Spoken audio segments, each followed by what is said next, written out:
What time is it, Mavis? It's just 6 o'clock. I'm just going down to do the papers. What are you doing up, love? Oh, it's this job interview.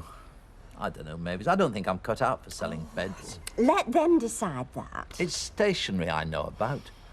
I mean, how do you sell beds? What do you say? What experience have I had in beds? I hope that's not a comment on our marriage. What? Oh, I see. No, of course not. Well, there you are, you see. There's another problem with beds.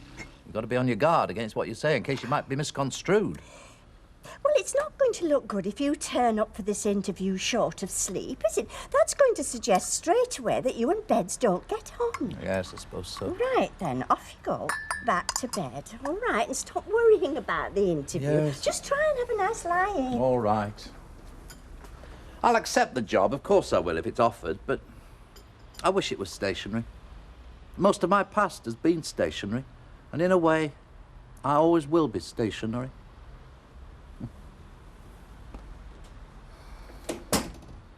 You promised me, Jim, and it's no use saying you didn't because you did. I promised you a new house, right? And that you'd leave the army. Well, this would be the Didn't same. you? You promised you would leave the army. This will be the same as leaving the army. I'll be a recruiting sergeant based in Manchester, living here like I am now. Till the army snaps its fingers and decides to post you somewhere else. Oh, there's no danger of that. Oh, and what are you? A new recruit who hasn't found out yet that there's nothing the army likes better than a surprise posting, just when you thought there was no chance of it. No, the truth, Jim. I'll tell you what the real truth is, shall I? Yeah, well, only if you feel you have to, you know? The real truth is you don't want to leave. Was that right? Yes, it is! Well, aren't I the lucky one then? Eh?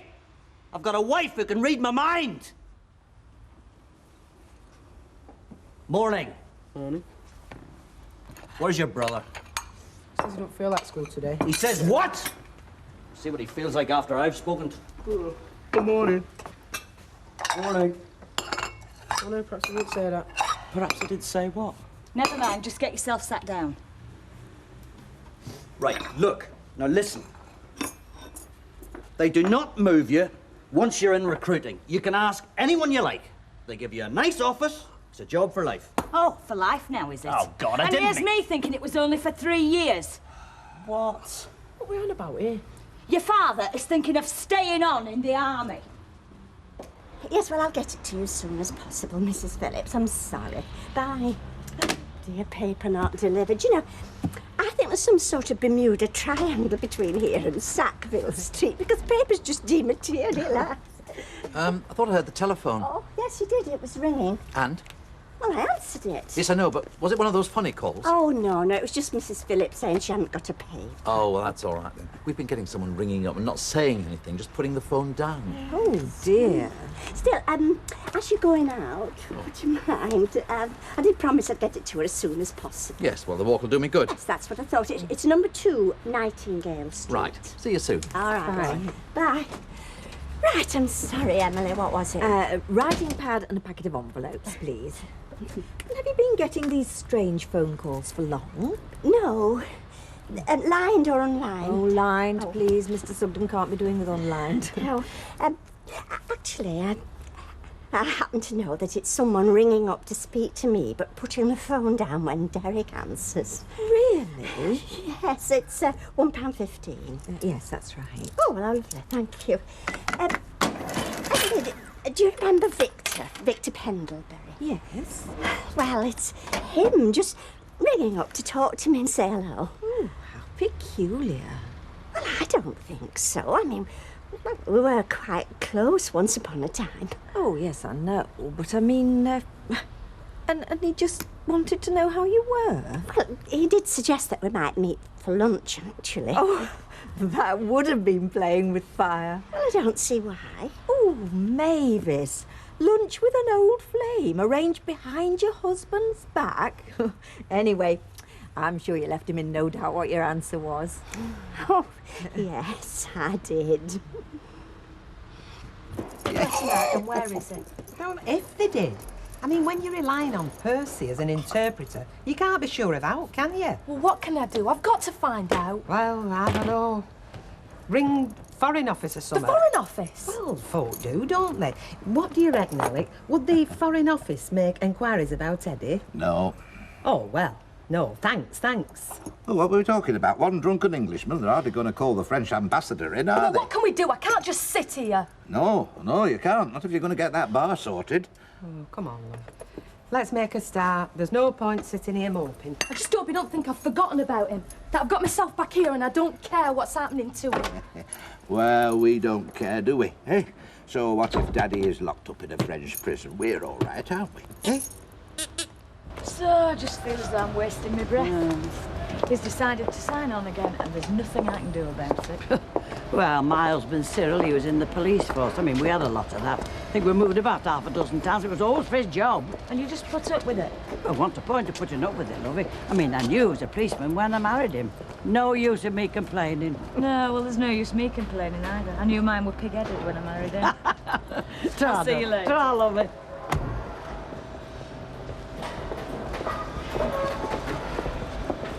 Morning. Morning, Betty. Oh, it's you. You're a good lady, isn't she? So Mr. Baldwin for you. How's it going, Ivy? All right? Well, I don't know which she's going to give out first, my fingers and my eyesight. Hey, you're doing a great job. These look terrific. I don't think I don't appreciate it, because I do. You would do if you had to sit here and watch her. Oh, you should have told me. I'd have bought another machine. You could have had a go. I'd rather starve. They all say that until they have to.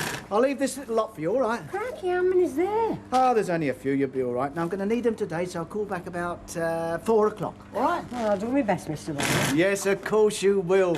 Remember, no money, no bags. And if you're not ready, you can always call around with your whip and stand behind her. Funny, I hadn't thought about that, but I don't think it'll be necessary. See you about 4 then, love, all right? OK. See ya. Where's the matches, eh? I want to set fire to that little lot.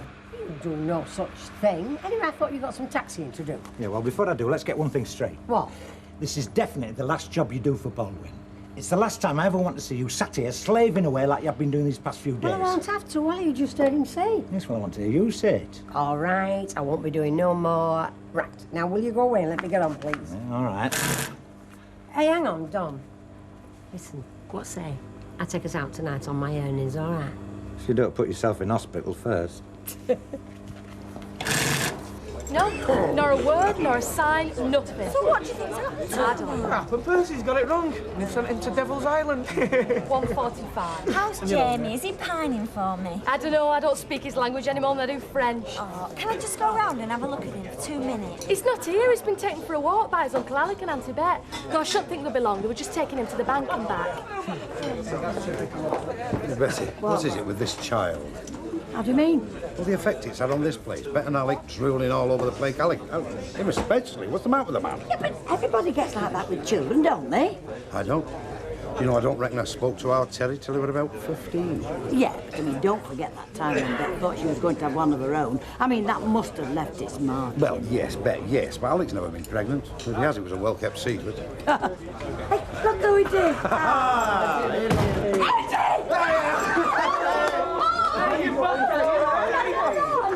I am now. Oh, it's so good to see you, honest. Oh, I tell you, I'm that glad to be back. So, what do? Break out? Was it over the wire, through the tunnel? Didn't have to break out, they kicked us out. No, well, now you're here. What you having, Yobbo? Hey, I wouldn't say no to a pint. Pint, please, Bessie. How are you then? What about Jamie? How's Jamie? He's okay. We've both been stopping here and it's been terrific. Only he's been taken for a walk by Bet and Alec. Oh, we loved having him, didn't we, Kevin? Yeah. No, yeah, we did. Yeah. Oh, we all pitched in, you know. I bet he's never been so well looked after. Oh, that's great, that's marvellous, because that's what I'm most worried about. So, right, how come they let you go? Now, let's have the right story. Right, well, they had us in these cells, right, which weren't much worse than that hotel we'd been in. Oh. Yeah, and then this policeman, gendarme, yeah, he comes in yesterday morning and he says, right, off you go, Ali. What? You didn't even have to go court? No, he just says, Ali. That was it. go. Of course, then we had the difficult bit, because then we had to get from there to Cali, and then across the channel. Then this morning I've been thumbing lists from wagons, get me back up here. You've done well, you've done well. Could you tell me when the cabin will be open, could you? Only I've just been round there and it's all locked and barred. Because I'm having my lunch, Percy. I'm mentally preparing for an impending interview. Only I wanted some darning wool, you see. Well, I expect Mavis will be open for the sale of darning wool as soon as she's back from the wholesalers. Perhaps you could wait until then, eh?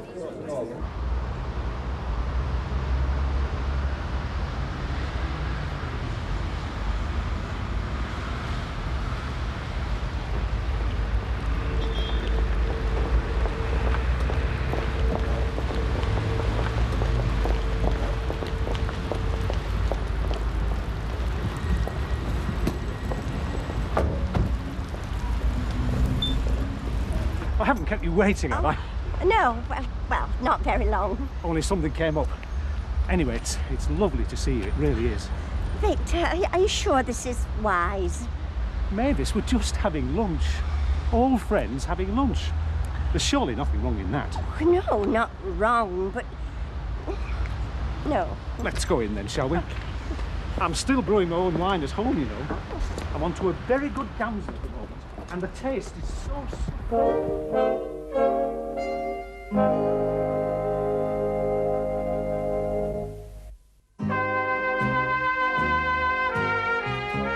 It's been ever so nice of you. Honest, I'm that grateful. Oh, he's been no trouble at all, has he, Alec? No.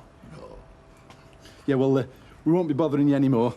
I'll get him off home, eh? You want to come home, don't you? Hey, what about your mum? Don't you want to ring her? Well, I already have. She's fine. They're letting her out this aft. Oh, great! Well, we'll get his bits and pieces together. Yeah, I'll do it. I'll give you a hand.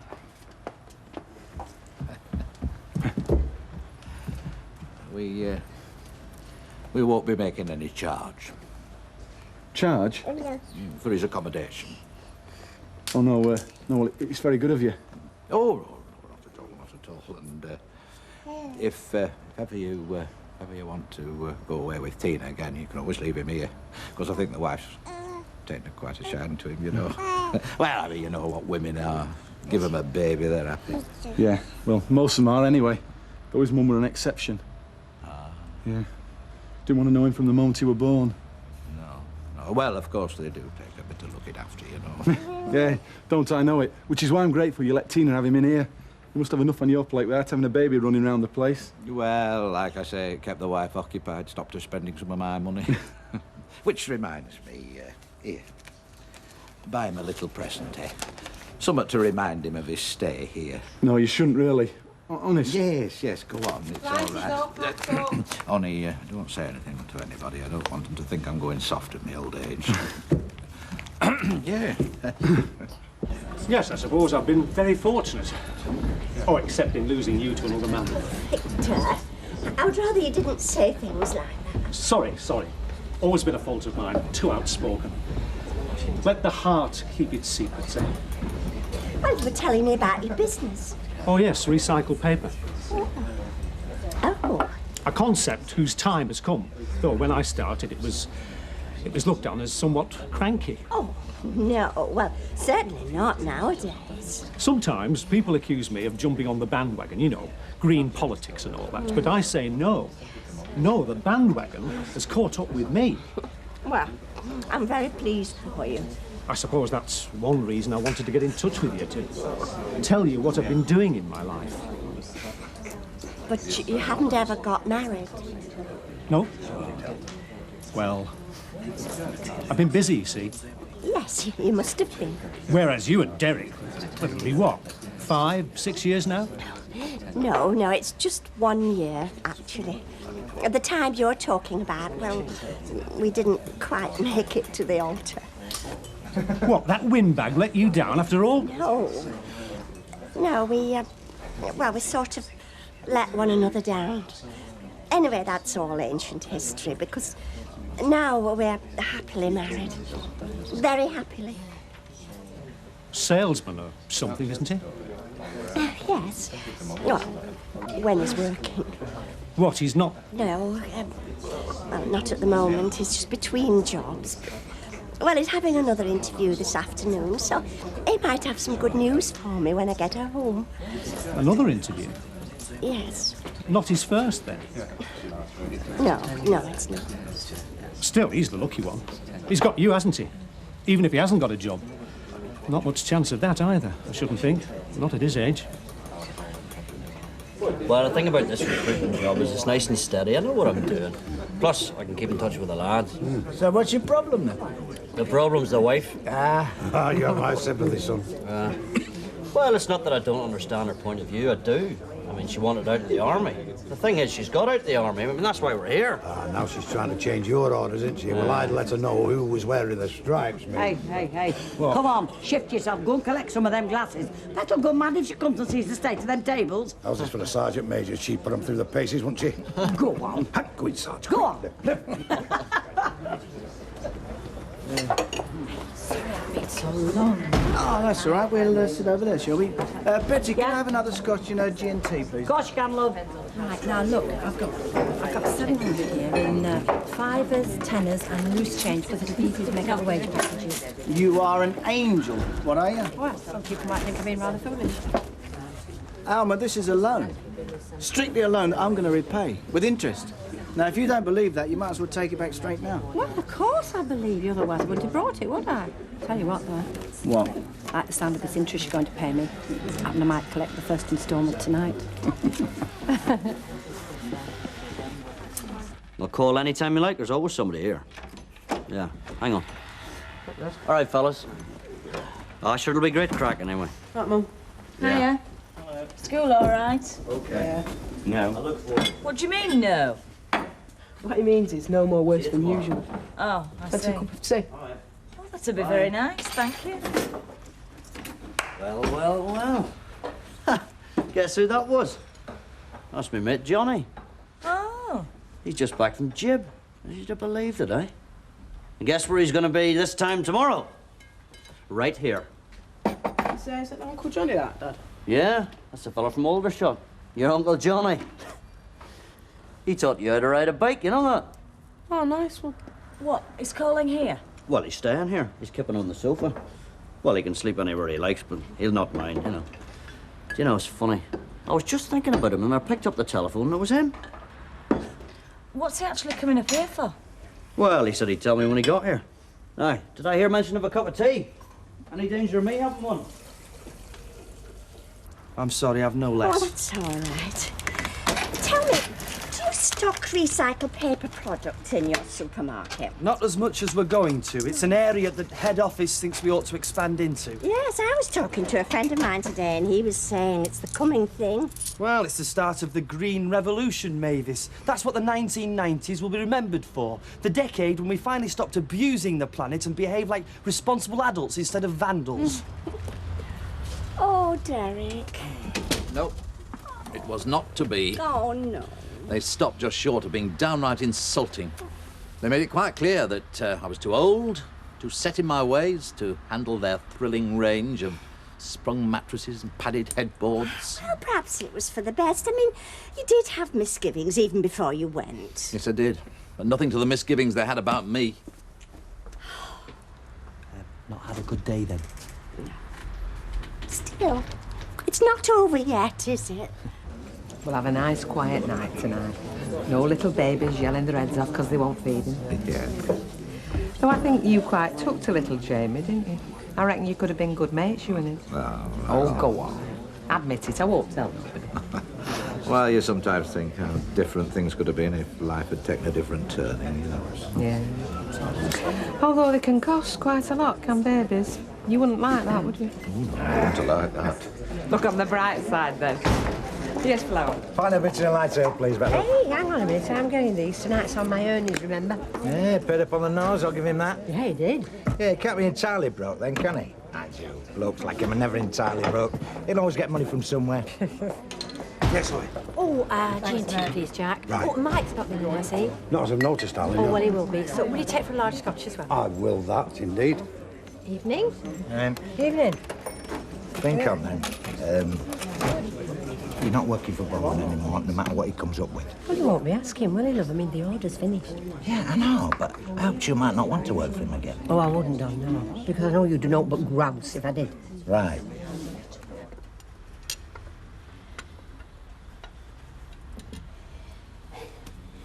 Now, Derek, there's something I want to tell you. If it's a joke, I better warn you I'm not in the mood. No, it isn't a joke. In fact, I wasn't going to tell you at all, but, well, with this other job not working out, well, I mean, anything's better than nothing, isn't it? I beg your pardon? Well, especially if it's to do with stationery, because you said yourself that's where you'd really like to be. Mavis, can you get to the point? I mean, assuming there is a point in all this. Well, I bumped into an acquaintance today, and he's in stationery, paper, that sort of thing, and, well, he happened to mention that, that there might be an opening in his firm for a salesman. Really? Yes, and I told him about your circumstances, and he said he'd be happy to talk to you about it. Oh, Mavis, this is wonderful. It was somebody you met at the wholesalers, was it? Yes, the wholesalers, yes. Yeah, and he said there's a job going and I should get in touch with him. Yeah, well, the possibility of a job. Oh, yes, of course. He wouldn't want to commit himself until he'd met me. Well, I shall ring him. First thing tomorrow, I shall ring him. Oh, yes, this might be just the break I'm waiting for. Well, why wait until tomorrow? I'll ring him tonight. What? I'll ring him now. No, I think tomorrow. Yes, you're right. Tomorrow, then. Don't want to seem over-eager. Well, who is it, then? Is it a firm I know? Well, you might not know the firm, but... Yes. Well, I think you know the person. Really? Well, it's all the better if it's one of my old contacts. Who is it? What's his name? Victor. Victor? Victor Pendlebury. Him? Yes, but... That anemic wimp that used to hang around and try to lay claim to your affections.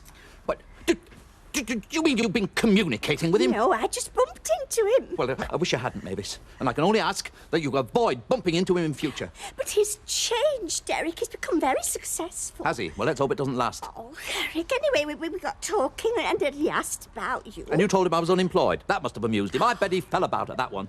No, I didn't tell him straight out. It just emerged. Well, I'll tell you something straight out, Mavis, and you can pass this on to your friend. I may be unemployed and he have a job going. He does in stationery. But I will never humiliate myself by crawling cap in hand to that overgrown Boy Scout. Oh, Derek, that's stupid. I'll work for anybody else. I'll sell anything. I think I've proved that. I mean, look at the rubbish I was selling in my last job. But one thing I will not do, I will not work in any capacity for Victor Pendlebury. Right, spending my money already, are you? Yes. Good. Thought I'd get my own back, keep you waiting for a change. No, tell you the truth, I couldn't get away. Started rabbiting on, you know. Jack, give us a laugh. Bought and paid for, the lady. Oh, thanks. Cheers. Let's sit over there, shall we? Yes. You'll never believe it. Hey, what is it women seeing him? I mean, he's just a flash Harry, isn't he? King of the spirits. Don't. I've told you. The order's finished. He's got nothing to do with us anymore. He's not my employer. In fact, he's not anybody's employer. Can we stop talking about him? Well, he liked the work, and I think he was pleasantly surprised it was delivered on time, and without any quibble, he gave me a cheque. Look, full amount. Oh, Mike, that's marvellous. Well done. No, well done to you. Couldn't have done it without you. But hang about. He was so impressed that he placed another order for another 1,000. No. Yeah. And you said... Thank you very much, no problem. Yes, but I mean... Well, I told him there was no problem, but between you and me, there's a couple of things we've got to sort out, you know, like keeping Ive and her mob happy to carry on, but, well, we'll worry about that tomorrow, eh?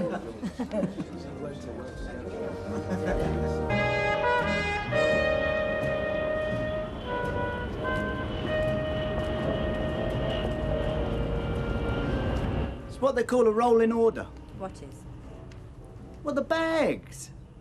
Oh, bags. Oh, right, yes, I'm with you. Deliver the first 1,000, get the OK to pick up another 1,000, deliver them, and so on, up to 5. Does that mean you'll be rounding up your little band of ladies? Yep.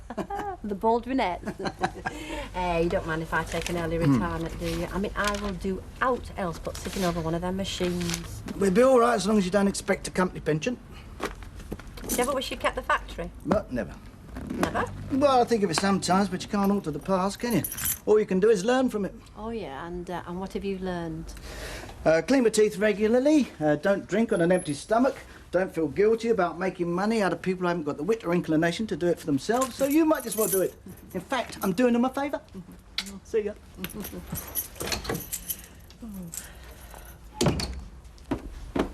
You do understand, though, don't you, Mavis? You understand why it's absolutely impossible for me to work for that man. Well, no, I don't, actually. He was my rival for your hand. Yes, well, you've got my hand, Derek. What you haven't got is a job. You can have a very cutting tongue sometimes, Mavis. Well, I'm sorry. And you could even contemplate the idea that I might accept being employed by Pendlebury. Well, I'm surprised. Well, surprised is putting it mildly. Where are you going? Well, I have got a job to do, haven't I? Mavis, I know I said I wanted to get back to stationery. I admit I said that. Yes. And Pendlebury's business sort of happens to fall in that category, so, well, yes, I can see why you might have thought it was a possibility. Oh, thank you. But it's not, Mavis. Never within a million years. So is it all right if I go now? Yes, of course. It's just that... Right, lads, so that's £1, 5 pence, please. Oh, you haven't got a quid, have you? Oh, come on, I'll pay you back. Good morning. Morning, Mavis. Ah, thanks, lads. You know, I've still got this suspicion that you owe me from yesterday. Oh, I'll pay it you all together, you know. Keep it simple. See ya. See ya. Bye. Right, now then, tell me, what's new? Oh, not a lot. Derek's got the chance of a job, which he won't take. And why won't he? Because it would mean working for Victor. Victor? Oh, Victor, the Yes, county? yes. Oh, where's he been hibernating? Oh, he's been doing very well for himself. He's got his own firm dealing in recycled paper. I can believe it. Always struck me as environmentally friendly, did Victor. Got on better with trees than he did people. Oh, morning, Derek. Rita, Mavis, can I just say one more thing? I'll go and put kettle. What? Look at it from Pendlebury's point of view. Why should he want me? Me, of all people, working for him? Well, I'll tell you why. Because he wants to gloat. He doesn't want to gloat. Of course he does. Then gloat back. I mean, after all, you're the one that got Mavis, aren't you? Now, she's got to be better than a load of recycled bog rolls. Sorry, not doing it. You see? I'm not entering a gloating competition, Mavis. If it were anybody else, I would be there like a shot. But not Pendlebury. Never Pendlebury. Yes, Derek, I think you've made that very clear. Good. Well then, end of subject. Are you staying for a cup of Derek? No, I better get on. It's pride, isn't it? It's simple male ego. Do you know, sometimes Derek puts me in mind of a stag on his mountain top, challenging the world. Yeah. Oh, come in. Oh, Don not in then? No. Thought I didn't recognise his friendly welcome. Oh, you'll have to take your machine back, I suppose. And see, without any work, I wouldn't be able to sleep at nights. No, I am the bearer of glad tidings. What? Got another order. And this time it's not for 1,000 bags, not for 2,000 bags, but 5,000, so you better keep your machine, Ivy. You're going to be needing it. Well, I'm sorry, but I won't, Mr. Bowen, because I'm not doing any more. What do you mean? Well, I'm just not. I don't want to, Mr. Bowen. Ah, Don been putting his foot down, has he? I don't have to give you a reason, Mr. Bowen. If I don't want to do any more, then I don't. 75p a bag, Ivy, and there's going to be lots of bags. No. You think about it. I don't have to think.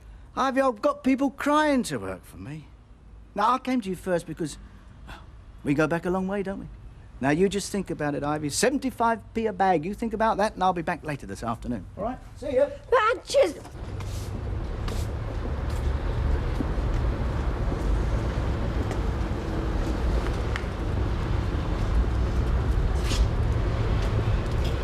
Can I have one of those, eh?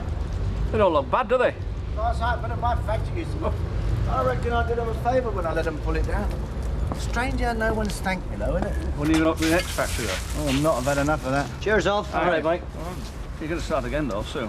That's what I've been hearing. Doesn't mean say I want another factory, does it? No, I've got to light, heat and clean all the overheads. Nah. If you can get the same women doing the same job within their own homes, they pay for their own overheads, don't they?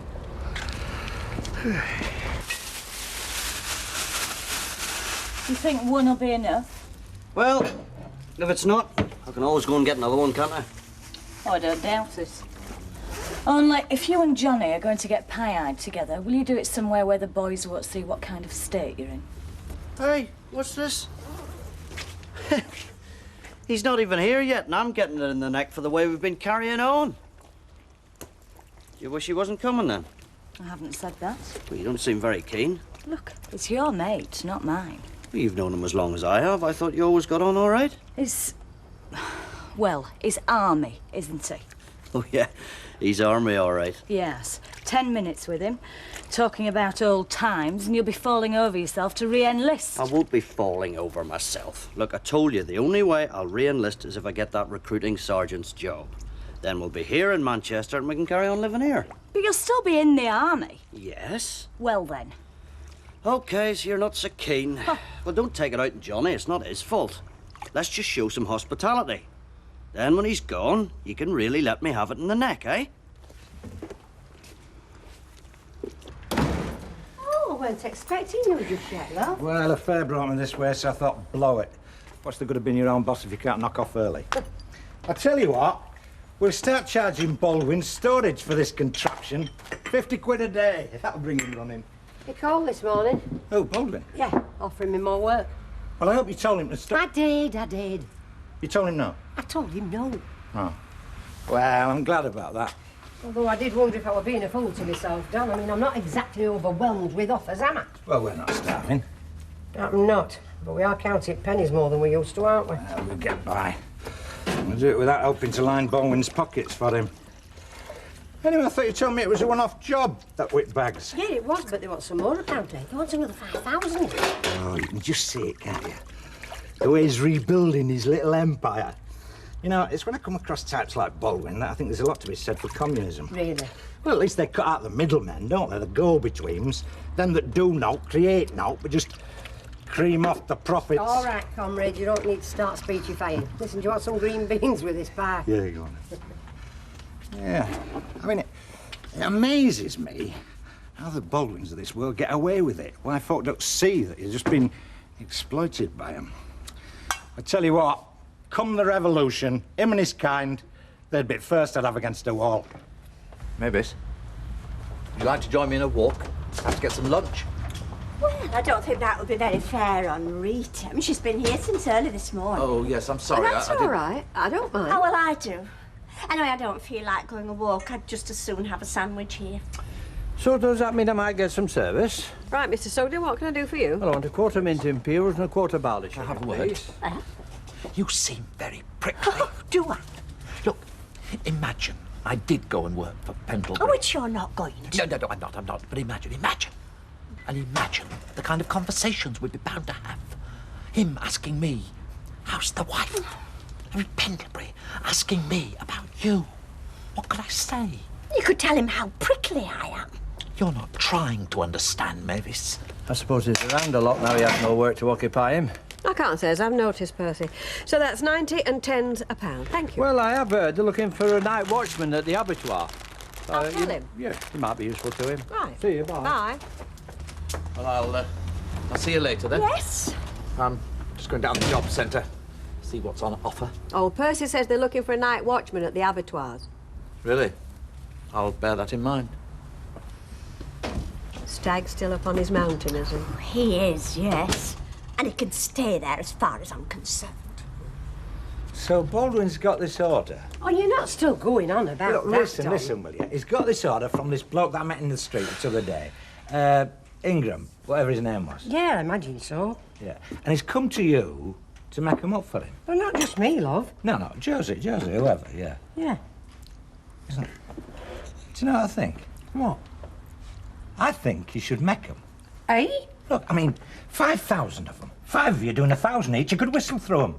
This is a change of tune, isn't it? No, not make them up for Baldwin. Stuff Baldwin. You make them for yourselves. Oh, and how do we do that? Easy. Baldwin's the middleman. You cut him out, go straight to Ingham. That way, whatever you make is yours.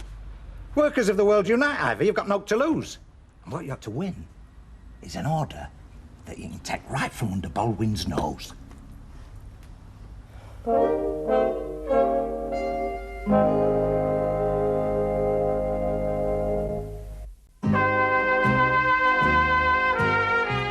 But it's going behind Baldwin's back, isn't it? Of course it is. That's half the pleasure of it. Yeah, but it won't be fair, Don. Why not? What's unfair about it? You're putting an offer below his, that's all. It's perfectly normal business practice, is that? What, putting an offer below his? Yeah. Easy to say. Easy to do. Not if you've never done aught like it before in your life, it's not.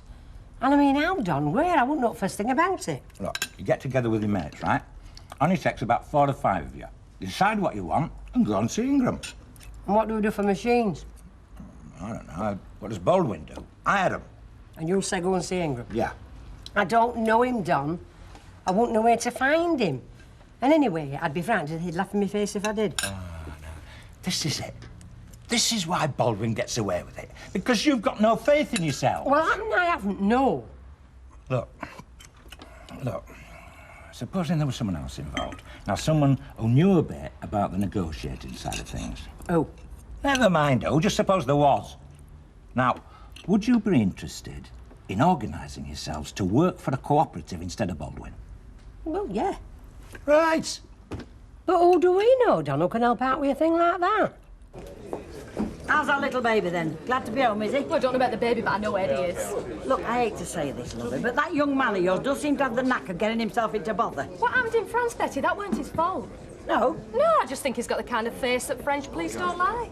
Well, it can't be all that bad if you're sticking up for him. Oh, he's lovely, Betty. He is honest. Oh. Harvey's playing hard to get. Well, that bolshy husband of hers has put his foot down, I don't know. Well, why do you need her in particular? Makes life a bit easier, that's why. All the girls take their cue from Ivy.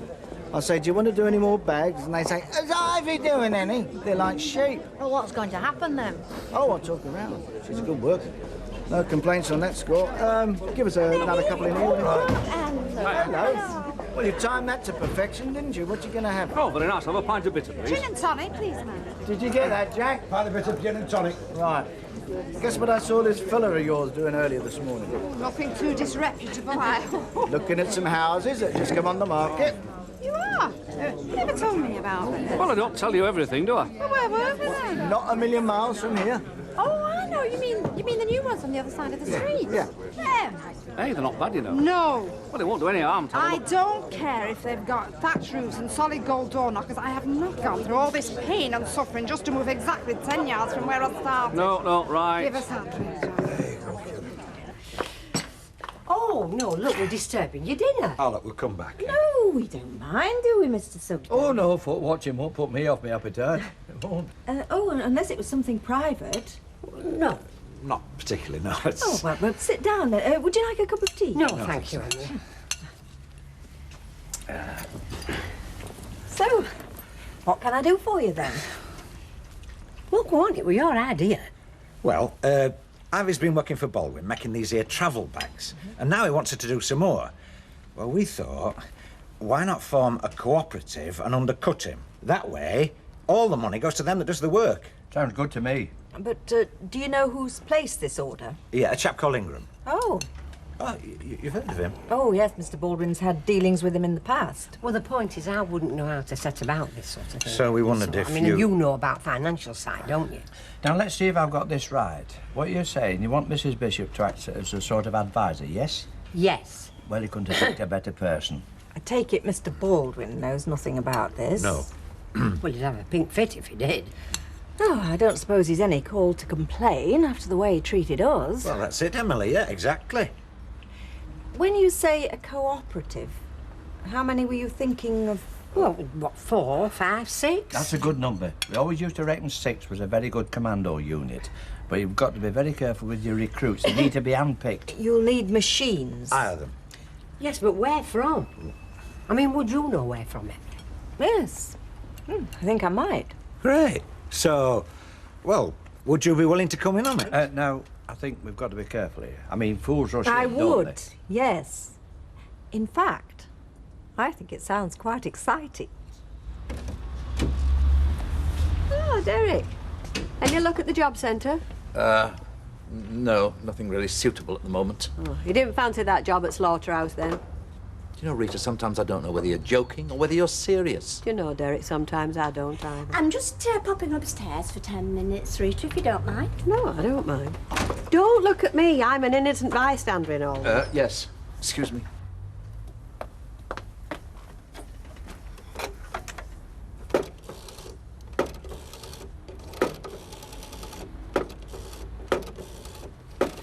Mavis.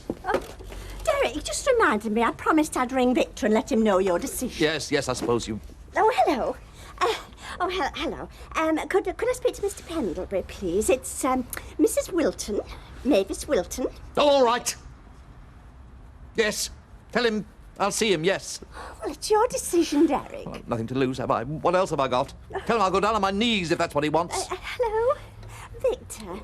Oh, hello, it's Mavis. Fine, thank you. I'm just ringing about that vacancy we talked about. And Derek says yes, he is interested. I'm sorry, Mr. Bowen, but I did tell you this morning. Well, let's talk about it, shall we? No, I can't. No, not now. Well, what is it? I mean, is it the money? No, it's not the money. Look, I'm sorry, I'll have to go. I'm sorry you've had a wasted journey. Oh. Shh. He's gone.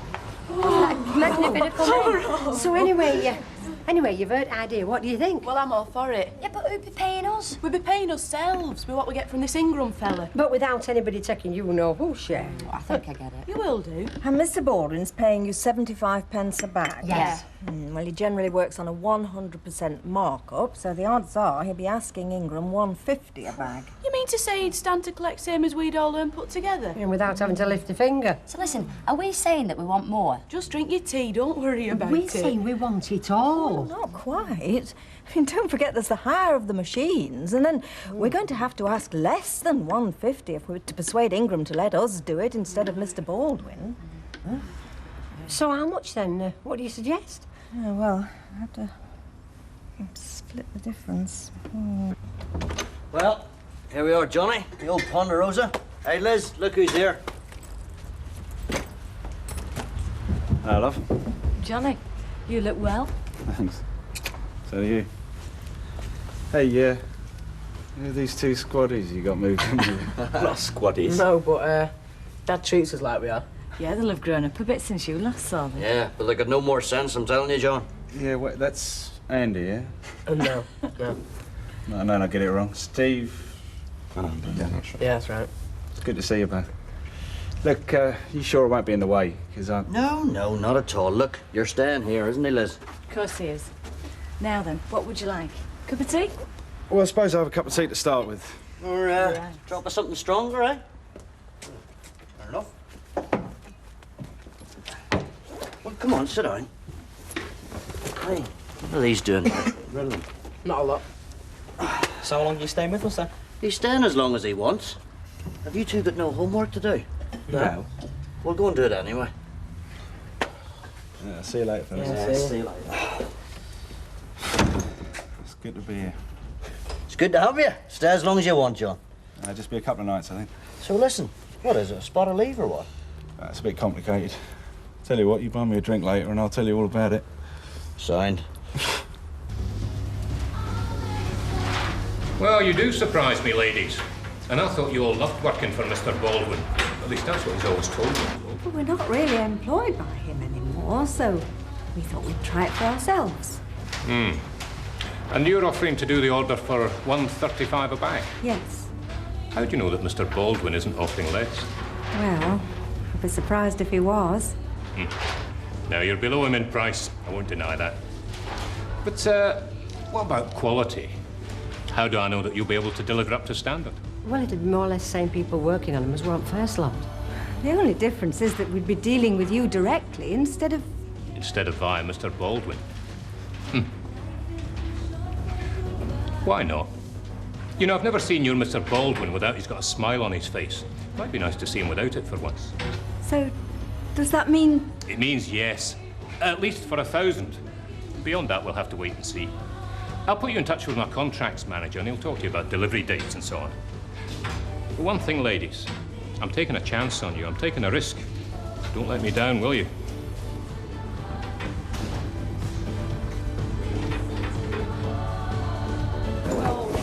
All right. Hi. Hello. 2 pints of better and a set of darts. Have you got some? Yes, I have, yeah. I thought I was the one who'd had it easy in the sunshine. You're? Yeah, is you retired on full pay? No. On leave pending discharge. I'll tell you something else. It's not going to last much longer, you know, I Joe. know you want us to get a house of our own, Mavis. Well, it doesn't mean you have to work for Victor. Doesn't it?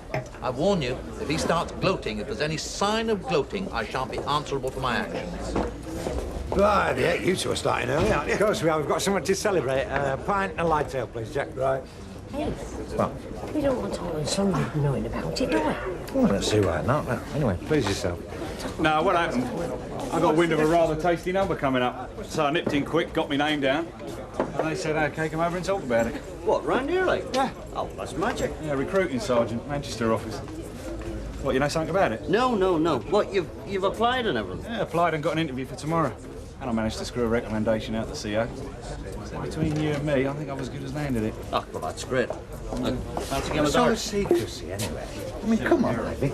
What you and Emily pulled off between you, it deserves shouting about. Well, it will do if we get it right. It's all hard work to be done yet, though. Yeah, it's okay, but Hey, and another thing, what if you told Jack that we and then Mike Baldwin walked in? we've got to find out sometime, love. Yes. I just don't want to be here when he does.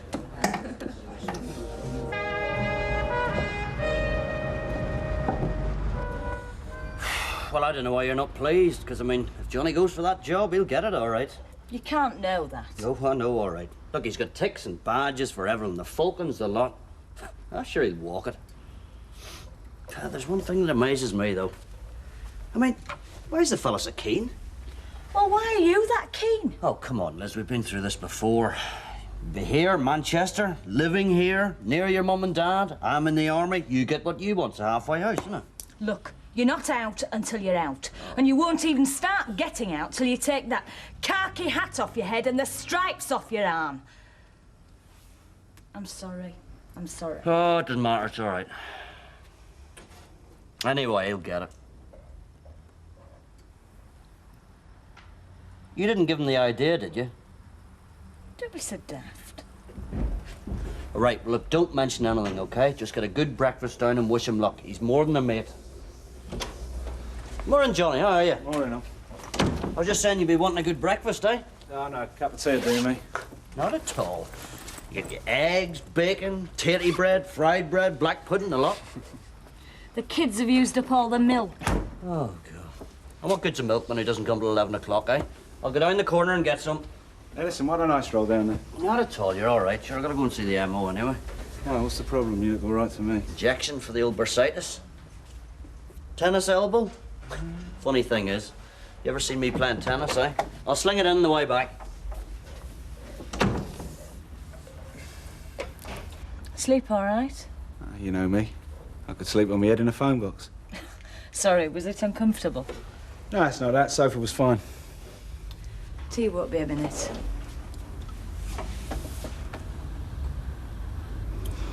Still like your eggs turned, do you? Yeah, Tal. My tastes haven't changed.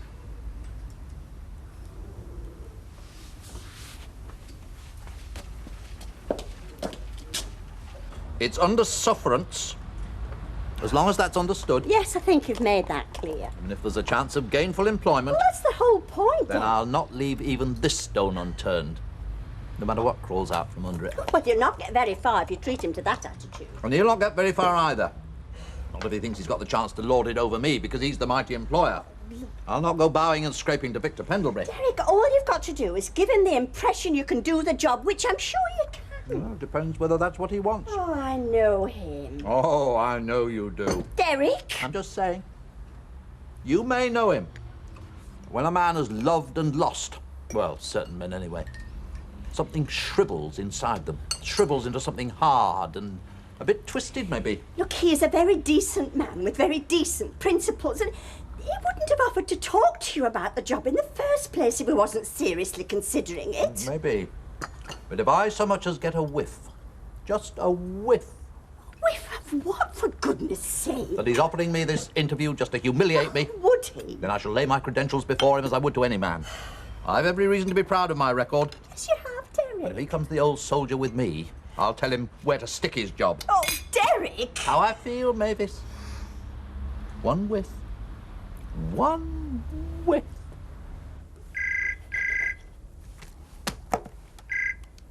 Hello, Baldwin. I'm here. What's your... What do you mean, a problem? Well, haven't they got them ready, or what? He said what?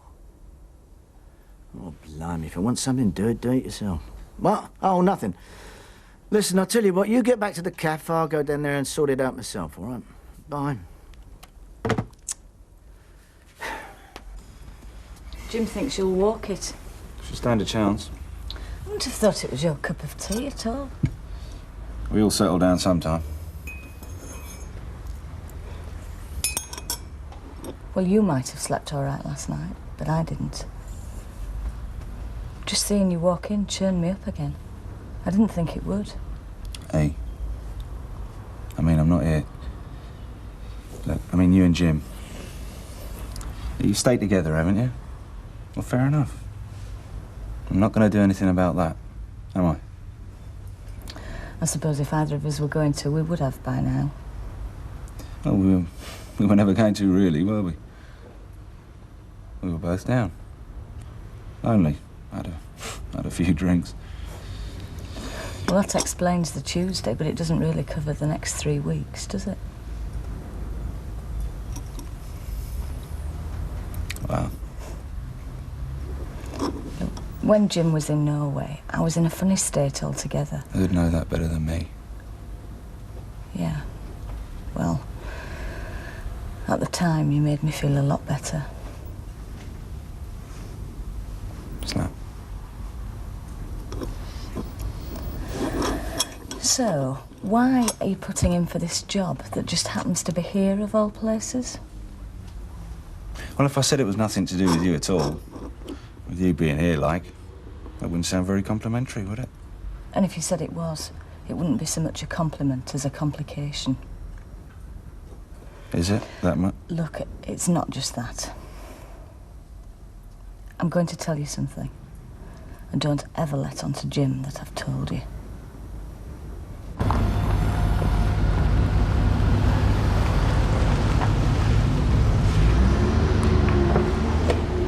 Oi, just a minute. Right, now, what's your problem? I sent the girl down for some cutouts. She said they're not ready. Who's she been speaking to, then? Well, you, I suppose. I'm looking for the next instalment of 5,000 of these pieces. Now, if I don't get them, I've got people laying idle. Ah, now, was she the one from Baldwin's? Right. And you'll be from Baldwin's, will you? I am Baldwin. Well, there's nothing here for Baldwin's. Look, Baldwin's cutouts for travel bags. Now, I've already had 1,000, remember? I'm looking for the rest of the 5,000. If they're not here, they're not here. I haven't got anything for you. Then we better have a word with Mr. Ingram, all right? Well, I wish you would, because I'm up to my eyes.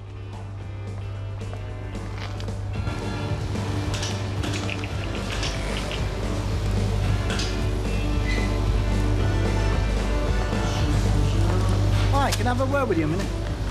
Feel free. The cutout for these bags, there seems to be some sort of mix-up. Your delivery man doesn't know anything about the order. You've completed the order, haven't you? Well, no, we've only done 1,000. 1,000's what we said. Fine. No, we said 1,000, then 4 more thousand. I mean, that's what we were talking about. We may have talked about it, but we didn't order them. No, the 1,000's fine, that's it. Why, has the rest of the order fallen through, then? I don't have to discuss that. Hang about. You didn't like the work, or the client didn't like the work, or what? I mean, if you're pulling the rug from under me, I have a right... It's business. It's nothing personal. What do you mean, nothing personal? When you cut me out of a deal that we personally agreed, that to me is personal. And I take it very much to heart. Don't come in here getting aerated. 1,000's what we agreed. Well, I don't know what your game is, but you won't get them done cheaper anywhere else. You don't think? You what? I've got to take it, Michael. I'm making nothing on them as it is. It's nothing personal, old son.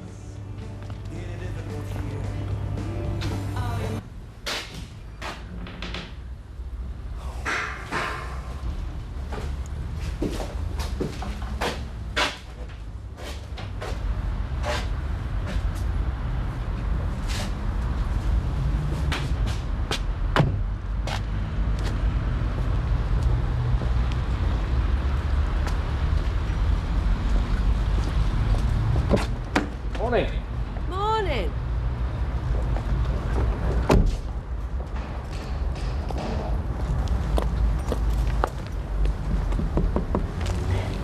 What can I do for you, Mrs. Fairclough? Well, I must just say you've improved the view hereabouts. That's of you to say. Are they all sold? Well, that one's spoken for, but, are you interested or just, Well, the one at the end, the shop and accommodation go together, do they? It's all in the one. They do. Do you know, I've always thought it was unnatural for a newsagent's that corner. You should let a newsagent be a judge of that. I'd be delighted. Let me show you around. When's convenient? As soon as you like. Hop in. It's only at the end of the street. Jump in. Do it in style.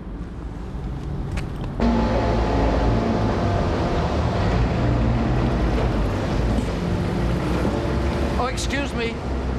I have an appointment to see Mr. Pendlebury. Oh, and the name? Mr. Wilton. Oh, yes. You're here for an interview? Yes, I have an appointment for an interview To see Mr. Pendlebury. Right, well, if you just take a seat, Mr. Milton. Wilton. Beg pardon? The name is Wilton. Oh, I'm so sorry.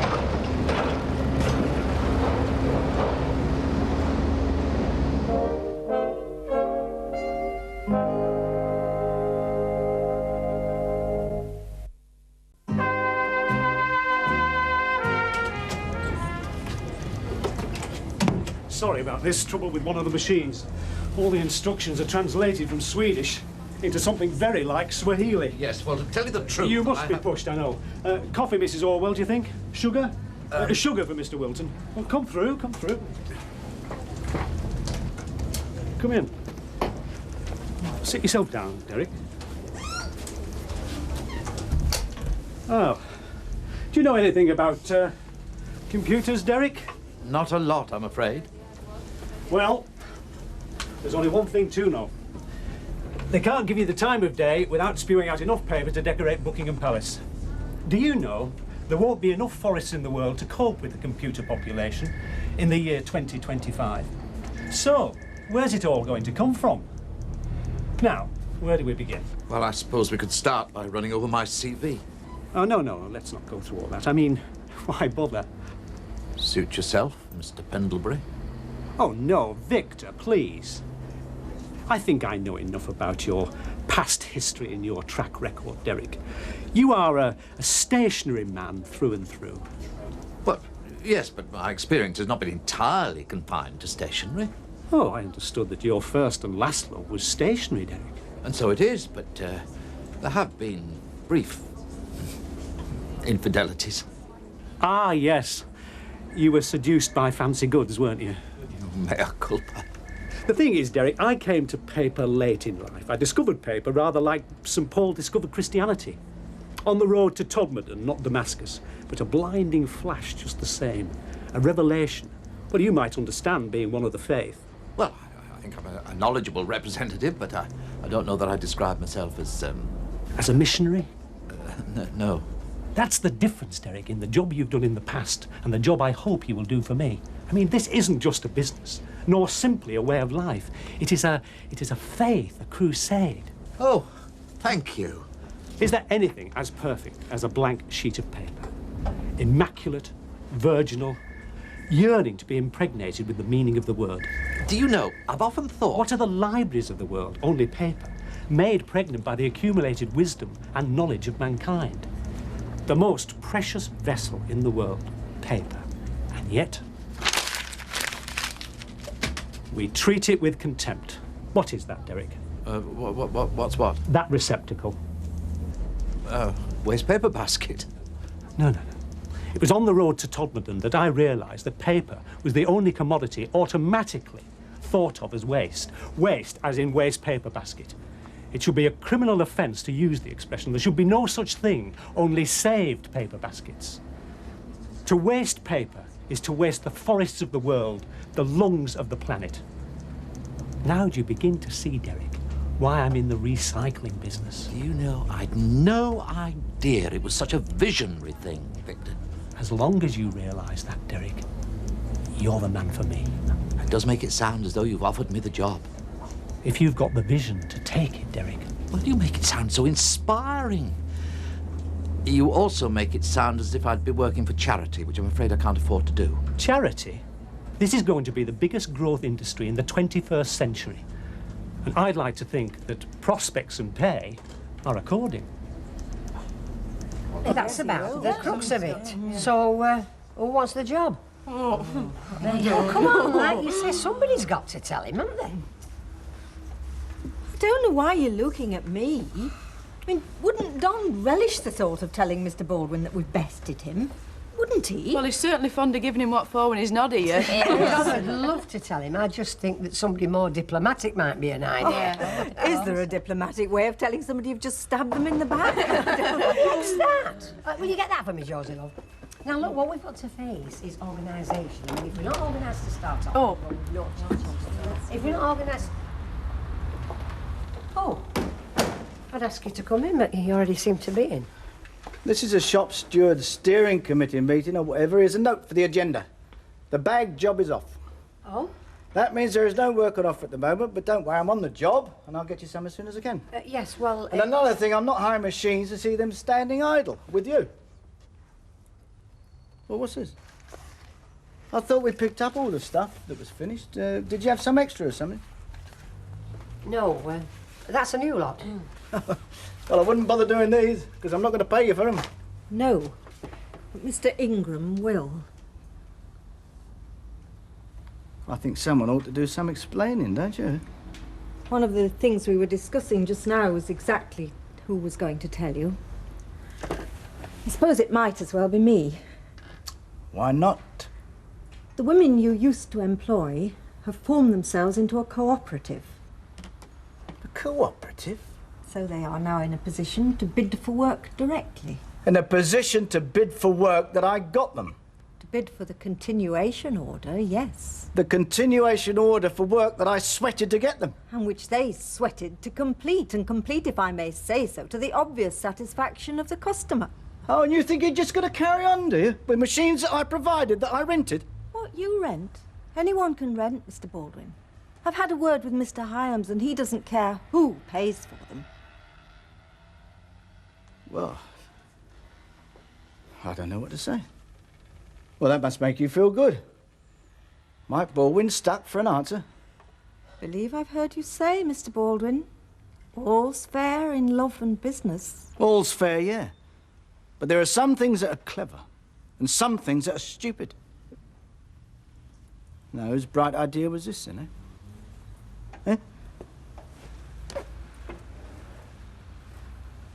No. Not yours, definitely not, Josie, my love. No. Not yours, Lynn. Now then, Ivy. Do you want to tell me about it, eh? Just out of interest. Well, it's like Mrs. Bishop says, we're a cooperative now. We all make decisions. Cooperative? That's all to do with loyalty and trust, isn't it? Something that you've all got a great record of in that department. So it's stand together or sink together, eh? Well, I'm going to make sure that you all do just that.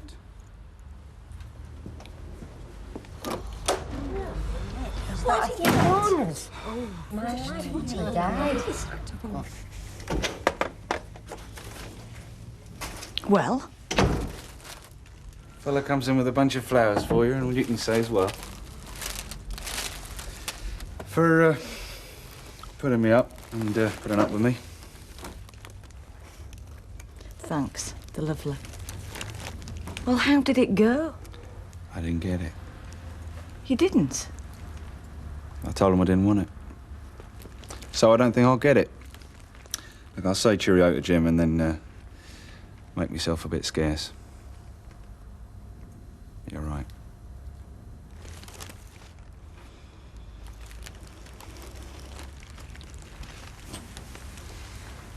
It's still a complication. Well, It's good to know you're back in the world of work. the world of work. No more novelties, Derek. No. Novelties was never me. I'm a born-again stationary man. Don't tell me somebody's been daft enough to give you a job. As it happens. What, you're going to be dressing up in this time? I shan't be dressing up in anything, Jack. Oh, completely new departure for you, then, this job, then. Well, it's funny you should say that, because it is, and it isn't. That's very true. It is and it isn't. I'm a stationary man to my fingertips. Always have been a stationary man, but this is wider than stationary. It's like going into the business at a more fundamental level, really. Don't worry, we're leaving in a minute. We've got plenty of time. Look, it's not the time. I'm bothered about why I come here. What do you mean I've been drinking in this pub for years? Yes, but I mean, wouldn't it be better all round If what? Well, if you all gave each other a wide berth. Oh, yeah, they'd like that, wouldn't they? We lick Mike Baldwin, he won't show his face in here again, oh, yeah? Yes, and will you look any better if you lose your rag with him in here? You haven't known me long enough, darling. Am I going to lose my rag? Yeah, I saw you when you came back this morning, remember? Saving paper, yes, but you talk like you're saving the world. Well, that's the whole point, Alf. Do you know how many photocopiers there are in the Soviet Union? Yeah, well, I've not got the precise figures at my fingertips, no. Victor Pendlebury has. A mere 60,000. Well, with perestroika, in a few years, it'll be millions. And where's the paper going to come from? There is no future in the throwaway society. I've seen the future, and I'm working there. Flogging bog rolls and stuff. Well, selling is one of the skills, yes, Jack. But in this job, I'll be playing a part in the whole process.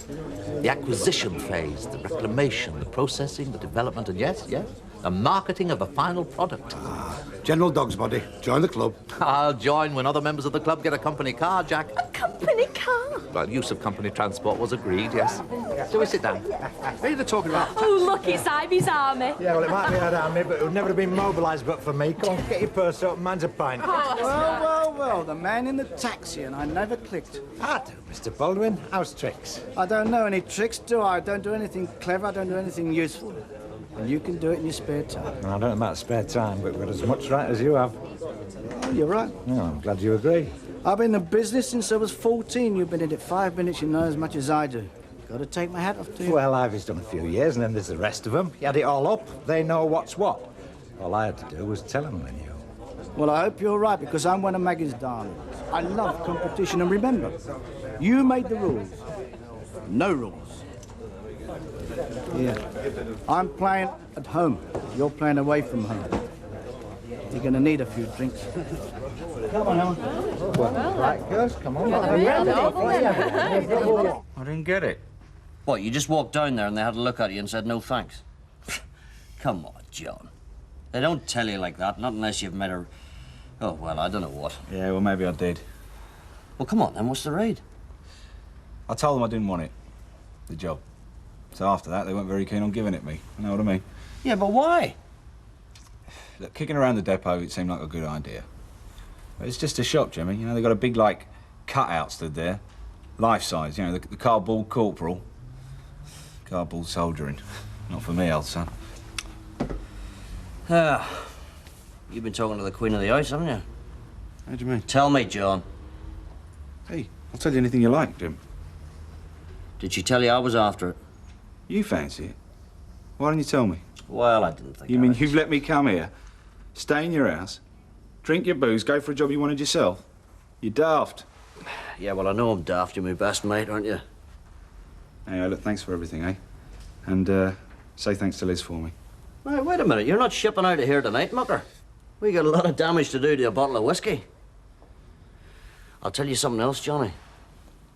I don't give a monkeys about cardboard corporals anymore. As far as I'm concerned, if you're not taking that job, I'm having it. Do you think this tie goes with this shirt? You know, it's laughable, really. Well, I don't think it's that bad. Perhaps the plain blue would be better. No, I don't mean the tie, Derek. I mean, the fact that you thought Victor was only giving you the interview to humiliate. I mean, he needs you just as much as you need him. He needs me more than I need him. It'll be the wisest investment he ever made. Oh, Phil, it's exciting. It really is. I mean, it means we can start to look forward again at last, instead of just marking time. There's no doubt, Mavis. We can start looking for our own little home again. Well, let's not be too hasty, Mavis. This is my first day, after all. Give me a chance to get established before we start committing ourselves to that kind of millstone round our necks. 6 months, a year. Yeah? Right, I'm off. Forward into the fray. Well, I'll see you later, Mavis. I don't know what time. We executives can work very erratic hours, you know. Bye, love. Bye, Derek.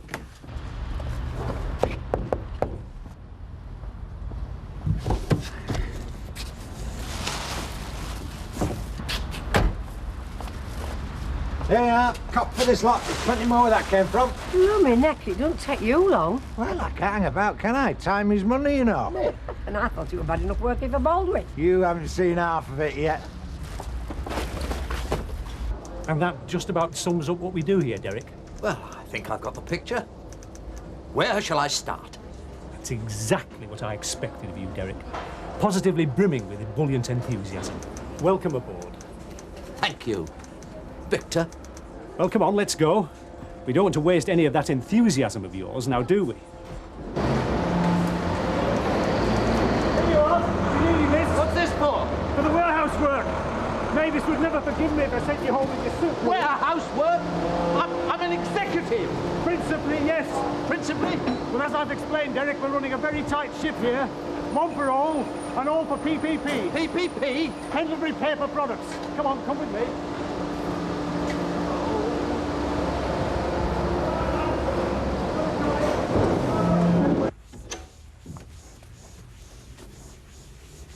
You're right. Jim's just nipped down to the shop. What's the matter with you this morning, Liz? I thought it was what you wanted. Me off the same. I think it's for the best. The best? The best for whom? Oh, for Jim, certainly. He'll be able to go for his recruiting office job, sign on again, stay in his precious army for flaming ever. But what about me and Steve and Andy? What kind of life are we going to have? I've had it up to here with the flaming army, Johnny. I just want an ordinary home, an ordinary husband, with ordinary neighbours doing everyday things. When we moved into this house, I thought we'd finally done it. Finally made the break. Fat chance of that now. I'm sorry. Oh, it's not your fault. You did what you thought was best. No. It's down to Jim now. It's his choice. The army or me. If he re-enlists, he's on his own because I've had enough.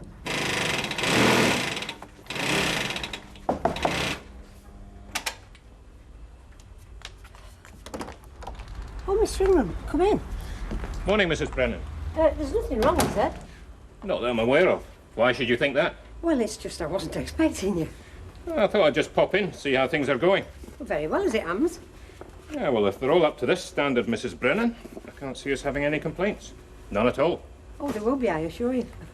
Would you like a cup of coffee? No, no thanks. Don't want to hold you up. Not when things are going so well, eh? I'm sure I don't have to spell out what a missed delivery date can mean. I'll be in touch. Right, Mr. Ingram. 715439. Hello, Josie.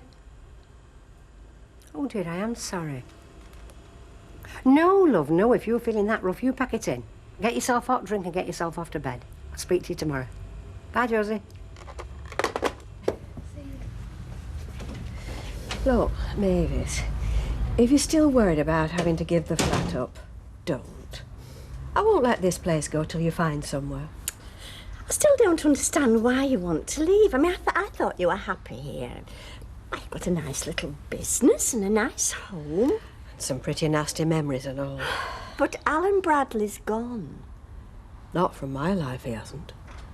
He's there at every turn. Every time I open this place in the morning, every time I go home at night. Oh, he's there all right. I had hoped what people said might be true about time being a great healer. Maybe it is for some people. Maybe when you've been through what I've been through, some wounds never heal. They may not show, Mavis, but they're there, inside. But this isn't a decision I've come to lightly. Believe me. It hasn't all been sad. I mean, there's been some happy memories and all. I mean, well, Len set this up, didn't he? He built number 7. Some memories I will keep forever. But Len's not here anymore. I'm on my own now, maybe, so I have to do what I think's right for me. You do understand that, don't you? Yes, of course I do. Well, if there's anything I can do... Now you mentioned it, I could murder one of them chocolate biscuits you've got in back. I thought you'd be meeting Mike. Oh, some hope. See you when I see you, he said. He didn't say where he was off to, what he was up to. He could be living it up in Gay Paris by now. Hey. What? Looks like we're getting new neighbours. Oh, the smaller one's for the front bedroom. I've shifted all the stuff out, so you got a clear run. Okay? Okay. Afternoon, ladies. Hiya. Hiya, Mr. Jones.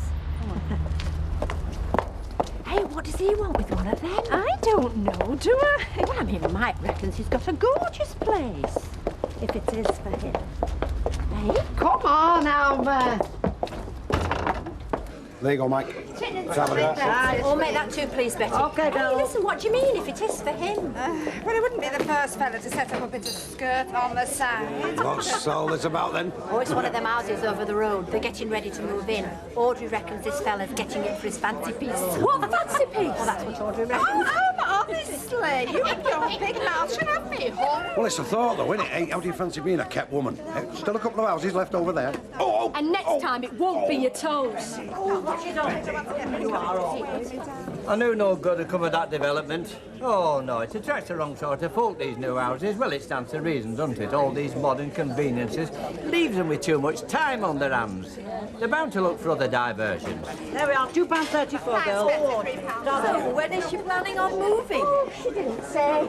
As soon as the shop's finished, I expect. Which doesn't give you and Derek much time. She won't throw us out on the street. I just hope this job of Derek's works out for him if you're going to get a mortgage. I'm sure it will, and so is Derek. And he's probably out somewhere now, whining and dining a prospective client, ready to clinch his first big deal. Well, you seem to have mastered that side of the operation, Derek. Going to master, was there? Sorting out waste paper into piles for the baling machine. A very important process, nevertheless. Victor, this isn't at all what I expected. I'm a trained salesman, for one thing. Exactly. What do you mean, exactly? I'm agreeing with you, Derek. I don't want you to agree with me. I just want to be given the chance to do what I'm best at. I should be out on the road. And so you shall be, this very afternoon. Oh, really? Oh, I'm very pleased to hear that. Now, is there anything else before we go to lunch? Yes, there was. You did mention something about a company vehicle. I did indeed, Derek. Come with me. There you are, Derek. She's all yours.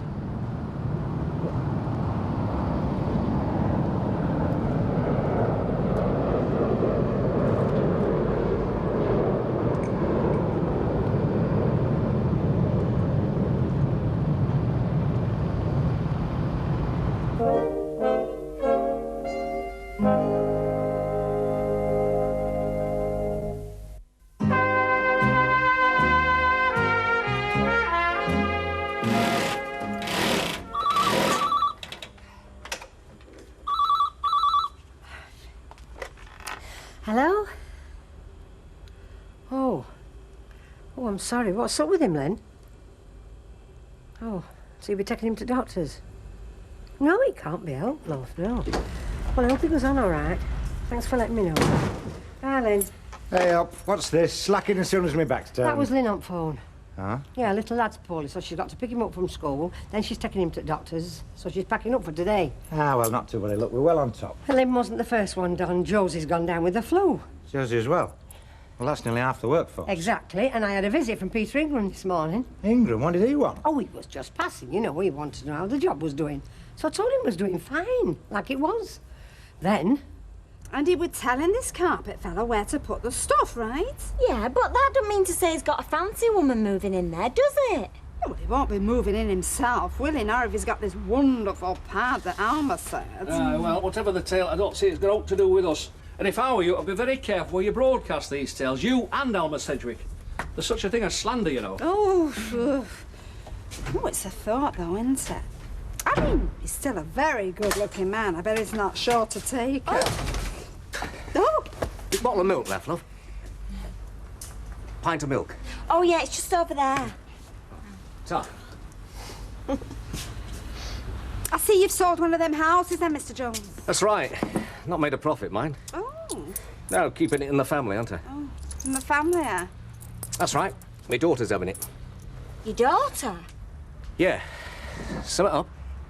No. Oh, Aaron Dare's the fella she's marrying. I let him have it at cost. I'm doing the carpets for him. Lucky girl. She's worth it. Wouldn't do it for anyone else, mind. So, if you two ladies have got any other ideas... See ya. See ya. Well, his daughter, eh?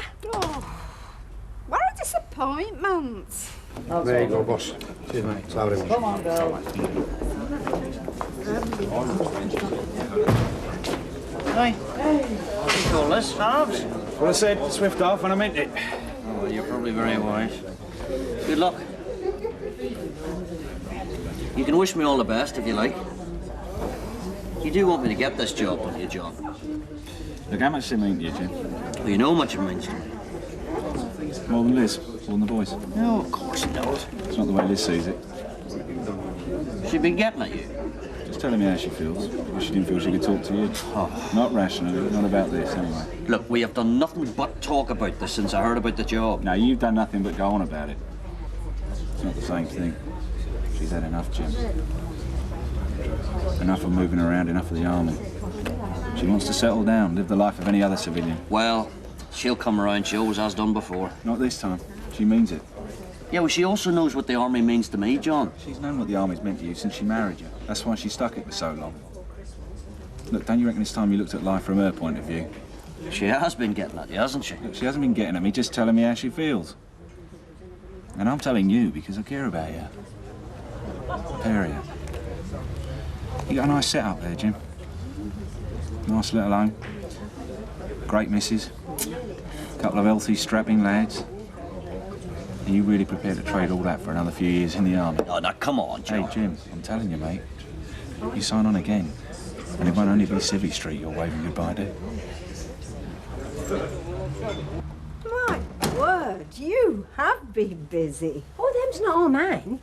Don's brought some in from other girls. He thought it might be an idea if I give them once over before they were delivered. Lord knows when I'm going to find time. Oh, you seem to be doing very well to me. Well, we were till this morning. Josie's gone down with flu, you know. And Lynn's had to pack in for a day to take a little lad to the doctor's. Now you know what Mr. Baldwin had to put up with. Mr. Bowen had plenty of cover, didn't he? We've lost half as girls. Well, if Lynn's definitely back tomorrow and Josie could be feeling heaps better by the morning... Well, that's what Don said. Well, there you are then. Right, I'm off. I thought you were stopping for a cup of tea. No, I haven't got time, love. I've got to get my cab back up road. Look, Don, this is silly. You can't go working 24 hours a day. I'm not working 24 hours a day, but I will if I have to. Look, Don, why can't we explain position to Mr. Ingram, love? Perhaps he'll give us a couple of days extra. We might not need him, love. I mean, at least he'd know. Yes, he's not the only one either. So would Baldwin. And if you think I'm giving him the satisfaction of knowing that we're up a gum tree, you've got another thing coming. I'll see you later, love. Bye, Liz. Thanks for everything. It's been great to see you again. Yeah. It's been a pleasure having you here, John. Just don't leave us alone next time, all right? I won't, mate. And think on, eh? Yeah, I will. Good luck. I'll see you around, John. I'll see you out. No, you're all right. Managed to find my way around the rest of the world in my time. I reckon I can find your front door. Say goodbye to boys for me, eh? Yeah, I will. I'll see you.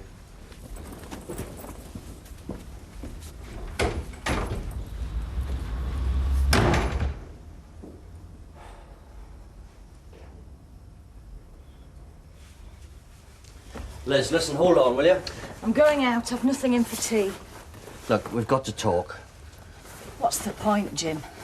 I've heard it all before, a dozen times.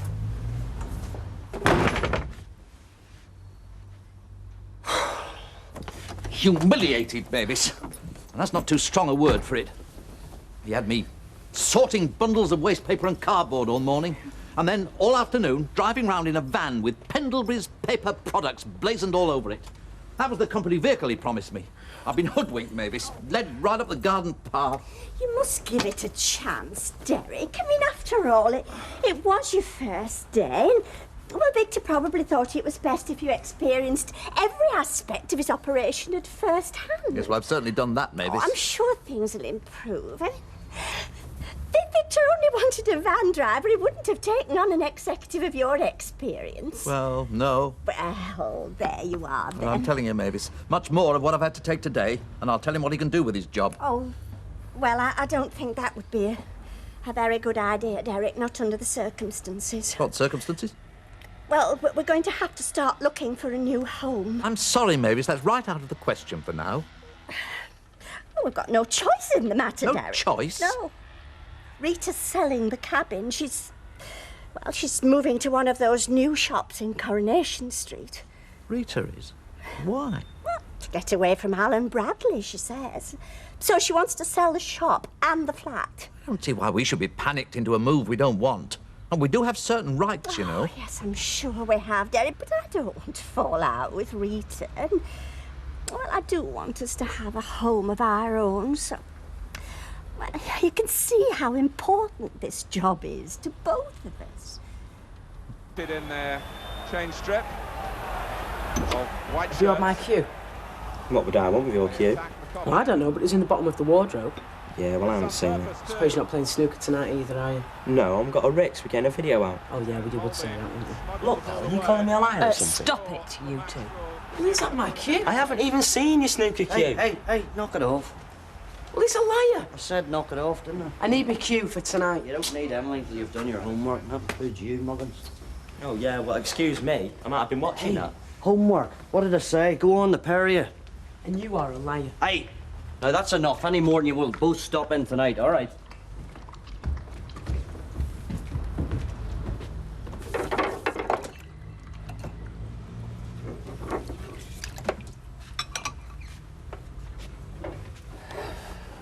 Leave those, Liz.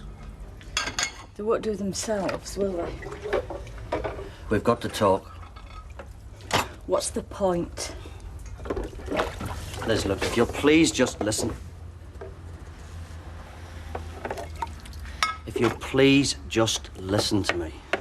While you tell me how much you need the army, how much our lives depend on it. No thanks, Jim. If this recruiting office job means so much to you, you go ahead. Sign on again. For life, if you want to. Doesn't matter to me. Not anymore. Because I've had enough. From now on, you're on your own. But damn you, will you just listen to me for once? Oh, God.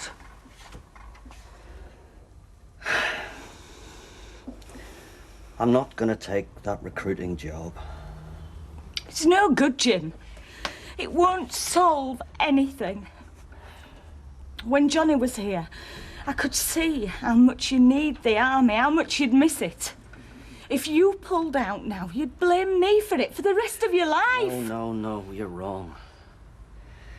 Look, it was great to see Johnny. To talk about the old days, believe me, it was great. I won't deny that. But he did more than that. He opened my eyes. He made me realize what was important to me now. You, the boys, us. He put my life into perspective. He made me ask myself what really matters to me. And it's not the army anymore. Not now. Oh, it'll be tough for me to start with, I know that. I don't even know what sort of a job I'm gonna do. But whatever it is, it means absolutely nothing without you. I've got everything a man could wish for here. And I'm not gonna throw it away. Not for anything.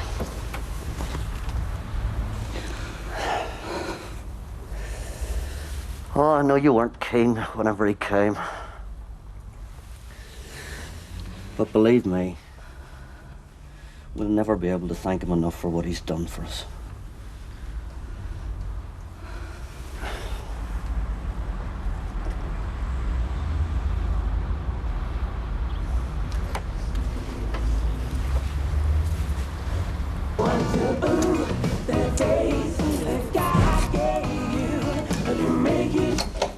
Hey, where have you been? I've been worried sick. Did you miss me? Missed you. I almost gave up as lost. I told you to expect me when you saw me, didn't I? You cooked anything? Now, how could I cook anything when I didn't know what time you were coming back? Good. We'll eat out. Well, I'm not arguing. Hey, what happened? You had a face like a wet weekend this morning. What happened, my darling, is no one can keep Mike Baldwin down for long. I'm not with you.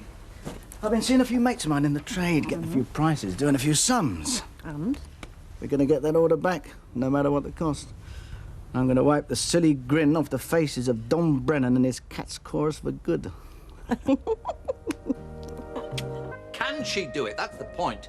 Is she legally entitled to chuck us out on the streets? Oh, Derek! Well, of course, in this day and age, I suppose she is. When the only people with any rights these days are landlords and property owners. Where's my tie? Derek! I had it in my hand. Where the heck's it gone?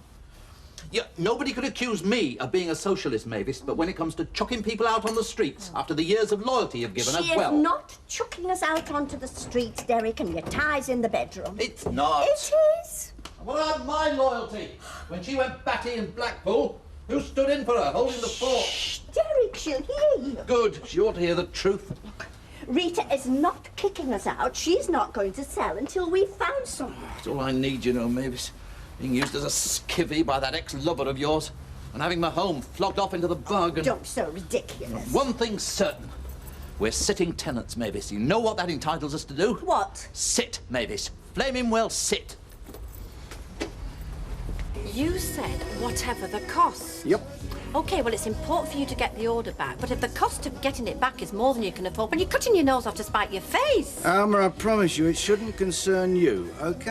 I live here, haven't you noticed? OK, so you live here. Let's keep it that way. We live here and do our work somewhere else. No more machines, no more fretting your brow, if that's what you want. Not one more remark like that, and I shall get violent. God blimey, hassle! Why is it wherever I go I get hassle? What is wrong with you? Look, all I'm saying is don't turn it into a vendetta. I know you. To put Ivy Brennan and those girls out of business, you'll undercut yourself till you've got nothing left. And why not? Get rid of the competition. And I can charge what I want. That's good, isn't it? I'm not so sure. Yeah, well, if you're not sure, don't go into business. I am in business. And look at it. Oh, come on, Mike. I'm on your side. Those girls have ratted on me, all of them, from a great height. From now on in, there is no more favours. Do you understand? Yes, you're cutting your nose off. In the short term, but I'm thinking long term. Now, if you are on my side, get down to that cafe and get working on Gail. How do you mean? I'm thinking long term. Get down to the cafe, do a bit of work. We're going to need Gail on our side. Oh, Marge, we're relying on you. Well, I'm sure, but we need them bags. Well, that's not going to take all day, surely, to goodness. Oh, all right. If you can't, Marge, can you? I'll see you. How do you like that? I'm not bagging today because I've got a mate in the Royal Older. Oh, why does that stop her? Well, she's visiting. Hiya, love. Takes forever to get to Oldham. Yeah, 20 minutes on a good run. Here, look at this, look. That's one day's rubbish from the back of my cab. I feel as though I'm driving a litter bin. Don, that was Marge on the phone. She's decided to take the day off. You're kidding? Well, that's 3 of them. Oh, it really isn't good enough. Oh, flipping heck. Well, didn't you say out? Well, of course I did. And? Well, it's up to her, isn't it? I mean, I can't make her work, Don. I'm not a boss. But delivery dates are vital in this business. If a firm doesn't deliver on time, they stand a good chance of losing their customers. Of course they do. Should I get on to Mr. Ingram, do you think? Tell him that we won't make it on time, but another couple of days and we will. No, you'll be playing right into his hands with that. He'll cancel this order as well. Just sickening her. Here we are, we've got a chance to do something worthwhile off his own backs for a change. Why can't folks stick to their words? Some cooperative, innit? All they cooperate in is skiving off. Ivy, I'm not busy today. I'll go round to Marge's. No, you're not going to sewing, Emily, honest. No, I don't even intend to try. It's a long time since I did any machining, but I'm sure it'll come back very soon. Emily, you're a little diamond. Well, be a few more at least. Emily, you're a good one. Perhaps we'd better phone Marge quickly. Stop her going before I get Don't there. worry, I'll run you around there, Emily. Hey, come on. Now that's what I call cooperation.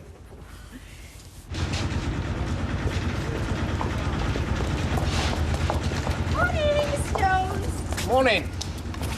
Big day today, I hear. It is. Oh, lucky girl having a builder as the father. Why'd you say that? Is it Stephanie, your daughter's name? That's right. Well, I think she's very lucky. I mean, how many girls get given a house when they get wed? Not so many. And nor she. She's getting it at cost. Not that it's any of your business. Oh, no. Sorry, look, I don't mean to pry. It's just that, well, you know, I mean, when I married Alfie, I just came with a tube of mints and nothing else. What's the groom's name? Desmond. Look, I'm in a bit of a rush, love. Do you mind? Of course you are. I mean, they'll be going off on honeymoon today, won't they? Tomorrow. Oh. Tonight they're here. Any more information you want? Oh, Honestly. What time is the wedding? At 3 this afternoon, which is why I am trying to get things sorted. Oh, yes, of course. If you want a hand. I don't. I just want to get on. She's only interested, Mr. Roberts. So are you, if you're honest. Well, if Maurice Jones has any sense, he'll tell her to op it, because whoever invented deck curtains had Audrey in mind. That's the pot calling the kettle. I'm just interested in future custom, aren't I, love? I mean, let's face it, a house over there is a purse over here. Hey, I could market that as a slogan. Wouldn't you like to live over there? No. Wouldn't Audrey? No, she wouldn't. No, as a matter of fact, she's going to look for a house later on today. You see, her idea is to put this street right behind her. And let's face it, if I lived over there, I'd lose a house full of customers. And that's the most important thing, isn't it, Mr. Roberts? Of course it is. Now then. They're called Stephanie and Desmond. The wedding's at 3 o'clock today. They're staying in their house tonight and they're going off on honeymoon tomorrow. Oh, where did they shop? A card for Jenny. Yeah. She'll no doubt chuck it in bin, but I can't ignore her birthday for all that. Oh, blow it. Do you know you finally find one that you like and it says happy birthday, sweet 16? She's 19 now. Amazing, isn't it? 19. You know, I thought I had it tough when I was her age, but compared to her, how we wrapped in flannel. Yeah, but, well, she's settled now. I mean, she's got the chance of a new life, at least. Yeah, thank God. If she hadn't, I don't think I'd let myself move. Rita. Yeah? Well, it's just something Derek said. Yeah? Well, if you sell up before we've found somewhere, it doesn't mean that Derek and me will be homeless, does it? Do you know he must have a terrible opinion of me, that man of yours? Mavis, if you haven't found anywhere, I wouldn't dream of selling. I promise you. I won't complete until you have found somewhere. Thank you. It's just Derek's nerves, I think, you know, the new job. I mean, once he gets used to it, he'll be back to his old dynamic self. Dynamic?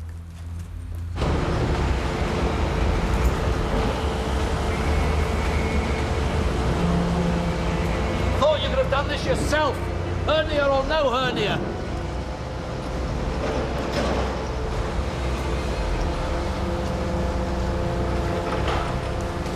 Morning, Derek. Morning. You order for Normandale's? Yes, part of it. Seem to have to do everything myself. Well, I want you to drop that, Derek. Halifax calls. Does it? Yes, I've got an important meeting there this afternoon. So I'd like you to get yourself cleaned up and come with me. Oh, really? I can use your talents, Derek. I'm glad you realise I've got some talents. Be ready in half an hour, OK? All right. I have to say it's a relief to have a glass of ale and a certain amount of peace. Oh, come on, Percy. Look around you. I've seen more life in chapel arrest. Well, I know what I prefer. It's not long since we were studying with those thugs from that building site over there. Well, they use this pub like a football terrace. Hey, that's my Eddie you're talking about. Ah, you know what I have to say about that? What? Find one fool, you'll find another. Hey, Alec asked me to bring these up for all the flipping shelves are full, aren't I they? don't know, but I know where I'd stick 'em. Where? Thick end in Percy's mouth. What have you been saying, Percy? Typical, isn't it? I just said how peaceful it was in here, and I get my head bitten off. Don't say peaceful, not to Alec. They'll sales are down 10%. Well, I must say this is very pleasant, Victor. Trip out to Halifax. I shall enjoy that. Into the heart of the Pennines, eh? Yes, quite. And I must say, in terms of my position within the company, how much I appreciate being involved in the executive side of things. It's good to know that you need me along, as it were. Oh, Derek. You're driving. Oh. All right, you are. Right. That's one of the main things I wanted you for, your driving licence.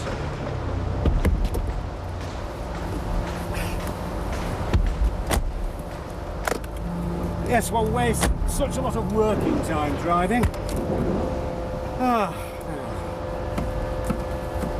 Well, drive on, Derek.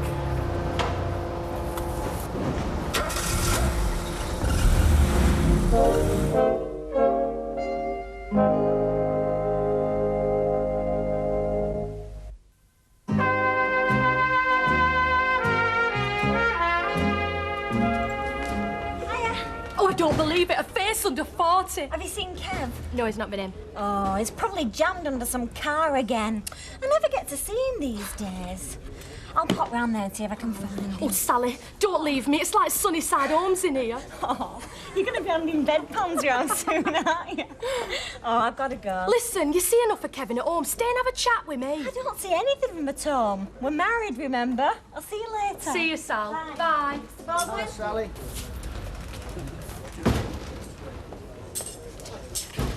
Do you know what they call women who sit by themselves in pubs? I know what they call men who crawl up behind them. What? Creep. Oh, charming. No, actually, I wasn't on my own. Audrey's just left. Another likely story. She's gone house hunting. Does that sound familiar? Yeah, I know a little place at Suda, Docklands Settlement. Wonderful view. Oh, no, mention that to Alf and you'll be buying reeds. No, it's a nice little semi they're after now. Oh, that figures. Hey, you look better than you did this morning. First rule in business, darling, try and cut out the middleman, which is particularly satisfying when the middleman happens to be the one that gave you the headache in the first place. Who? Ingram. I asked myself who needs him, and the answer came back loud and clear, not me. So as soon as I can get my little workforce together, we're back in business. What, back with the factory? Oh, no, God forbid, no. Oh, you're not going for outworkers again, are you? No. Well, where are they going to work? You know, Alma, that's a good question, that is. Is that fruit juice? Yeah. Let me get you something stronger. Right, Yes. Tina, large cups, please. Right. Good heavens, look who's there. Have you seen her, Derek? Yes. Well, what a coincidence. I mean, fancy Mavis being here at the very moment we're passing. Yes, extraordinary. Well, pull over, Derek. You're not going to leave us, surely.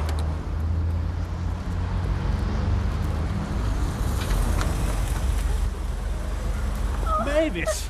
Victor! In the nick of time by the look of things. Hop in. Oh, thank you. Hello, Derek. Hello, Mavis. Oh, this is marvellous. Just what I needed. Do you know, for the moment, I thought Derek was going to drive right past you. Not very chivalrous, I thought. Oh, you wouldn't do that, would you, Derek? Where have you been? We've been to Halifax, Mavis. An important meeting. Derek's been very useful. I've been able to work in the car. Well, on you go, Derek. Oh, it's a lovely car.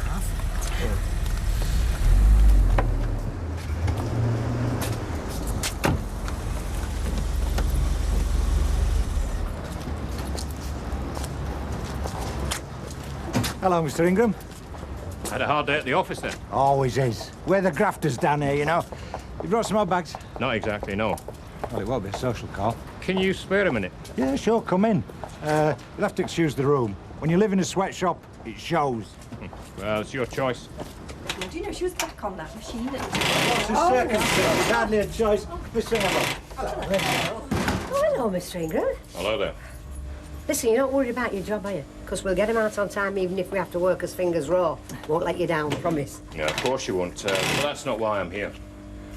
Oh, looking a bit serious, Mr. Ingram. It's bad news, I'm afraid. Oh, you flaming well know. Well, you better grab a chair, mate. Oh, thanks. What is it then, Mr. Ingram? Oh, it's quite simple. I've had word from the travel agency. They've pulled out of the rolling contract.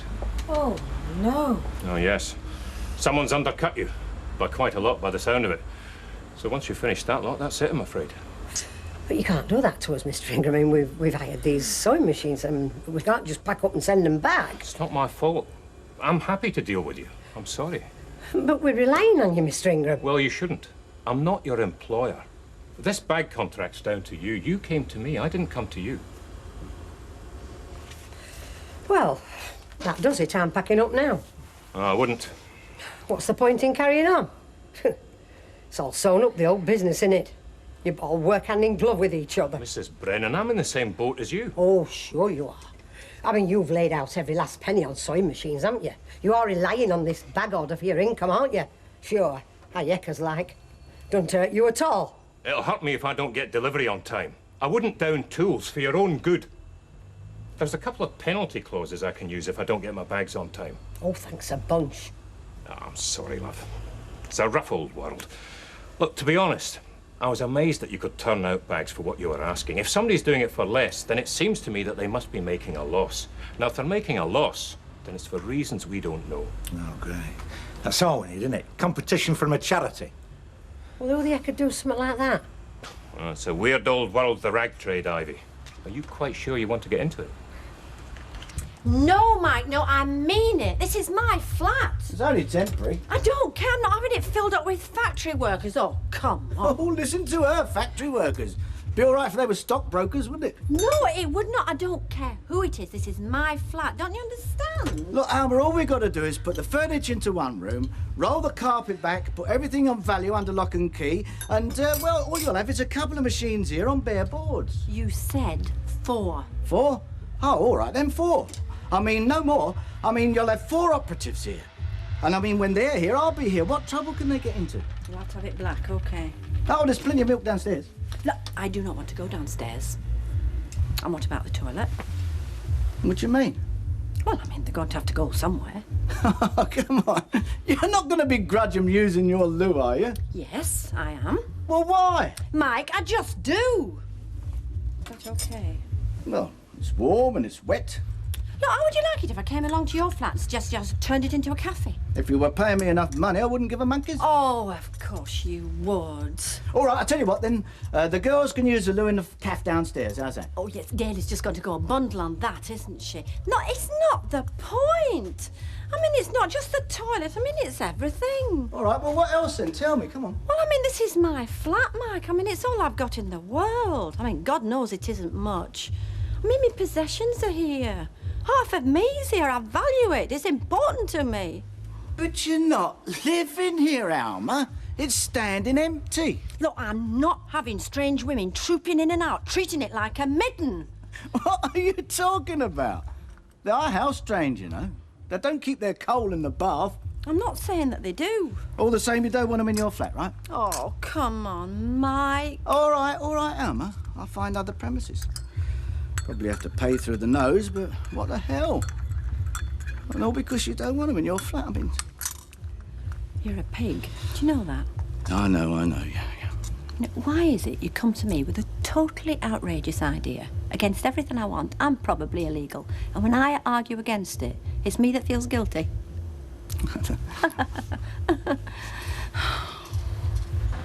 It's only humiliating if you're looking to be humiliated. Look, I thought I was going to Halifax in an executive capacity. I might just as well have been wearing a flat hat.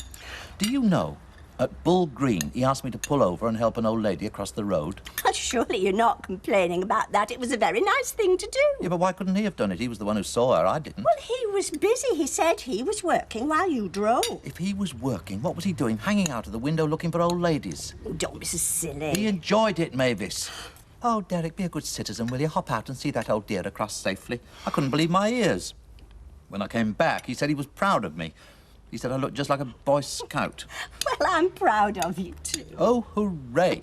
Shall I tie you a granny knot? And then he invited you into the car. Well, I should think so. I'd got heavy shopping. Yes, but don't you see, Mavis? He loved it. Oh, Derek, he was only doing what anybody else would have done. No, it was the way he did it. How do you mean? Well, leaping out like a knight in armour. If you'd been an old lady, he'd have sent me out.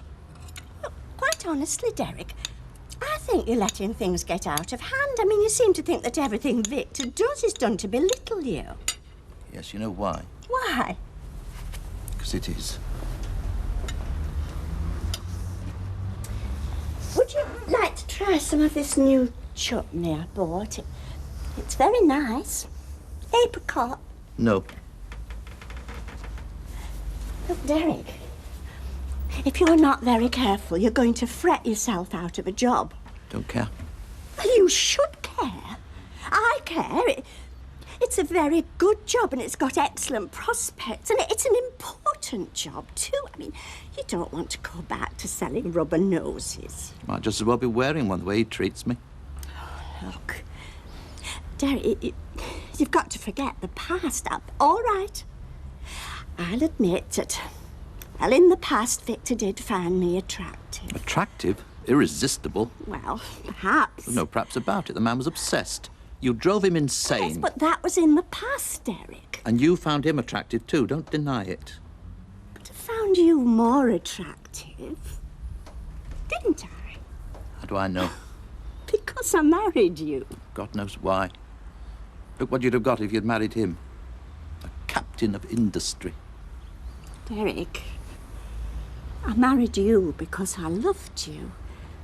Because I respect and look up to you, and I don't regret it, not for a moment. Really?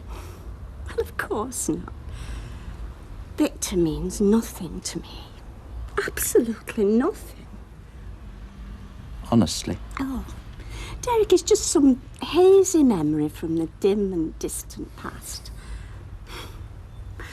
What I'm concerned about is you and me and our life together. Oh, love. Don't let it get under your skin. Your job's much more important than some silly jealousy from years ago.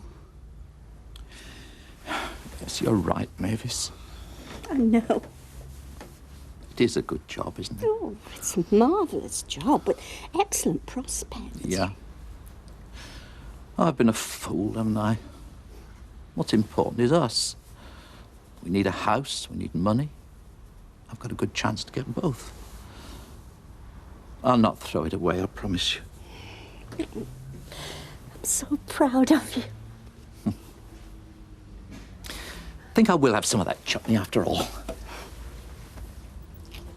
Thought it were a lovely house, you know, Al. Yeah, lovely price and all. Still, I think we can do better. I mean, there were no garage, the patio were all cracked.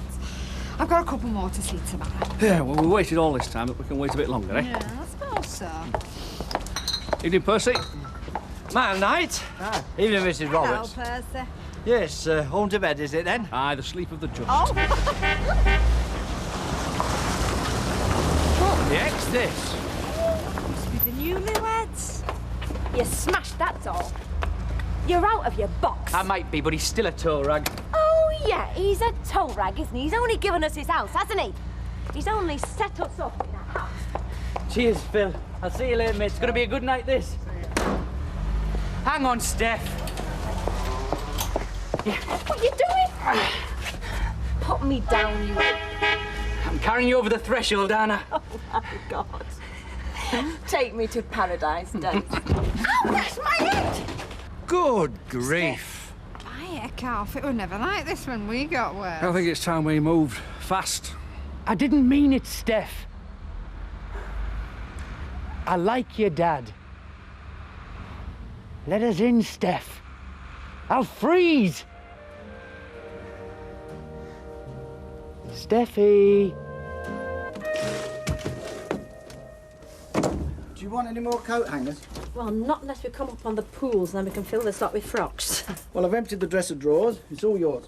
Do you know you are a very nice fellow underneath it all? Underneath all what? Well, I sometimes think you work too hard to attract opposition. I'm sure you'd do better to concentrate on your charms. How to succeed in business. Never pretend it's social. You'll learn. From you too, right? Yep, and you've got a long way to go, especially if you're frightened about telling Gal. Oh, yes, well, putting 4 machinists in the cafe flat is going to raise her hackles, and I think she might have expected a consultation before we put the advert in the papers. Well, it all depends how you sell it to her. 4 women working in that flat above the cafe. I mean, where are they going to have their tea breaks? The cafe. Where are they going to have their dinner? The cafe. Really, we should be asking her for commission on that lot. It's second nature to you, isn't it? Yeah.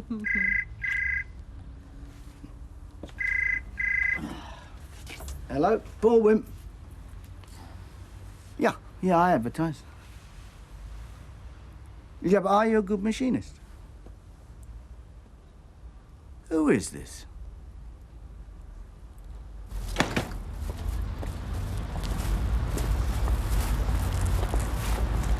Morning. Morning. That was a fair parade, if I might say. You are? You and your husband have only heard 2 rows to match that one. Once with the Duckworths down here, and the other was up at Catterick Camp and had to separate 2 private soldiers who dated the same ATS girl. You must be Percy. Mrs. Sugden. My father, Maurice Jones, talks about you with a lot of respect. He said if there's anything you want to know down Coronation Street, just ask for Percy. Did he now? Well, I do happen to be clued up, yes. People trust me to know what's going on. Big houses, are they? Big enough for us. Only I was promised a recce when they first went up. Happened if I popped in, for for a cuppa if you want orienteering. Absolutely. But to be honest, Percy, I'd rather wait till me and Des have finished doing it up. See it in all its glory, eh? If you want, yeah. Right.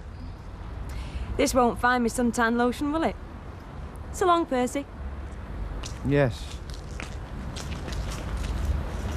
You'll have to make do with one bacon, Ted. I'll bring the other over in a minute. You've not forgotten meeting Doggo for the pint at dinner time, have you? What's up? You with a mate called Doggo. Oh, well, it was called Donahue at school, so Doggo stuck. What do you call him when he's 40? Knackered. Thin ice baby face. Any chance of a word? Yep. Well, when? Yeah, all right, then. All right, do you want me to Yeah, do this? that other bacon's Right, Mrs. Edmondson. okay. Well, look, to be honest, it's a bit tricky, this is. What is? Well, it's about upstairs. You see, Mike's trying to get more business and he's looking for somewhere, well, temporarily, to put his machinists. You've told him he can use the flat? Well, I mean, I'm not using it and he doesn't have much choice, does he? That makes two of us. When was all this decided? Look, it's work for 4 women in need of hard cash. It'll pull a lot of people out of a spot. Particularly Mike Baldwin. How come you have a habit of making people feel guilty when you don't get your own way? Don't be difficult, girl. I'm so proud of him, Rita. So you keep saying. No, it's just the way he's buckling down and getting on with the job. We all do it. It's not a camera trick. It's called gainful employment. Oh, I know, but under the circumstances, it's been very difficult for Derek falling in with Victor's regime. I mean, imagine working for your wife's ex-lover. It must be love. It must. No, this. It was behind the door when I got here. No points for guessing what it is. It's not addressed. Well, if it's for me, your marriage is in bother. Oh. Take the wings and fly with me. Fly with me as souls may. When joy is found and hearts are sound, love is here for always. Oh. Oh, Derek. You send him, Mum?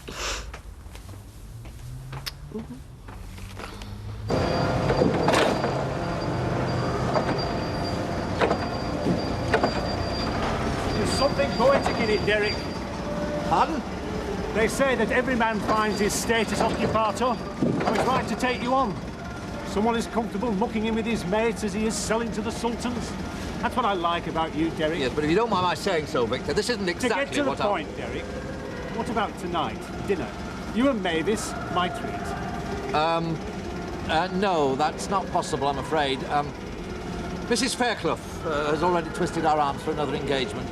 She gets very lonely in that house of hers, you know. Oh, pity. Yes. Another time, then? Yes.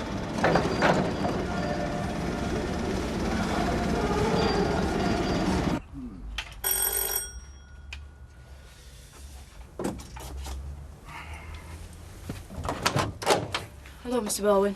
Josie, I was beginning to think you changed your mind. Yeah, well, had to think about it, hadn't I? Once I knew his advert I were answering.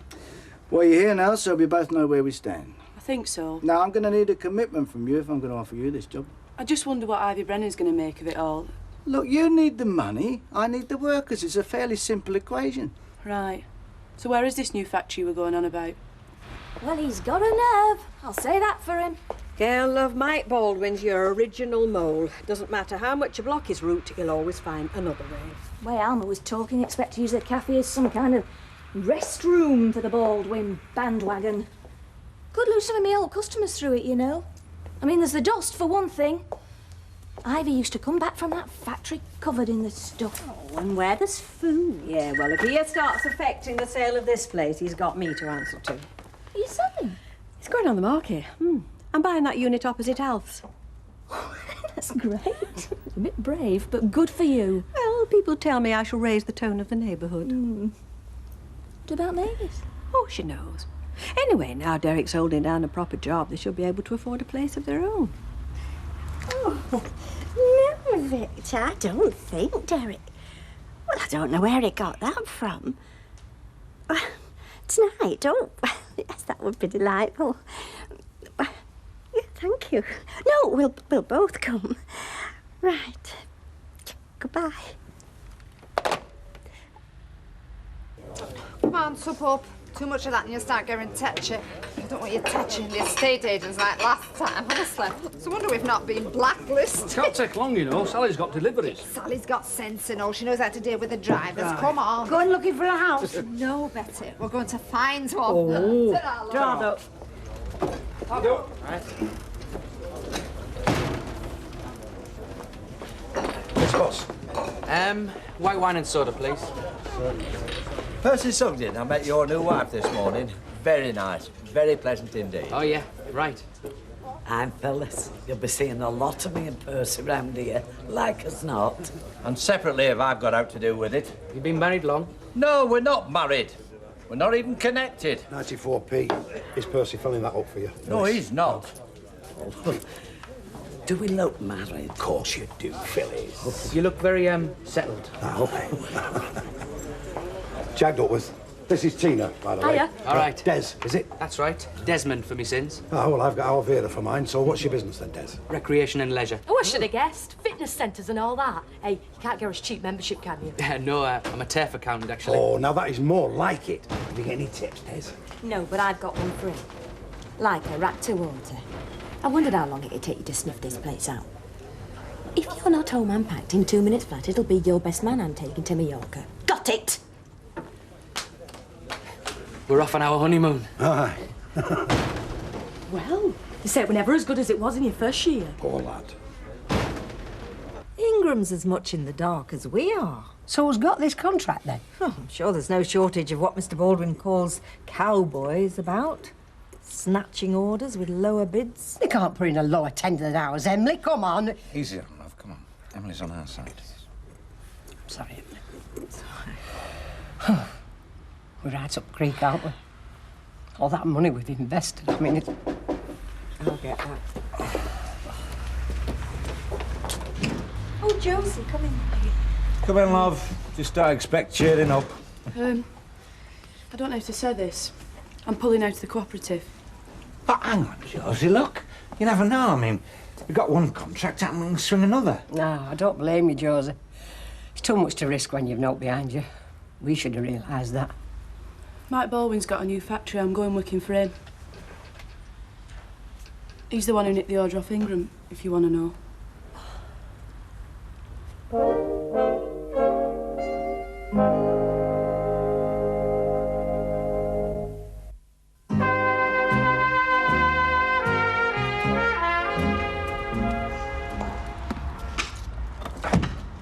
I'd give me right arm to come as excess baggage right now. What? On a honeymoon? We should have sold tickets, Des. Thanks for everything, Dad. Cut price house, cut price taxis. My pleasure. Right, let's get you to the airport then.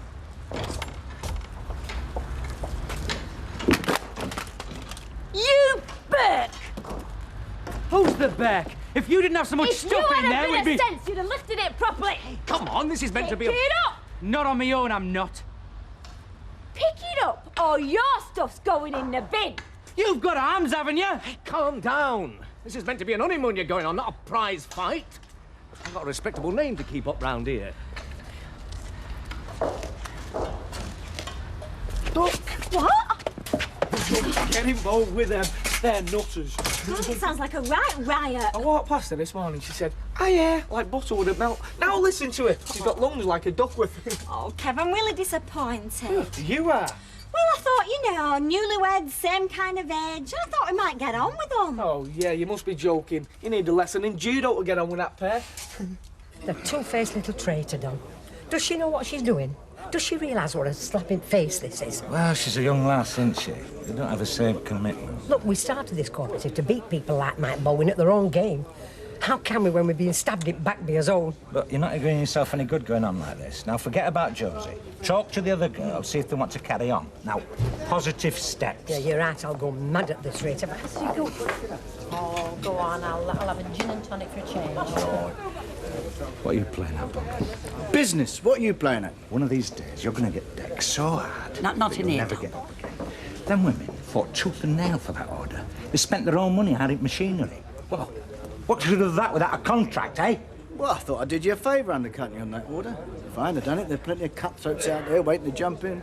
Yeah, well, that might have just have been easier to swallow. You know, he's not a social worker, you know, Don. I mean, Mac's been in manufacturing all his life. I mean, how would you like it if he squeezed in on your taxi rank? Oh, well said, well said. And just what's your stock in trade, Alma? What do you mean? Well, we were just wondering what he was getting for his money. You Shut up! Don't, Dom. Right, well, we're going to have a large gin and tonic, large whiskey. Okay, Just sit down. Oh, he gets enough of my time without having to spend dinner with him. He thinks we all live and breathe recycling. I just thought it would be useful. Useful? Yes, well, you and Victor seem to be getting on very well. I mean, it seems a shame not to stretch that into your social life. Well, he is your boss, and I just sometimes think it helps to break down the barriers. I like barriers, Mavis. Well, look at it this way, Derek. Dinner tonight might be Victor's way of patching up your differences. Might it? Oh, I'm sorry. Have I ruined your plans? Oh, it's just inconvenient. I mean, I think you should have checked with me first. What was it you were wanting, then? A romantic dinner for two? When joy is found and hearts are sound, love is there for always. What are you talking about? Valentine card, silly. What Valentine card? Just put it away for that mouth of hers. You've upset her. Well, she's upset me and all. I mean, you can't talk to people like that and get away with it. And stop defending her like she's your bosom pal all of a sudden. Alma, this machine shop scheme. You'll be creating dust and mess up here while we're trying to cook down there. I mean, it's hardly ideal, is it? Look, you in this cafe are going to come up smelling like roses with the trade it'll bring, and we'll clean up after ourselves. And in the meantime, you've gone behind a lot of people's backs to make Mike Baldwin money he doesn't need. I hope my cafe doesn't suffer because of it. He said that. He said we'd look married. Thanks. I don't... You're supposed to be meeting Doggo. Oh, Martin, I'm sorry. She's on another planet, that woman. Oh, come on, he's only a mate. He's not going to go into an off for 10 minutes, is he? Well, it was more of an appointment, if you must know. What about? Have to wait and see, won't you? See you later. See you. Look, don't quote me the stock sheet. Just tell me that that cut material is going to be there. Oh, thank you. Look, George, I'll phone you back, all right? See you, mate. Oh, I thought good Catholics like Ivy Brennan had priests to do their dirty work. She didn't send me. She told me, but she didn't send me. So? When I gave Ivy's co-op that travel bag order, she was undercutting your price. Well, very sensible of you, mate. You've got to grab it where you can. They were taking minimal profit, just enough to keep the workers afloat. They were sitting ducks where trading's concerned. The only way you could have taken that order from me was by doing it at a loss. No. No, not necessarily. Taking it just for the sake of it. Just to win. Do people know how desperate you are, Mike?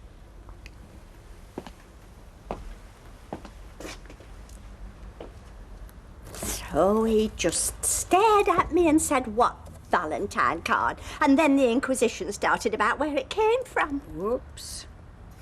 Well, it's not as if you're up to your neck in fellas, is it, Mavis? So that only leaves Victor. Oh, I didn't... I don't want it.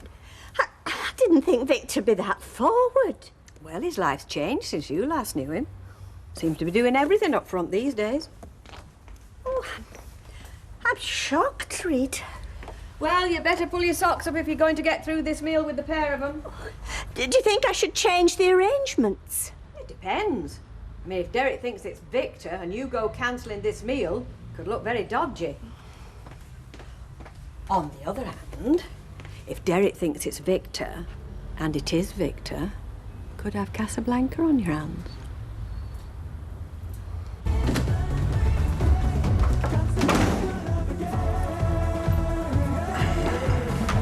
Are we friends? Maybe. You can tell me. Well, what walks up and down in a white coat saying, have you had this pain long, missus? A doctor. And what walks behind him in a grey scruffy coat doing all his dirty work? A porter. Might have a job. As a porter? Yeah, Weatherfield General. My doggo's been working there all summer, loves it. And he's fixed you. That's looking all right. Good. Hope you get it. Might mean 1 or 2 lonely nights, though, for the love of my life. It's all shift work. Shift. Mavis, love, you had a Valentine's card this morning. This afternoon, you had an invitation out for a meal. Most women pray for that kind of attention. But neither of them are what they seem, are they? Oh, it could only happen to you. Right, you lot, come on your bikes. Get rid of this lot. Hey, and shove them all through the letterbox, do you hear me? Yeah. Tra, love. Bye. Tra. Mrs. Fairclough. It's Felicity. Oh, this is about Jenny, isn't it? Oh, don't worry, it's nothing terrible. Oh, thank God for that. It's just that I'm worried about her. I didn't know it was her birthday till I saw your card in her room. She doesn't say much about anything anymore. Look, I'm the wrong one to come to, love. Yeah, well, there is nobody else. I've tried. Well, I thought you had counsellors at the Poly. You know, people trained to cope with these problems. Yeah, we do. And they're good. I can't drag her in there, can I? And neither can I. Felicity, love, my card, where was it? In the bin. So if I turned up offering Jenny advice, do you think it would be taken on board? Oh, it's wearing me out. Look, this is going to sound harsh, but I have tried before and had it thrown back in my face. She doesn't trust me anymore, love. Hey, Felicity, keep trying, won't you? Try and get her to see somebody, will you? Yeah. Thanks,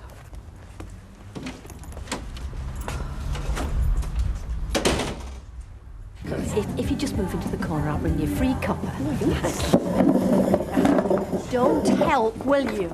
That's it, fellas. Through here. That's it. Right, come on in. There you go now. Here? No, upstairs. There's a lot more space there and a lot less grease. Hang on, we weren't told upstairs. Well, you are now. Look, don't worry. There'll be a drink in it for you. Come on. Oh, yeah? What kind of a drink? Well, no, I mean a proper... Here. That all right? Upstairs. Right, upstairs then, mate. That's it. Now, mind there you go, won't you? Mind there. That's it. Mind the liner. I don't know. Everyone's on the make. Look, I know this is a nuisance, but it's only temporary. We'll all be winners in the end.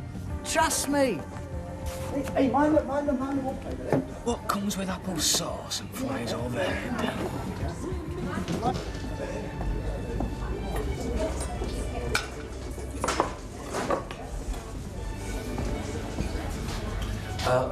Yes, I'll just have an omelette, please. Terry, I brought you to the best vegetarian restaurant for miles. Only wants an omelette.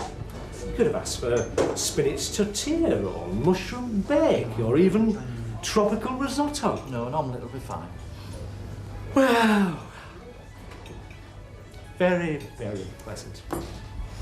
Victor, I'm just curious. Is there a lady friend in your life? Eric, that's personal. Supposing Victor doesn't want to discuss it. Alas, no. I've plenty of friends who are ladies, but the spiritual inflections eluded me. Unlike your good selves. I know you like poetry, verse, that sort of thing. How do you stand on Valentine cards? Oh, well, in the middle, I shouldn't wonder. I mean, that's me, Victor Pendlebury, Mr. Fence Sitter. Only Mavis had one this morning from a secret admirer. Oh, well, why not? I'm sure Mavis has many admirers. No, just the one. Oh, well, anyway, I didn't bring you here to keep you hanging on, Derek. Beg your pardon? Pendlebury Paper Products. The testing time is over. I want you to be my chief representative. Really? I've watched him, Mavis. And if I'm honest, in the early days, tried to find fault. Nothing. You're squeaky clean, Mr. Wilton. No more plant work for you. No more mucking in. Chief representative? What exactly? Frontman, company car, expenses A to Z, and off you go. Doing obviously what you're best at. Tomorrow's Yorkshire. 2 Virgin retail outlets. I want the main stock in these 2 shops to be Pendlebury Paper Products. And I want Derek Wilton to put them there. That's why I invited you both to dinner. Well, thank you, Victor. I said he wouldn't let us down.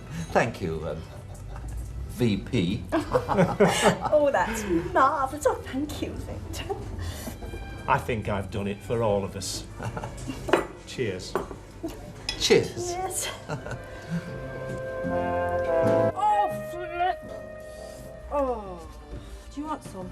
No, I'm absolutely useless unless I have my caffeine neat first thing. And don't tell me it's bad. Oh, well, there are worse addictions.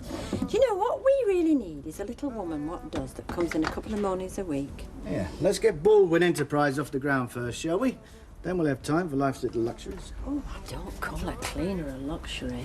Oh, sorry, I'm being moaning min again. Yeah, you're always apologising lately. Stop apologising. Yeah, well, it's all this uncertainty. I've never been very good at coping with stress. Look, let me do the worrying, OK?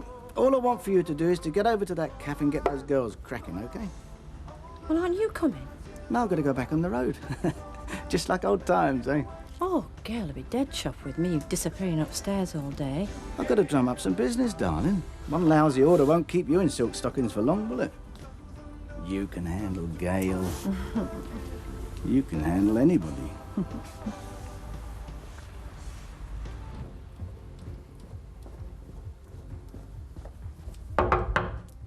Jenny? It's Flick. Coming running. Oh, come on. It'll do you good. Get the adrenaline going. Jen? Okay, see you later. So then we had this perfectly delicious gooseberry wine that you couldn't have told from a muscadet. I must say Derek was very favourably impressed, but then it was much more what you'd call gourmet vegetarian. And as Victor says, you see, it's very different from the old nut cutlet days when they all used to be arty little places above craft shops, all run by ladies that look like Joyce Grenfell. Rita? Hmm? Oh, is Jenny still on your mind? Well, Felicity's a level-headed girl. She'd not have come round unless it was serious. So why did you tell her you couldn't do anything? I'm scared. I'm scared I'll make it worse for both of us by poking me nose in. Don't stop you worrying, though, does it? Oh, you've had a sight too much of that these last few months. Do you know, when she was with me and giving me all that hassle, she said some terrible things. Hurtful. I know. People said then, why did I put up with it? Why didn't I just chuck her out? I know why you didn't. It's funny, isn't it, Mavis? Neither of us have had chick nor child, and yet, you know, I think we both would have made damn good mothers in our own peculiar way. We would, no question. She's only 19. She could be on the edge of a nervous breakdown, and she hasn't got another living soul, only me. And I'm the last person she wants to see. What in God's name am I going to do, Mavis?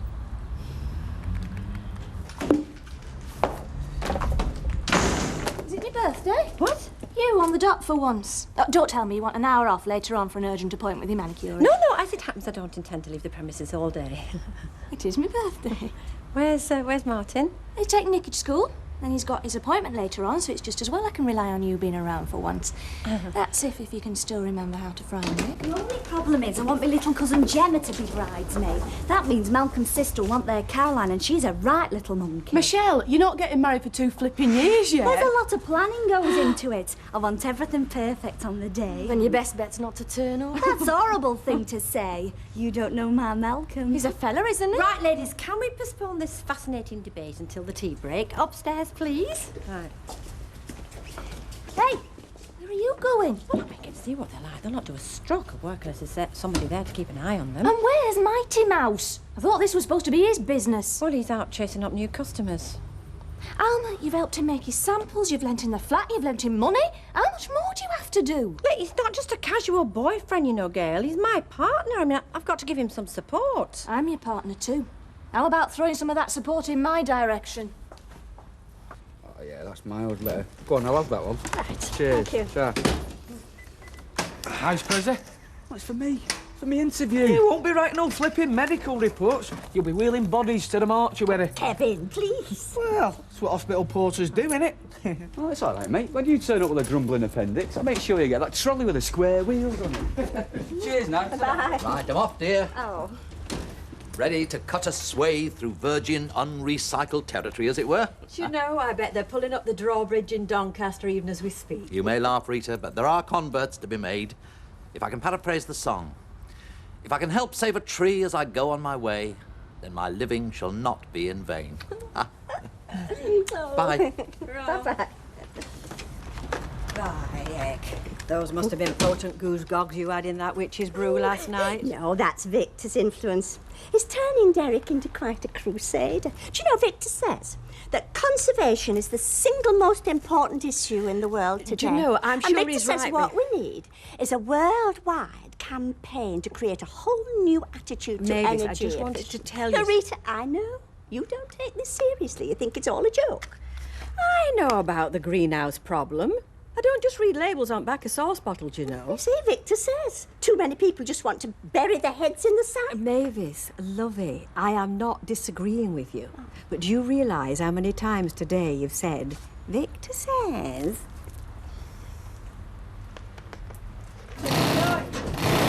Oh, I'm sorry I'm late. I had to take our Craig to the baby minder. He didn't want me to leave him, poor little mite. What's wrong with your old man? Why couldn't he take him? He's got his own job to get to. My Malcolm wants me at home once we start a family. Oh, Gail says any chance of giving his hand, we're pulled out downstairs. He sounds a right chauvinist pig. She's no right to keep saying them things about my Malcolm. Oh, I hope he doesn't wet himself. He's only 4. Look, will you bless just him. tell Gail I can't get round right now? Well, she'll not be happy with you. But she's not happy, I'm not happy. Who's happy? I mean, we'll just have to put up with it, won't we? Right, Michelle, we all know that Malcolm is Mr. Wonderful. Debbie, will you just keep your feminist opinions to yourself? Pat, stop worrying about Craig. Josie, is there anything on your mind? No. Right then, can we all buckle down and get on with a bit of work, please? Well, they seem a right pair to me. I mean, she's not worth 4 shilling for a start. Kevin and me didn't go on like that when we were newlyweds. I mean, we don't even go on like that now. Oh, I don't know. She reminds me a bit of me when I was that age. What, you were like Stephanie Barnes? Well, that's what you call volatile. Up one minute, down the next. Fellas never knew where they were with me. So what else is new? Oh, they've gone off to Mallorca on the honeymoon. Well, I hope he takes a parachute, because if he gives her one wrong word, she'll have him out of the plane. Alfie, honestly, I think you've got it all wrong. I think they've got a very passionate, loving relationship, and that's their way of showing it. But what about all this shouting and screaming every 5 minutes? Oh, think of the fun they'll have making up. Hey! We'll have to go now. Yes, right. Good luck. Will you manage? Yes. Look, get Alma down here if I have to drag her by the roots. Kevin thinks I'm cracking for this job. Rubbish. You're just the sort to work in hospital. Well, if anyone should know about my bedside manner, it's you, eh? I meant gentle and sympathetic. Me? Yes, you. Go on, get off with you. See you. Oh, good timing. Hurry up and ask Alma to come down, will you? What do you mean? I've only popped in. I'm not stopping. Mike, I'm trying to run a business. So am I, darling. So am I. Funny setup, this. Didn't you used to live here? That's right. So where do you live now? She's moved in with Mr. Baldwin. I don't think it's really necessary to discuss my private... You must be really wanting to give up your independence so that you can run a business. One that pays your wages, Debbie. Good morning, girls. Morning, Mr. Baldwin. How's it going? Fine, no problem. Listen, I'm just going to pop downstairs and give Gail a hand. I've only popped in for a progress report. Mike? I've got to pop off over to Preston. But Mike... Keep up the good work, done. You're doing a grand job. Bye. Mary's doing very well, as it happens, and of course, it's got the satisfaction of knowing it's a worthwhile job. Oh, how does it work then? I couldn't tell you the technical details, but it means instead of just throwing away all your waste paper and your cardboard, it goes through this process and it comes out at the other end as good as new. By gum, I wish they could find a way of doing it with people. Oh, you don't have to worry, Mrs. Pierce. You're very well preserved. I sells a piddled onion, but you wouldn't catch a fella snuggling up to one of them on a cold night. Hello, Mavis. Victor, Derek's gone to Doncaster. And I'm sure he's doing sterling work. Well, is anything wrong? On the contrary. I hope you enjoyed our little excursion last night. Oh, yes, I did, very much. Where did it take you? Mr. Pendlebury very kindly took my husband and I out to dinner. Excuse me. Oh, just the 3 of you? Yes, that's right. You should have let me know. There's nothing I like better than a foursome meal. There's your change, Mrs. Pierce. Actually, I'm here because I was in the area and had a loose end for lunch. I only think so, am I? Your change, Mrs. Pierce. Oh, I brought those pamphlets about Save the Elephant you were interested in. I thought we might look at them together over a cheese salad. Hey, do you know, I'm fond of elephants. I once had a ride on one at Bellevue when I was a girl. Mind, it's going back a bit. Well, it must be at least 20 years. Actually, Rita's not that... Oh, off you go. Oh, hello, Victor. Hello, Rita. Well, Mavis, can I tempt you? Go on, kid, let him tempt you. Oh, yes. Thank you, that would be lovely. Hey, I say, ain't it lovely? He's taking her for lunch. Oh, thank you. We're only going to the Rovers. Did I say anything? Bye. Bye. Enjoy yourselves. Thank you.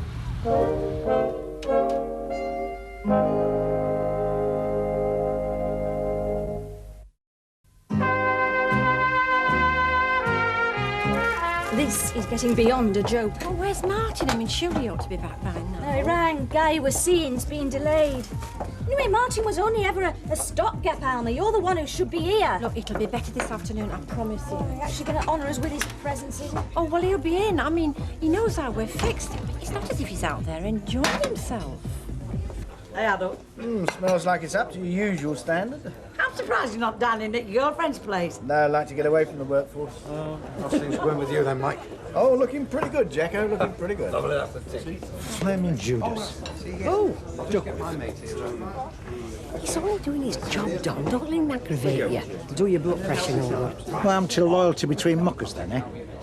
Look at Bob, grinning all over his stupid mush. One of these days, I'll get even with that scumbag. I see the sailboard gone up outside Mrs. Fairclough's shop. Observant as ever, Mr. Sugden. And what's she asking for it? I think that's her business, don't you? Well, they always like to interest himself in my fellow man, or lady, as the case may be. What are these? They're from the World Wildlife Fund. Are you interested in conservation, Mr. Sugden, Percy, ex-Sergeant Army Catering Corps. And you are? Pendlebury. Oh. Victor Pendlebury. Very pleased to meet you, sir. Yes, I am. What? Interested in conservation. Mr. Sugden, you're not. But that's just where you're wrong. I'm very fond of wild animals. I saw the lot when I was out there with Monty. Elephants, lions, tigers, hippo, rhino, impala. Mr. Sugden, you were in the desert. But not all the time. I did get around a bit. I remember one day we were at this watering hole and it was just coming up to sunrise. Is she in, do you know?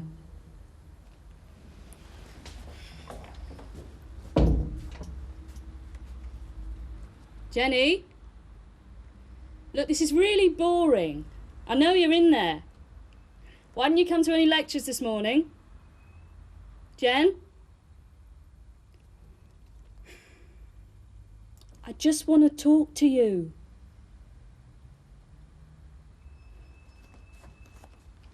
Oh, that's great. Thanks, Liz. See ya. Bye. Well, they want to put me straight in doing brain surgery glasses. Nah, give us a few each porter and get me hand in. Don't you ever take anything serious? No, they said I'd be a really good brain surgeon. I'd have everyone in stitches, wouldn't I? So have you gone on? Oh, don't ask. She popped her face in for 10 minutes and that was that. I don't believe her. It's not her fault. Got twisted round his little finger. Listen, I'm not taking this job unless I know you're okay. Don't be daft. No, I mean it's itch. I'm not leaving you here to struggle on your own like this. I'll talk to her later. I hate to bother you again, but she isn't even coming out of her room now. She won't answer the door. I don't even know if she's eating. Well, Jenny's lucky to have a friend like you to worry over. She'd rather I just left her alone. But how can I? Did you suggest counselling? She's not interested. I can't force her. I can't batter her door down. Well, if she won't open it for you, love, I don't think there's much chance of her opening it to me. Couldn't you at least try, Mrs. Fairclough? Because I honestly don't know what else to do. Hey, I want to work with you, mate. What's all this sucking up to Baldwin about? It wasn't. Thank you, Tina. Look, have you forgotten what that little swine did to us? Listen, they got the redundancy. How long do you want to hold this No, I'm not grudge, eh? talking about the redundancy money. I'm talking about the dirty trick he played, pinching the bag order of 5 in the girls. From what I recall, it were you that pinched it off him in the first Look, place. Tina, love, you know not about it. Just keep out of it, will you? Hey, she's entitled to her opinion, you know. Oh, see, we're all sticking together. That's right. All for one, one for all. Defend me to the death, these will go far. Yes, well, they may be called upon to do just that if you don't stop fraternising with that toe rag. No, you let it drop. I did warn you, but no, you insisted on taking him on. What about the brass? Hey, are you happy to let that go? It's a lesson learned, Don. All I do know is I don't want to hear any more about it, all right? Hey, you want to listen to your wife? She's talking sense. Yeah, quite right. There's enough aggro in this world without you causing me more. Me causing you more? I give up. You get over it. Kevin, I'm sorry I'm late. I bumped into Felicity Khan. Who? She's a friend of Jenny's from college. She's been round to see Mrs. Fairclough. She's dead worried about Jenny. Apparently, she's locked herself in a room now.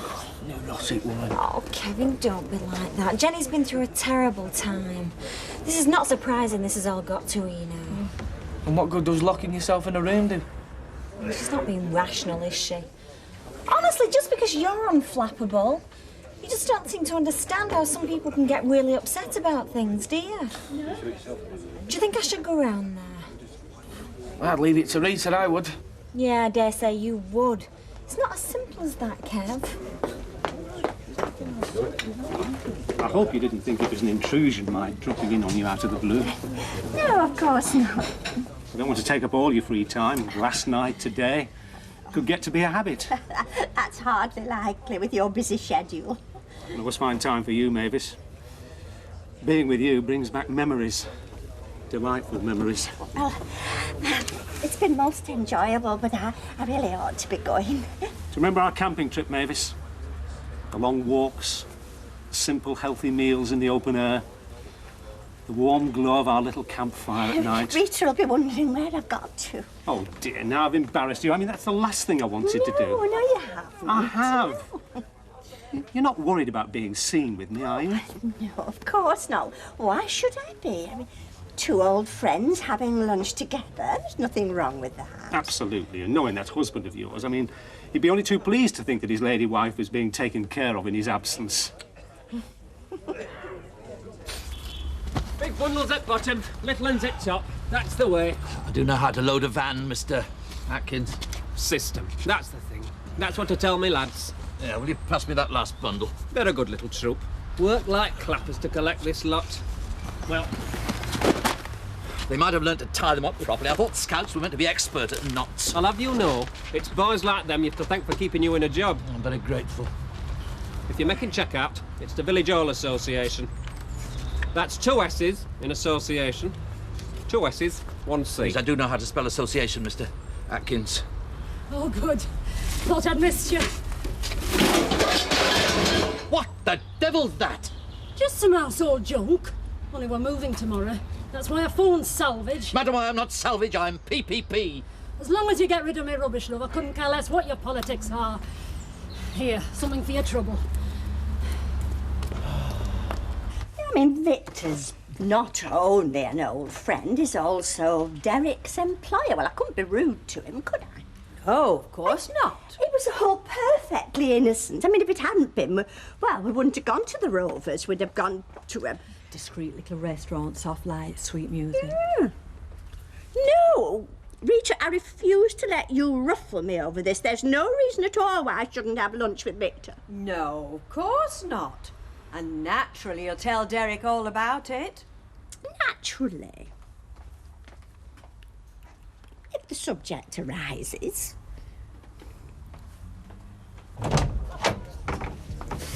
Night, Mr. Baldwin. Good night, Mr. Baldwin. Right, girls, not bad considering it's your first day. Not bad. We've done blooming miracles considering the conditions we're working under. Well, what's up with it?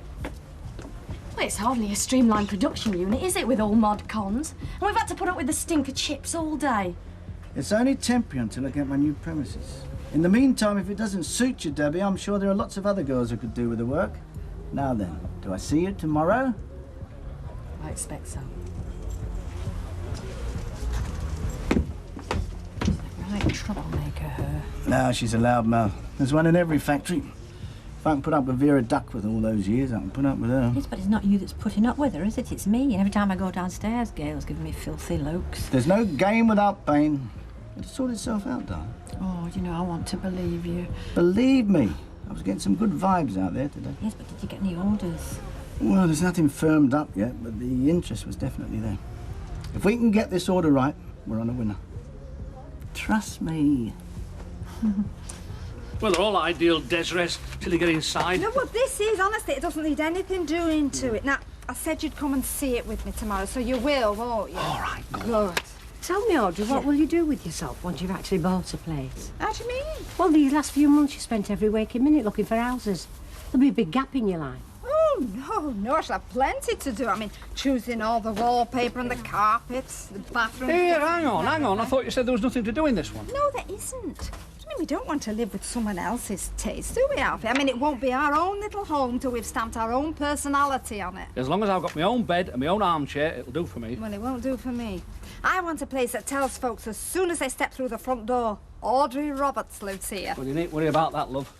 They'll know as soon as they trip over the pile of bills. Oh, look, it's all right. You go home, I'll look up. Cope single-handed most of the day, Alma. I think I can manage to switch off the lights and turn the key. Oh, I'm sorry, Gail. I know how you must be feeling. Try exhausted. Yeah, well, it hasn't exactly been a picnic for me either, has it? Stuck upstairs with them machines going all day and that lot bitching. Am I supposed to feel sorry for you now? No, I'm in a very difficult position. No, you're not, Alma. You're in a very simple position. When I bought into this place, it was on the understanding that we shared the work. Equally. Yeah, well, I didn't know all this was going to happen then, No, did I? neither did I. Believe me, I wouldn't have been mad enough to go into business with you. Well, it's only for a few more days till he gets himself sorted out. Couldn't Martin? Martin's got his own job.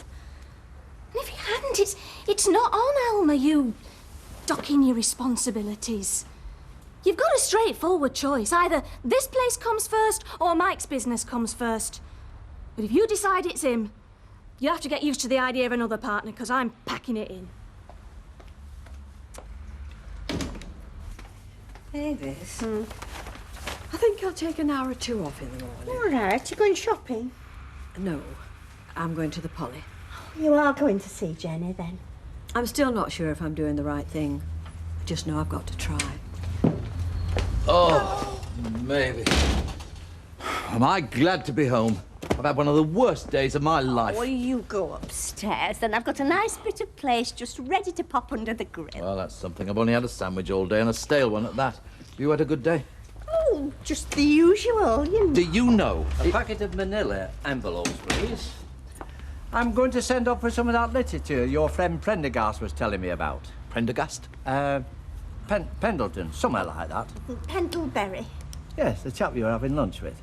Yes, good sort. Got the right ideas. We should protect our heritage. What are your views on man as the hunter, Mr. Wilton? Well, I hope you have a good day, Derek. How can it possibly be a good day, Mavis? I should be constantly wondering where my wife is lunching and with whom. Oh, Derek. Just because Victor took me out to lunch, and it was only the Rovers anyway, there was nothing wrong in it. I don't blame you, Mavis. You obviously acted in all innocence. After all, if your husband's employer asks you out to lunch with him, you're clearly reluctant to give offence. Well, exactly. And Victor Pendlebury is playing on that, Mavis. Don't you see?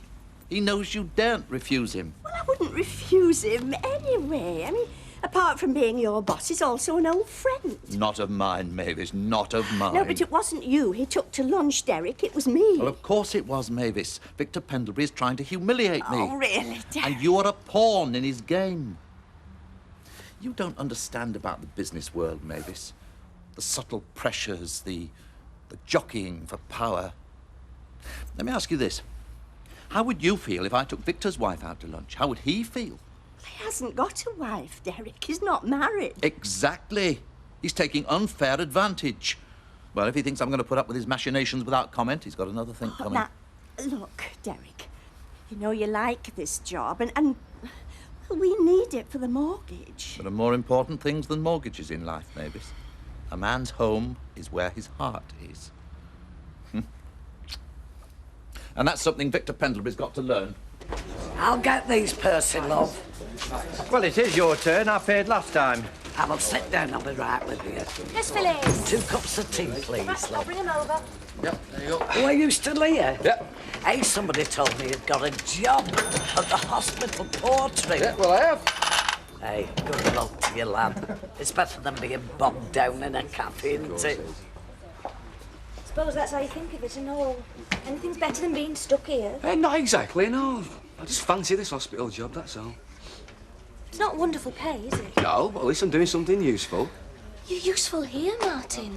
To me. Oh, yeah, I know, but it's not exactly a proper job for a bloke, is it? Would I be here at all if me and you weren't, you know, together? Well, we are together. I'm sorry, Martin. I'm only niggly because I don't know what I'm going to do without you. Oh, mate, calm me, do her share. Oh, yeah? Ow. 2 teas. Morning, Mr. Sugden. Dust. Mr. Sugden, I can assure you this place gets cleaned thoroughly every day. I'm sure it does, but it's what's going on upstairs, isn't it? All this machinery Mike Bowen's got up there checking the ceiling. Results, dust and filth. Oh, there's no dust in your tea, Percy. Get it down, you. Are we not having any tea cakes, then?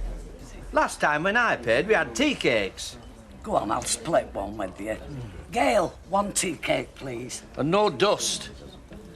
And I hope your butter's covered up. How much longer is Mr. Pendlebury going to be tied up? I've no idea. He's a law to himself. Well, it's not good enough. I've got better things to do than hang around here waiting on his pleasure. Ah, Always good to see you, Mr. Simmons. And don't forget, we're only a phone call away. Bye now. Derek, the very man. Come on in. I want a word. so do I. Well, take a pew. No, I prefer to stand. Yes, you're not a man for sitting down on the job, Derek. I like that dynamic quality. I was only saying as much to Mavis over lunch yesterday. Ah, yes, lunch with Mavis. I know about that. Oh, good. Well, I'm glad she passed on my complimentary remarks. What? No, I don't believe she has. But that's not why I'm here. You're a very lucky man, Derek. Having a woman like Mavis to inspire you, urge you on. I wish I had your good fortune. Mavis is spoken for. Oh, don't rub it in, old man. Actually, I have a confession to make. Oh? Yes, you see, when I offered you the job here, it was, well, for old time's sake. The Mavis connection, as it were. But you have more than proved yourself, Derek. Adaptable, flexible. Oh, well, I mean, when I'm not here, I know the business is in good hands. Your hands. That being the case, from now on, Derek, when I'm not available for one reason or another, you are, in effect, number one. Well, now, was there something you wanted to bring up? No, nothing specially. No. All right, 2 more minutes, girls, and I want you all back upstairs. Hey, look at me, I sound like I'm running a boarding house. Well, you're not running a cafe anymore, that's for sure.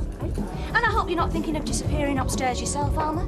Because if you hadn't noticed, it's near dinner time, and I cannot run this cafe on my own. I know that. In fact, if you do disappear any time between now and dinner time, I am chucking those customers out and locking the door. Oh, come on, girl. I have to keep popping up now and again to make sure they're still working. Yes, well, that's Mike's worry.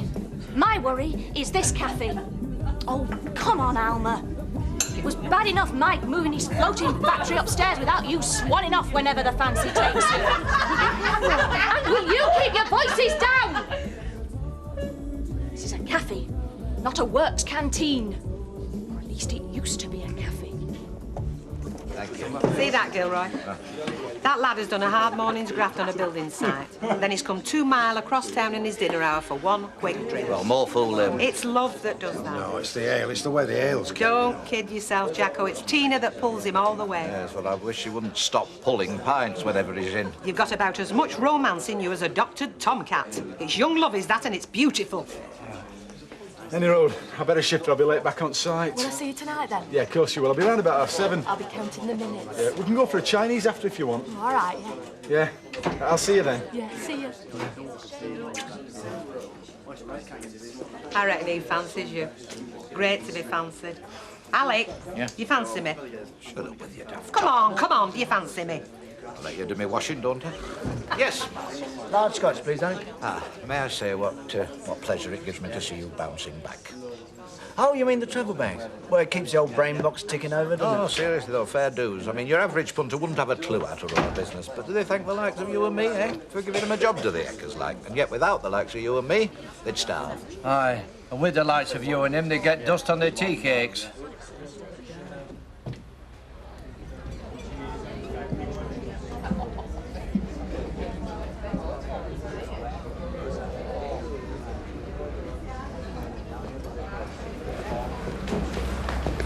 Hello, Mrs. Fairclough. Thank you for coming. Jenny isn't with you, I see. No. Did you tell her I was coming? Well, the thing is, I haven't actually seen her, but she is here. She's in her room at the Hall of Residence. You have spoken to her then? Through the door. She won't open it. She won't speak to me. But she is in there. She won't speak to you? But I thought she was your best friend. Yes. So did I. Oh, and by the way, Derry, you needn't worry about me being taken out to lunch by strange men, because I'm stuck here in the shop on my own. Now, Rita's gone down to the Polytechnic to see Jenny. Well, of course I'm glad you controlled yourself over Victor. I keep telling you, you've got nothing to worry about. Look, Derek, I'll have to go, because Emily's waiting to be served. Of course I do. No, I can't. I feel embarrassed. All right. Bye. I'm sorry about that, Emily. Oh, that's all right. Did I hear you say Rita had gone to see Jenny? Yes, you did. I thought Jenny had broken off all contact. Oh, yes, she has, because she still blames Rita for what happened to her father. Oh, it's so unfair. Well, I know. I've told Rita she's a fool to herself for going, but she wouldn't listen to me.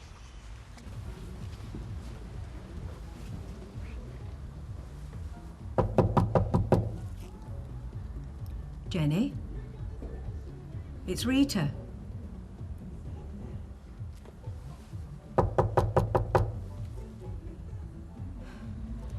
Open the door, Jenny. I know you're in there. It won't do you any harm to talk to me. Look, I know you wouldn't talk to Felicity. Well, she's got lectures to go to, but I haven't. I've got nothing to do for the rest of the day. So I'm going to stay here and keep knocking till I get an answer.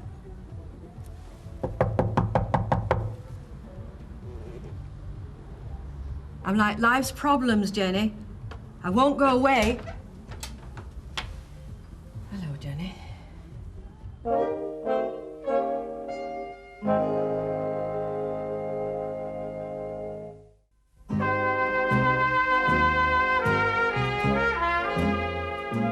Have you had any lunch?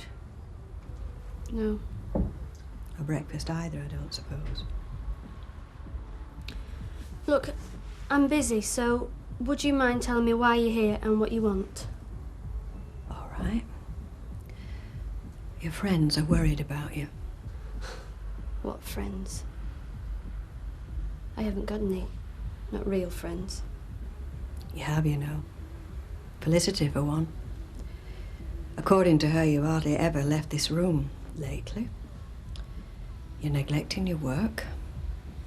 You're miserable and depressed. And as I say, she's worried about you. She just fusses. But what she says is true, isn't it? You didn't answer my question. Why are you here? Me? Yes, you. Because I thought I'd made it pretty clear. You and me have got nothing to talk about anymore. Well, yes, you did. The reason I'm here is because I care about you. That's all.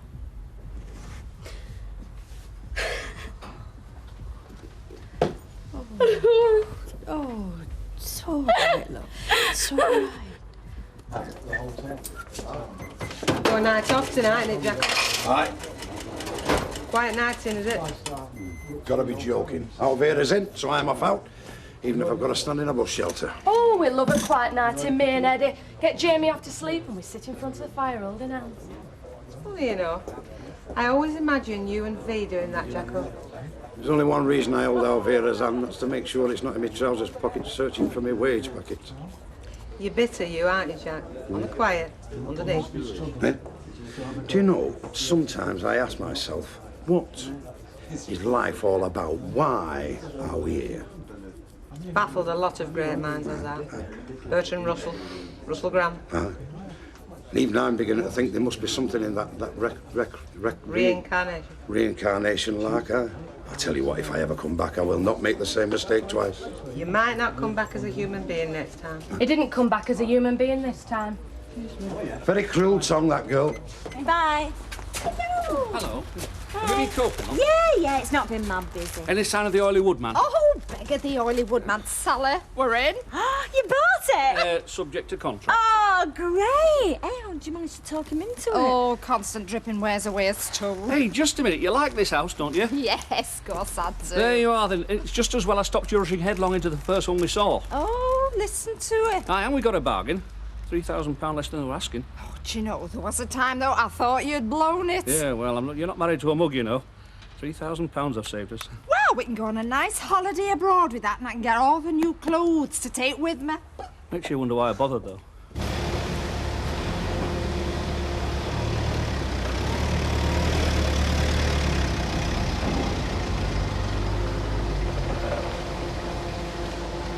Ah, Derek. I've got to dash into town, try and catch old Sharky before he leaves the office. Can I leave things in your capable hands? Yes, well, of course I can. As they say on the flight deck, Derek, you have control. Right, Wilco Roger. You'll make sure that you lock up now, won't you? Yes, yes. Oh, that reminds me. The dog. Dog? Yes, there's been quite a few break-ins round here lately. I thought we'd try a little security experiment. A chap I know is bringing round his dog. Should be here about 6:30 at the latest. 6:30? Well, at the latest. Anyway, all you do is take the dog off its owner, a dog called Jim Bookham. Great character, wonderful dominoes player. Anyway, take the dog, leave it on the premises and lock up. I'm not a great dog lover, you know. Oh, nor me. I mean, just turn the thing loose, Derek. And then it's off to your well-earned rest. We must get a sign up. Sign? Guard dog on premises, something like that. Remind me in the morning, Derek. Good night. That's right. Right.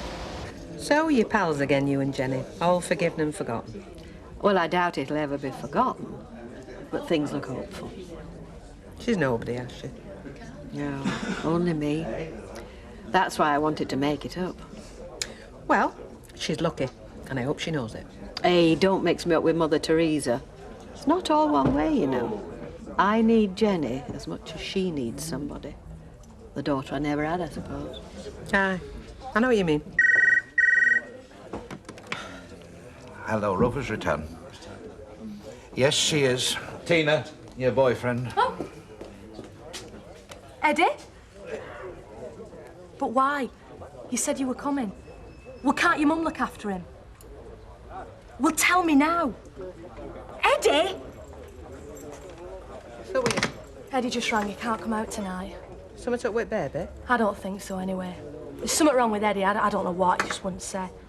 Well, if you're really worried, you can vanish for an hour. Go on, up it. Oh, thanks, Bet. You're a pal. I know. Me and Rita Fairclough, the last of the Mother Superiors. Evening, Mavis. Victor, hello. Left a client nearby, so I thought I'd pop in. Quick word with Derek. Oh, Derek's not home yet. Not home? No. Oh, I dare say he's stopped off for a quick drink first. Oh, I shouldn't think so. That's not Derek's way at all. You're wonderfully loyal, Mavis. Well, he's bound to be back any minute. I mean, is it something important? No, only to the smooth running of the business. Oh, perhaps I'd better wait. Well, I'm just about to close the shop. Would you like a cup of tea? What a splendid idea, Mavis. Oh. I'll go up to the flat then, shall I?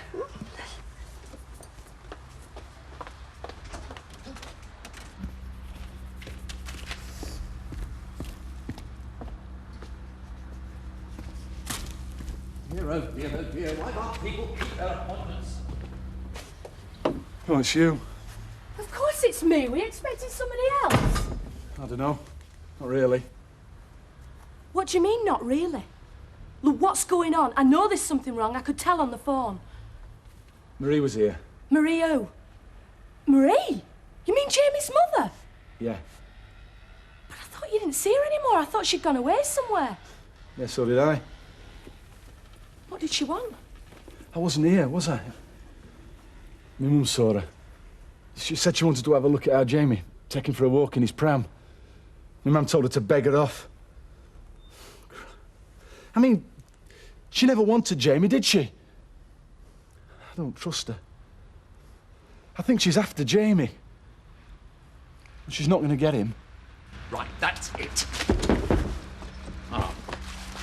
Ah, good evening, Squire. have you any idea what time it is? The time? Aye. Big hand's on 10, little hand's coming up to 8. That makes it 10 to 8. I thought a bloke like you would know how to tell time. There's no need to be facetious. You were due here at 6 o'clock, 6:30 at the latest. Wrong, Squire. I told Mr. Pendlebury 8 o'clock. That makes me 10 minutes early. I've been sitting here twiddling my thumbs for nearly 2 hours. You'll be getting good at it then. You'll be twiddling for England before you're finished. There you are. It's all yours till tomorrow morning. Is there any food for it or something? Food? Aye, tomorrow morning when he's finished. Right now he's hungry. Keeps him on his toes, you see, ready for a good bite of red meat. Keeps him mean. Do you fancy a pint in a Red Lion? No, I do not. I shall be having a word with Mr. Pendlebury about your timekeeping. Please yourself. It's disgraceful! Oh. Good boy. Sit! That view of the Lakeland Fells at sunset, Mavis, before we close the flap of the tent. There are some things a man just does not forget. No. Oh, heavens. It's 8 o'clock. I can't think where Derek's got to. No, it's puzzling. I mean, he was due to see a dog on the premises about 6 o'clock and then... A dog? A guard dog, yes, for security. And then, having seen the dog into the warehouse, he was going to lock up. Well, I suppose he's gone for a few pints with the dog handler. Oh, no, that's not like him. Derek doesn't really care for dogs. Oh? And dogs don't seem to care for Derek. Good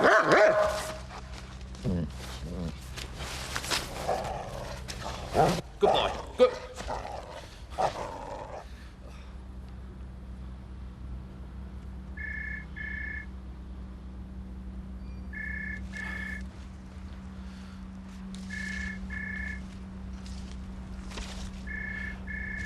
I want to get to the phone. Well, he must have left. Well, they've left long since. As I say, Mavis, he's probably enjoying a pint or two with the boys at the Red Lion. Well, I hope he drives carefully on the way home.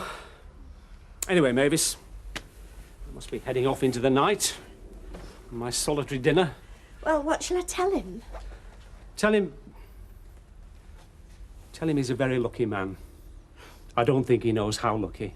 Oh. Well, I must away. It's been delightful, Mavis, a privilege. I had someone like you to come home to, Mavis. Not that there could be another woman quite like you. I don't think I'd ever be late.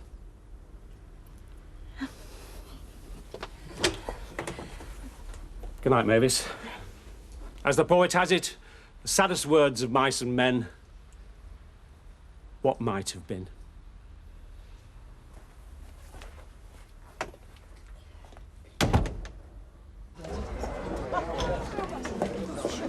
Oh, so you're back. Decided to graciously bestow your presence. You must think this is a branch of the Oxfam shop. Well, I'm telling you it is not voluntary work you're doing here. Shut it, Alec. This is one for the personnel officer. Eh? Me. Go and serve that fella. Right, let's have it. It'll be wonderful to have a home of our own again. A bit of room to spread ourselves. I honestly don't know how you and Mike manage in that tiny flat. I know you've got the views, but, well, you can't beat a proper house. Hey, hang on, Audrey. You set your heart on a flat like Mike's. Yes, I know, but it was just a whim. No, Alfie's right. I mean, it would never have suited us. Hey, let's be fair. I've always liked them flats that Mike's in. The only thing I didn't like was the price. Well, I'll tell you what, Alfie's a bargain for you. You can have that flat for what I paid for it. How's that? No, thanks, mate. No, we're going to have a semi. Hey, hang on a bit. That's not a bad offer, Mike. Don't you start, woman. Listen, we're going to live in a semi in Grasmere Drive, and that's it. What does he think she'll do this, Marie? Snatch the kid? I suppose so, yeah. Well, happens she won't need to snatch it. She is its mother, after all. Lousy sort of mother. When Jamie was born, she didn't want anything to do with him. Still, sounds like she's thinking differently now. If I were Eddie, I'd be worried and all. Derek, where have you been till this time? Oh, look at your coat. I was trapped, Mavis. Trapped? Is that what you call it? Drinking down the Red Lion with your cronies? Smell my breath. Smell my breath, Mavis. Is there a whiff of alcohol? No. Fear, yes, possibly. I've had a terrible experience. Penned in by a savage dog. Only brains and cunning saved the day. Oh. Did you happen to ring me about 8 o'clock by any chance? Yes, I did. Yes, I sensed it was you. Well, why didn't you answer then? I couldn't get to the phone. This wretched animal had me... How did you know that the pub near the factory was called the Red Lion? Because Victor mentioned it. Victor. Yes, he came round looking for you. He was very disappointed not to see you. I'm beginning to understand. What a blind fool I've been. How do you mean? Well, the man who brought the dog was told to bring it at 8 o'clock. Victor told me 6:30 at the latest. Don't you see? It was all a cunning plot. Oh, now you're just being silly, Derek. I don't think so, Mavis. I've underestimated Pendlebury. I see exactly what his game is. He's trying to alienate your affections, Mavis. Not to mince words, he wants to seduce you. Oh, Derek, I can't believe. Oh. Thank you. Well, that's 39p, love. Thank you. So, which hat are you wearing today? I mean, I never know these days whether to ask you to put a couple of vanilla slices on one side or talk to you about my holidays. No, them travel bags are Mike's business, not mine. Still, while I'm there, I have to keep my eye on them, haven't I? Oh, of course. Right, See ya. See ya. Bye. I don't know how she keeps going. She never seems to have time to draw breath these days. Yeah, well, she's not been up since 5:30 doing papers, has she? No, and she's not been up half the night with Derek having nightmares about being eaten alive by a mad dog. Well, I should hope she hasn't. Oh, it's not funny, Rita. It was a nasty experience for him. For Derek, maybe. I don't think Victor was complaining. Victor? Well, it seems odd to me that he rolls up at your flat while Derek's out trying to convince the Hound of the Baskervilles that he's not flavour of the month. Wouldn't surprise me if Victor hadn't set it up in first place. How many times do I have to tell you that whatever there was between Victor and me was over and done with a long time ago? Victor is no more to me, to us, than Derek's boss. I believe you. But the way I see it, it's not me you have to convince, is it? Down there in the right.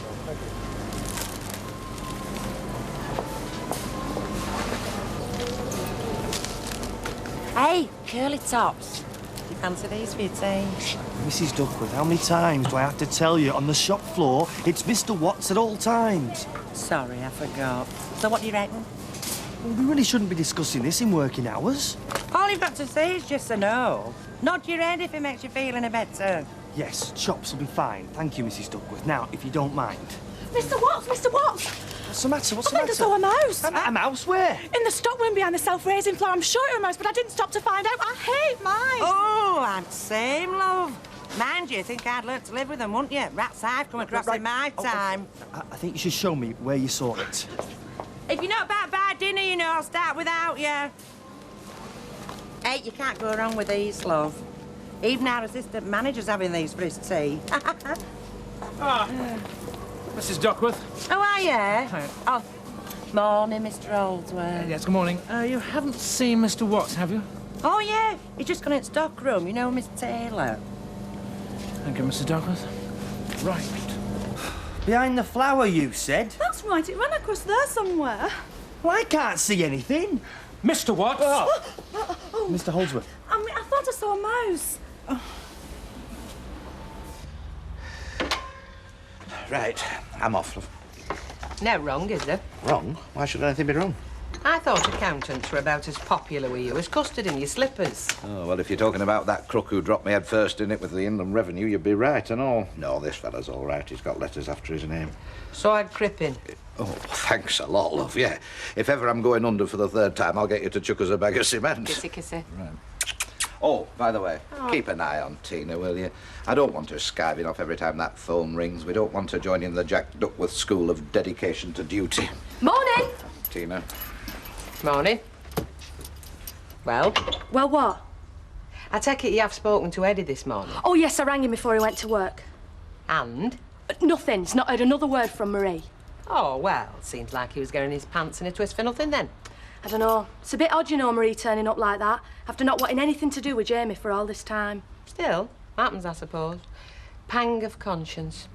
Happens she'll feel better for just making the effort. It's not done much for Eddie, that's for sure. Yes, madam.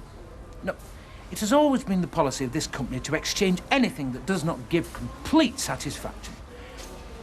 No, that does not apply to husbands. Yes, well, just bring in the can and the contents and ask for me or Mr. Watts. Goodbye, madam. Mr. Watts. Now, I know what you must have thought when you saw Miss Taylor and myself in the stockroom, but... I was thinking, Mr. Watts, that you were up to something that wasn't in keeping with your status as trainee assistant manager. I was looking for a mouse. Absolutely. Not your job. It's Jackson's. You should have sent Miss Taylor to report the matter to him. Delegation, Mr. Watts. That is the secret of good management. Yes, Mr. Holdsworth. Is there anything else, Mr. Holdsworth? Well, as a matter of fact, there is. I didn't get you in here to discuss rodent control. Right. I'm expecting a rep. If and when he does turn up, I'd like you to see him. Right, which firm? There's a letter here somewhere. Come in! Excuse me, there's a gentleman here to see you, Mr. Holdsworth. Hey? Mr. Holdsworth, Derek Wilton, PPP, Pendlebury Paper Products. All right, Mr. Wilton. This is Mr. Watts, one of my assistant managers. Oh, yes, Mr. Wilton. Mr. Watts. Right, I'll leave you two to get on with it.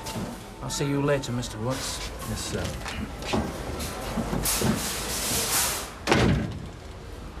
Now then, Mr. Wilton, what can we do for you? Well, I think it's more a question of what we can do for you, Mr. Watts. Hiya. Jenny! Oh, what a nice surprise.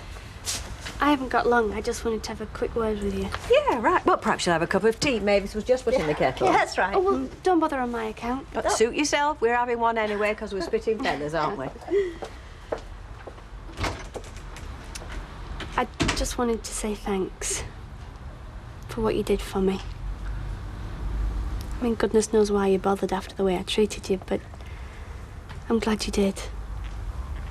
Because if you hadn't... Oh, now, come on. That's over. Yeah. Anyway, I just wanted to say thanks. And to let you know that me and Flick are going to move out this end of this term. Move? Oh, you're not giving college up? Oh, no, of course we're not. We just decided to look for somewhere else to live. Because I think being stuck up in that room didn't help very much. You know, never being away from the place. You never know. Get enough of us together, we might be able to afford to rent a house or something. Well, if that's what you want. It is. I just thought I'd let you know. At least I'm looking forward to the future again. Yes. And I'm very pleased to hear it. Hey, tell me, have you got out special on later? No, why? Well, I just wondered if you and Flick, you know, if we could have a drink together in the Rovers after work. Yeah, you're on. I'll see you later. See you later. And thanks again, Rita, for everything. You're very welcome.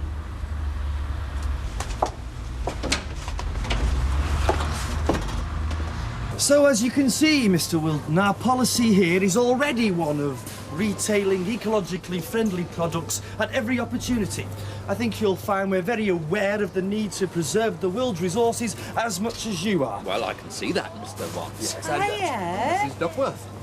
Hey, you haven't come for a job here, have you? Money's not so what, but it's a great place to work. We have some right lads, don't we? No, I've not come for a job, Mrs. Duckworth. Mr. Wilton has some business with me, so if you wouldn't mind, Mrs. Duckworth. All right, I'm going. And if you do get a chance, have a word with Kimberly. She's ever so upset. Upset? What about? Well, she thinks she's got you in trouble, you know, Mr. Holdsworth, in catching a pair of you in stockroom together. See you, love. £1 and 5pence, please, look. Oh, my timing's let me down today, Betty. Hey? Buy me own drinks. See what you mean? I'll get it for you, Betty. Love. Okay, kid. Hello, Rover's return. Hang on a minute. Nobby, lad. Your missus checking up on you again. Are you all right, love? Yeah. Yes, I am, Betty, thanks. Everything all right, Jack? Never better, boss. You look as if you had a good morning. Well, as a matter of fact, I've had a most agreeable session with the accountant. I'm very pleased to hear it. Would this be a good time to mention the fact that I haven't had a rise? No, not Jack, it since- wouldn't. No, it wouldn't. Yes, Sal. Just a pint of bitter, please, Jack. And I suppose you've left that poor wife of yours chained to the bacon slicer, slaving away to a frazzle. Well, you'd suppose wrong, wouldn't you? I've not seen her since 11 o'clock, actually. She's gone in town, if you must know. She's gone looking at carpets and curtains and such like. Just looking, I hope. Oh, so you're definitely getting that house then? Oh, yeah. So you're on your way at last, then? Looks like it, aye. Well, I suppose you know your own business best, don't you? Hey? Well, with the little do shop opening up over the road, you know. What you on about? Mind you, I should complain. 2 corner shops on the street. Be no picnic for you, though. I mean, not if he opens the same hours as he does his little place round Rosamond Street. Who? What you on about? That Patel fella.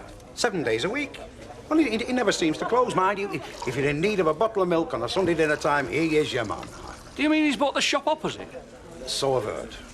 Have you heard about this, Alec? Now, there is nothing that goes on here that Alec doesn't hear about. Is that right, boss? Well, right, Jack, yes. So it looks as if he couldn't have picked a worse time of flit. 85p, please, I'll start with it. You're evil, Duckworth, you know that, don't you? Winding that poor fellow up like that. Oh, come on, Alec. Everybody's talking about it. See, not now. It soon will be.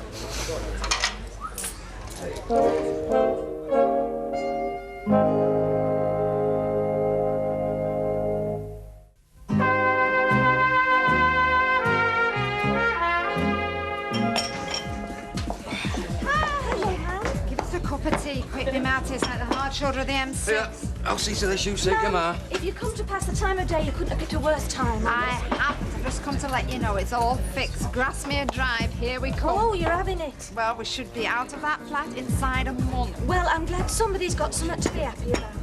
Yeah, I thought you'd be pleased for us after all the trouble we've had. Oh, I'm sure I will be when I get time to sit down and think about it. Oh, dear. One of them days, eh? Is there any other? I'm up to here with it, ma'am. Alma's doing her famous disappearing act again. The water's been off for nearly 2 hours this morning. It'll do you good to sit and put your feet up for 5 minutes. Now make that 2 teas. Come on. She's right, you know. Go on. I can manage for 5 minutes. Who's going to manage when you start your Will new you job? just sit down? All right. Nobody else seems to give a damn about this cafe anymore.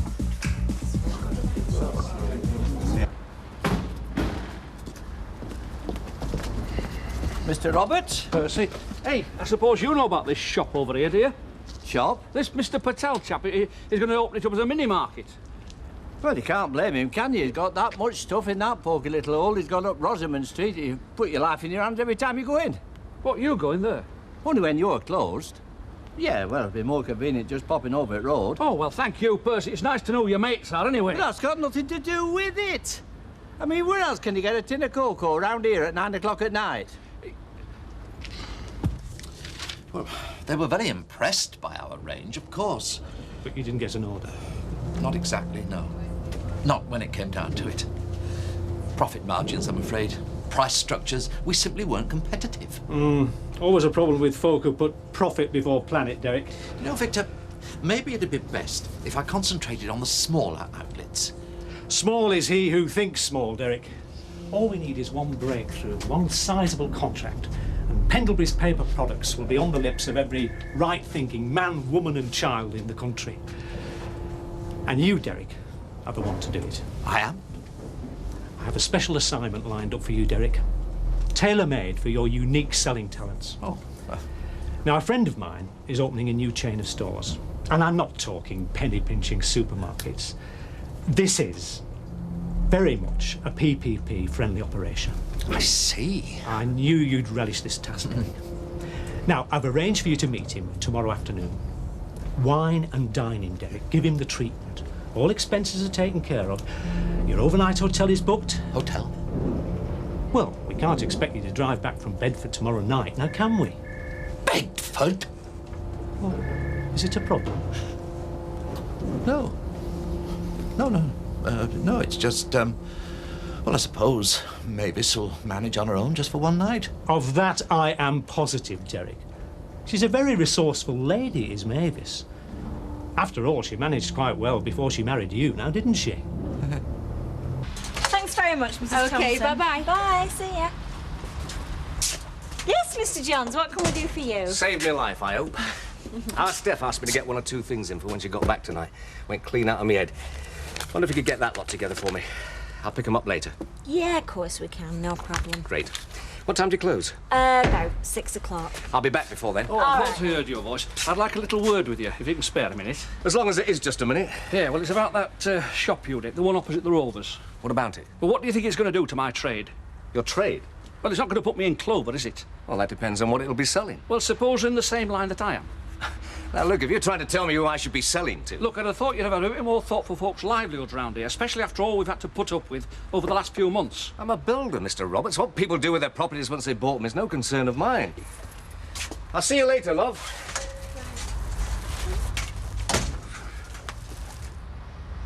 £1.97, love. Right. There we are, love. Thank you. Well, she seems happy enough now. Yeah. I just hope she can stay that way. Right, here we are, girls. Oh, thanks, Rita. My pleasure, love. There we go. Cheers, girls. Here's to the future. Cheers. Hey, I've something to tell you. I'm selling the cabin. You're selling it? I've decided to move the business to that shop opposite Alf's. Why? Oh, I have my reasons. Anyway, the point is, there's a flat that goes with it, and I'm going to move into that when the shop's done. Where will Mavis and Derek live? Oh, well, they're looking for a place of their own. So you're going to be selling number 7 then? Not necessarily. I'm not with you. Well, I thought if I could find somebody to rent it to, I might just do that. A couple of students would be ideal. 3, if you like. Meaning us? If you're interested. Well, that sounds fab. What'd you say, Jen? Jenny? I don't know. I won't be running across every 5 minutes reading the Riot Act, I promise you. No, that's not what I was thinking. No. I can understand how you feel, love. Believe me. But like we said, the past is history now. You've got to think of the future.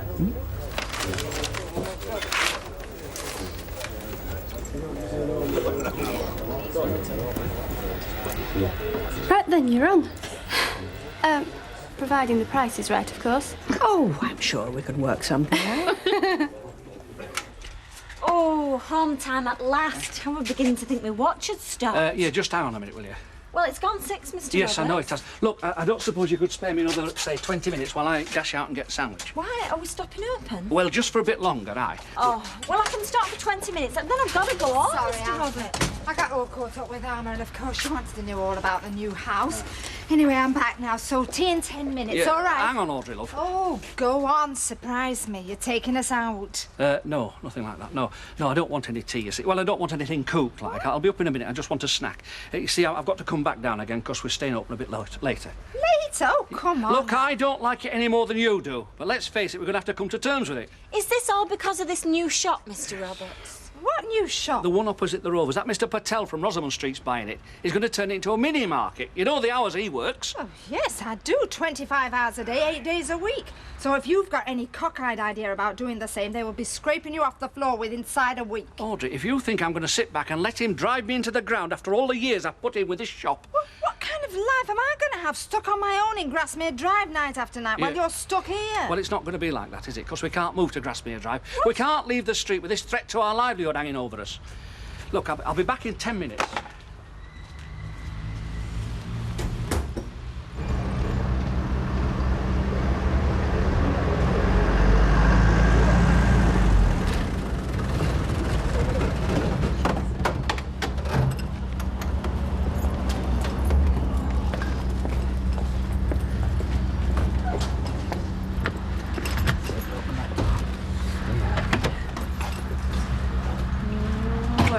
What was that for?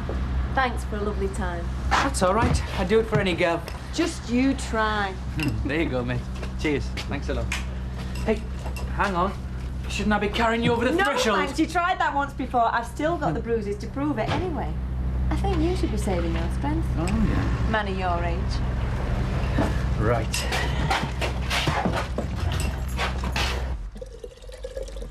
You're not still worrying about not getting that better pies order, are you? No, no, of course not. No, it's his trip to Bedford tomorrow. Well, I'm sure Victor wouldn't be sending if he didn't have total confidence in you. No, it's not that, Maeve. It's being away from you for a night. Oh. Do you realise it'll be the first night we'll have been apart since we got married? All alone in a hotel room, single bed, probably shan't sleep a wink. I'll be thinking of you, Mavis. Oh, I'll be thinking of you, Derek. I'll bring you a little present back, shall I? Oh, no, there's really no need, Derek. You know, I still can't understand why he's sending me to see an old friend of his. I'd have thought he'd have gone himself. That's because he thinks you're the best man for the job. I'm sure it is. As long as you don't mind. Will you stop worrying, Derek? I mean, it's not exactly a new experience for me. I managed to entertain myself before I married you, didn't I? More tea? Yes, please.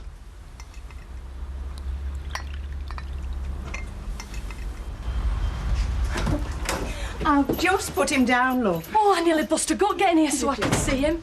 Hiya. Hiya. All right. Yeah. Listen, why don't you pop up and see him? He'll not be asleep yet. Oh, you've not heard any more from Marie, I take it? No. Perhaps you've been worrying over nothing. Yeah, well, I'd rather not take any chances all the same. So you want to stop in tonight, then? Aye. You go out if you want to. She's not going to try anything on again here, is she? Ah, yeah. All right, then, look, I'll just go and make myself decent. What do you reckon, Mrs. Ramsden? I don't know, love. I honestly don't.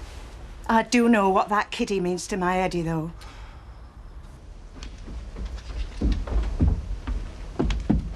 What are you doing now? This lot won't wash itself. It'll still be there in the morning. Exactly. Well, so leave it. I don't suppose there's anything we need for tomorrow. No. Just so long as I've got a clean shirt. You going into work tomorrow? Thought I might pop in for a couple of hours while you get everything sorted out here. Now, hang on. We agreed when we got married that we'd share everything. Well, you've got to admit I've been pretty liberal up to now. I'm not talking about your body. I'm talking about the house. If you think you've got yourself a cheap housekeeper... Cheap? You must be joking. Anyway, tomorrow's another day. And I think I need an early night. Must be the jet lag. Jet lag? We've only been to Mallorca. I know, but I never realised it was so far before. All right. Early night it is. Just as soon as I've unpacked the cases and put the wash in and taken a shower, that should take about an hour and a half. Steph, Mind you, if you unpack the cases and put the washing in while I took a shower... Do you want to bring him back? No, love. You just go and enjoy yourselves. I'm fine. Hang on a minute. If it's the girl for the envelope, it's on the side. Yeah, right, ma'am. Eddie Ramsden. Who wants to know? Remember Marie, dear? I'm her brother. I've nothing to say to you. Well, I've plenty to say to you, pal. You've got our Marie's kid. You won't let her see it. Now, Marie's not very happy about that. But he hasn't wanted to know Jamie since she had him. Not true, pal. He's never been out of her thoughts. Aye. And that's why she dumped him, I suppose. Listen, pal, I didn't come round here to take any lip from you. Come round to put you straight. Our Marie wants to see her baby. And what Marie wants, she gets. I see to that. She'll be in touch. She can save herself the trouble. Because this is one thing she's not going to get. Pal. You can tell her that from me. Now, push off! What's up? What's going on? We're stopping in. If I want to keep Jamie, I'm going to have to look after that kid like a hawk from now on. 24 hours a day. Oh! I'm sorry. But if you will canoodle in the doorway, do you know I could see your shadows halfway down Rosamond Street. God knows what they thought on that 42 bus. Well, perhaps I'd better be going. That's before we get accused of corrupting the public. Yes. Now, you've got your sandwiches and your flask. All packed with tender, loving care. Tinged with unhappiness. Now, Mavis, be brave. It's only for one night. Yes, Derek. Bye.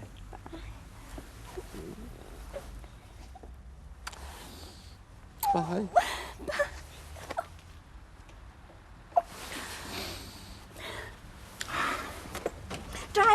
Natalie.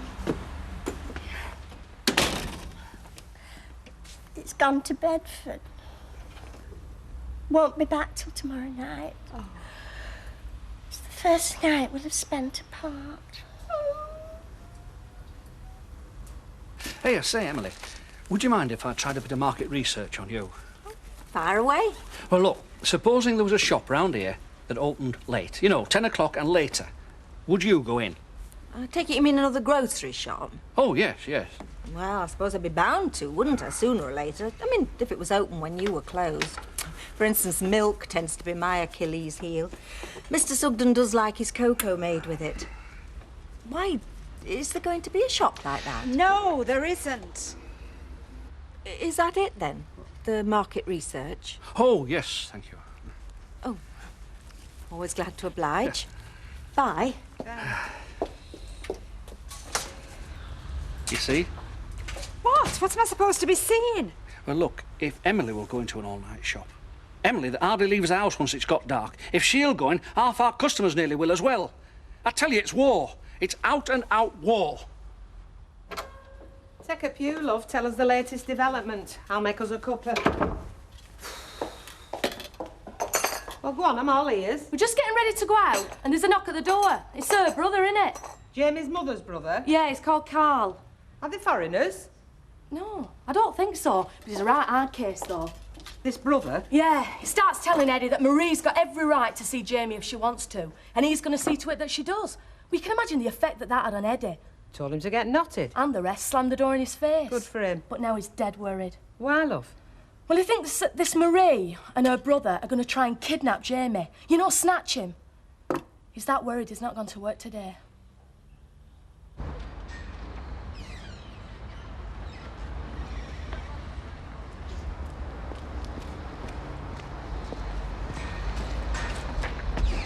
Derek, you've forgotten the new promotional literature. Oh, sorry. Thank you. And remember, Derek, the buzzword is green. Pardon? Our new slogan. Oh, yes. Yes, it came to me at 4 o'clock one morning, you know. What did? The idea of having a bee as the firm's logo. Oh, felt a buzzing in your head, did you? No. No. Right. Well, off we go then. Bedford, here I come. Well, buzz it to them, Derek. Especially the kitchen tissues, because not only are they clean, they're green. Yes. Now, think of yourself not just as a salesman, but as a missionary. I'll try.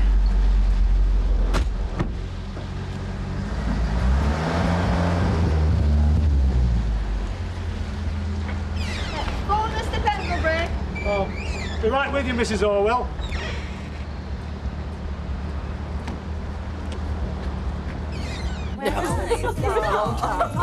Alma! I won't be a minute. Oh, hello, love. Do you want a cup of coffee? I wish I had the time. I asked myself, ever made a bad mistake? Well, have you? Trying to run a business over at cafe, I mean, the temptation's there to keep knocking off for extra tea breaks, which we all know is a curse of the working classes. We've hardly been here any time at all, have we, Alma? No! What time are you talking about, darling? Your time or real time? I suggest we all get back upstairs before we get into any bad habits. Did you ever have a relation called Gradgrind, Mr. Baldwin? We're not machines, you know. We've really only been here for 5 minutes, Mr. Baldwin. You ought to know better, you. Me? Yeah, you. You're supposed to be keeping an eye on them, not junketing with them. Junketing? I'll have that cup of coffee now. You really are a pig to work for, aren't you? Is there any other way to be?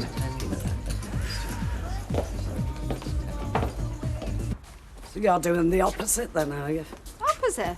Well, everybody's having sales, you're putting everything up. We only put our prices up for this when the manufacturers put their prices Oh, up. aye. That's the fellow with the big cigar and the Rolls Royce. Do you know, all my life I've had a feeling that I'm being preyed on. And I'm dead right, I am. Yes, fella. Hey, might be better when new shop opens. New shop? Why, what you been hearing, Phyllis? Oh, just that they're opening a new mini market opposite Rovers. You know, that new property. Another mini market. Well, so I've heard. Where did you hear this, Phyllis? Well, do you know, I don't know whether it were cabin or whether it were chemist I was in getting some camphor that rubbed my chest. You see, we'll be putting the flaming shutters up here within 6 months, if not sooner. Oh, heck, what have I said? Oh, it's a shame. Poor thing. Yeah, what about me? Forced to carry him around when I should be working. What did you tell him at work? Said he had flu. Man, I think I overdid the coughing and spluttering on the phone. Look, I'll tell you what. I'll see if I can pinch off this afternoon. I have to take over from you and you can go back to work. I don't know, 2 women alone on your own. They might try and grab him. I mean, my mum's petrified. Oh, I'd like to see him try it with me there. Look, are you going now? Yeah. Right, I'll see what I can do. Try it. See ya. See you, Jamie. Come on. Are they all right, love? Yeah, he's worried about his job, though. Just slipped out for a breath of fresh air, did we, Miss Fowler? I was having a word with Eddie. Oh, I see a little tete-a-tete on the doorstep. Yes, well, I'm very sorry if your love life interferes with your job. But don't worry, step out for another 10 minutes, it won't, because you won't have a job. Take no notice of him. Have a quiet word with you, Ben. I'll give you a wink when Sniffer there nods off. There we are, ladies. Oh. Come keep the cold out. Indeed. I'll tell you an expression, thank you, that you don't hear often these days. Rib sticker, as applied to stodgy food. No, not that I'm saying your hot pot's stodgy, Bess. My mother used to call her suet puddings rib stickers. Ooh, and they were. Derek getting on all right in his new job, is he? Yes, but he has to do a lot of travelling. Ah, does he? Yes, he's gone to bed for today, won't be back till tomorrow. Well, I mean, there's always snags in new jobs, isn't there? That's why they call it work and not pleasure. Yes. Oh, Emily, don't let me forget that Derek's ringing at 2 o'clock. I must be back in time. I'm hardly likely to forget his ringing, Mavis. You've already told me he is 3 times. Well, I'm just making sure, Emily. There you are, love. It's all right. I'll get it. Oh, thank you very much. It's all right for some. Cheers. Cheers. Oh, how you did that. Been one of them days. You can say that again. Actually, it's partly your fault. I'm having a bad day. My fault? Yes. You told my husband you'd sold that shop you built to another grocer. I mean, imagine the effect. I wish it was sold. Well, I've said you said it was. My seller had some inquiries. To be honest, it was a bit of an exaggeration. I thought Alf was interested, saw as an improvement on his own shop. I was pushing him to get his finger out and buy it. So, nobody's in for it then? Not really, no. Well, I thought that. Do you know, I'd like to know who started that rumour in the first place. I'd murder whoever did start it. Have you any idea who started this rumour, boss? None at all, Jack.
Next door. Well, I've missed it now, and I bet that was Derek.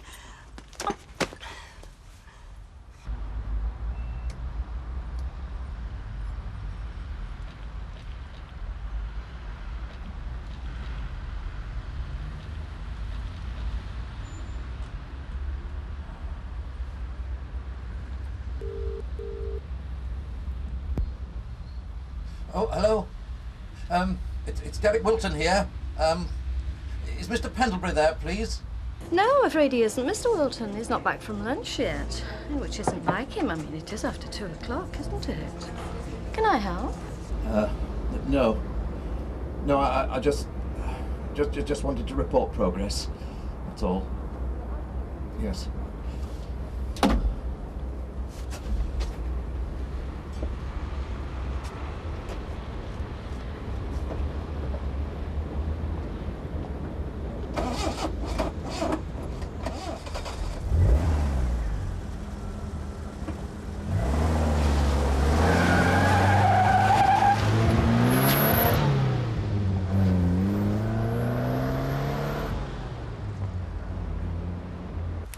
Right, thank you, Clary. Can you manage now? There you go. Mind how you go. Ta-da. Customer relations, that. Really? Yeah, that's something I'll always score on. You sum it up. I've been talking to Morris Jones. Oh, any more news? Yes. What? There's nobody in for that shop. Well, he said there were. Oh, Alf, there isn't. Quite definitely. Now, there isn't. So can we stop this end of Alf's world as we know it hysterics, please? Look, there is no smoke without fire. What about all these rumours? Alf, that's exactly what they are. Just rumours. And you know what they're like around here? Somebody sneezes in Rosamond Street. Before you know it, they're collecting for a wreath in the Rovers. A chap was seen looking at that shop. Who saw him? Well, I don't know. Somebody. Who was this somebody? Somebody in the Rovers. What's somebody in the Rovers? Well, I don't know. It was Alec. No, it was Jack, I think. Right. Where are you going now? I wouldn't give anybody a driving licence till they were turned 30 at least if I had my way. Is that right, Percy? Young kids, girls as well as lads, they're a bigger menace than drunk drivers these days. And I should know because I've got to stand there in the middle of the road while they come tearing at me like maniacs. It's not a very pleasant experience. You're an unsung hero, Percy. What are you? I am that. Now then, Audrey, I know you've had your problems, but drink is not the answer. You've only just walked out of here. It's not a drink I want, it's your husband. Well, at least you're honest about it, Ali. Lady here wants your body. I want Jack too. Greedy. Trouble. And if it is, it's all for one and one for all. Right. Yes, Mrs. Roberts. Have you been spreading rumours? Well, I did pass on one about old Walter Armstrong running away with his home help. Yes. Is it not true? Our Vera told me about I that am one. talking about the rumour of another grocer taking the shop across the way. I mean, Alf is suicidal. Oh, that rumour. No. No. Liars. Excuse me. And me. Still, I suppose we can all be victims of rumours, can't we? Oh, yes, we can indeed, Mrs. Roberts. Absolutely, absolutely. I mean, I've been dogged with them for years. Like the one about you watering your beer, Alec. You what? Who's been putting that about? Nobody I know of, yet. All right, Jack, own up. Eh? I told him it was a silly idea, you know, leading Alf on like that, but would he listen? Hey, no, come on, hang about, Ali. OK, Jack, round here. What for? I said get yourself round here, please. Do as the lady says, Jack. Now, look, Audrey, love, it wasn't Jack, just me, you know. come on. Where? To see Alf. Ah, well, I can't, you see, because I'm very busy, aren't I, boss? Aren't I very busy? Oh, I think we can spare you for a minute or two, Jack. Come on, Jack. Come on, I'll get me shoe to you, and it's got a very nasty stiletto. There's no need to get rough. You're taking lessons from our flipping beer. What do I pay him for if it's not to take the odd rapper 3? Hiya. Go on, tell him. Tell him what? How you started this opposition shop rumour as a lark. Go on. Well, you know how it is, Alf. I mean, it starts off a bit of a gag, bit of a joke, and then it gets blown out of all proportion, which is what happened. Are you saying there was no truth in it? Not really. There was no truth in it at all. No. Well, some flipping gag. Go on, Jack, on your bike. Sorry, Alf. No harm meant. Is there any chance of having 20 fags on our Vera's No! bill? You what? Yeah, well, I was thinking of giving them up anyway. Satisfied? Yeah, I suppose so. Oh, Alf. Yeah, all right, love. Yes, I'm satisfied. And we're going to go ahead and buy the house? Yes. Good. Not that there was ever any chance we wouldn't, anyway. It's a lot off your mind, Mr. Roberts. Listen, my mind won't be settled till I see him selling wool in that shop. I better still light fittings.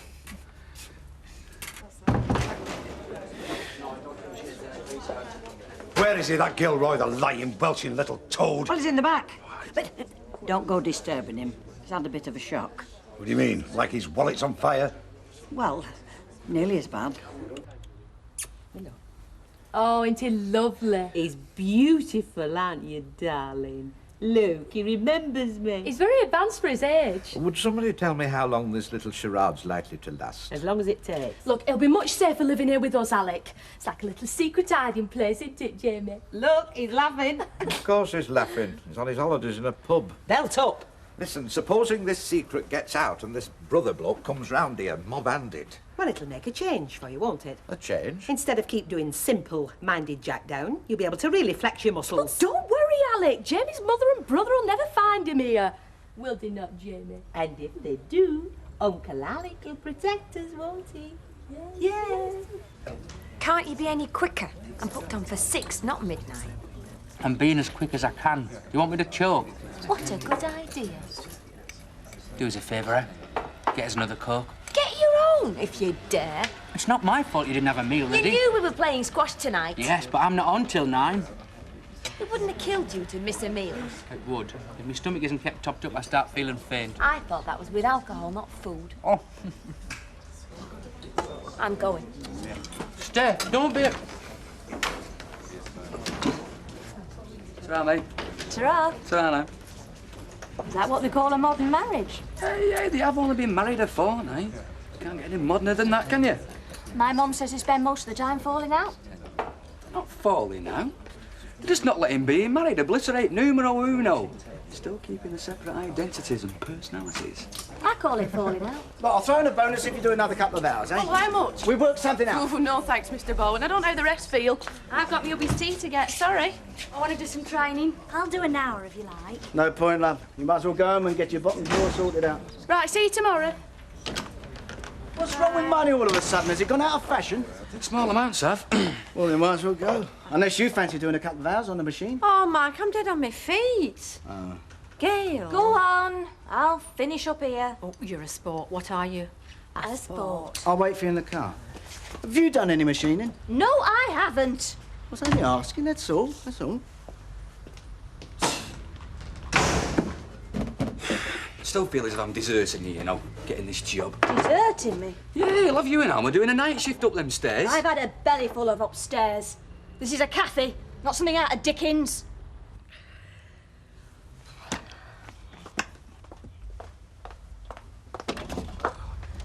Oh, Victor, I was just about to lock up.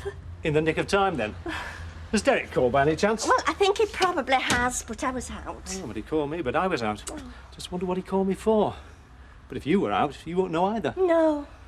No. Well, I suppose he might call you later. Well, I certainly hope he does. Yes. Unless he's got chatting. Chatting? Yes, with the other reps at the same hotel. There's a great camaraderie, you know. A lot of socialising amongst reps. Is there? So, here's you, and here's me. Well, what about you and me? Both of us on our own, lonely. Oh, I'm not lonely. No, one night on your own isn't enough. You've got to live through hundreds and thousands of nights on your own like I have. That's loneliness, Mavis. Still, it's my own fault. Nobody to blame but myself. Well, I'd better get back to my bachelor pad. My monastic bed. Bye, Mavis. Victor? Yes? Well, I could make you a cup of tea if you like. Love one. I hope Derek rings soon. Got a bit of a headache. I'd like to have an early night. But perhaps you'd prefer a sherry rather than a cup of tea. Oh, yes, please. After all, it is the cocktail hour. Yes. Well, sit down. Sit down. How bad is your headache? Pardon? Your headache, how bad? Oh, well, it's not too bad. I mean, I've had worse. Well, good health. A vodka Sante. I could cure it for you. Pardon? Your headache. How do you carry a bottle of aspirins about with you? Reflexology. Oh, I've heard of that. I've studied it, actually. Really? Would you like me to try and cure your headache?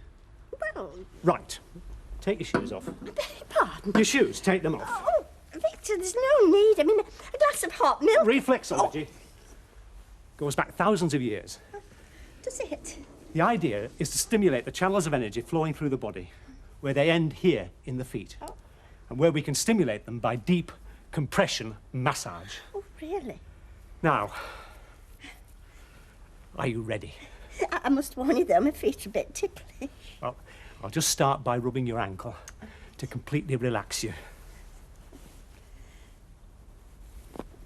Oh, haven't you got strong, firm fingers? All the better to relax you with. Now, I'm going to rub my hand from your big toe down to your heel. That's ticklish. Can you feel yourself relaxing, Mavis? Tension oozing out of you. Tranquility creeping in. Oh, yes, I can. Oh, I didn't realise feet were so sensitive.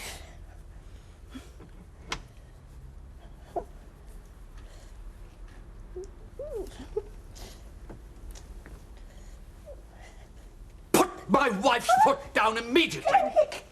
Hello, Derek. How could you, Mavis? How could you? I can explain, Derek. Nothing to explain, actually, Derek, old man. Derek? Jezebel.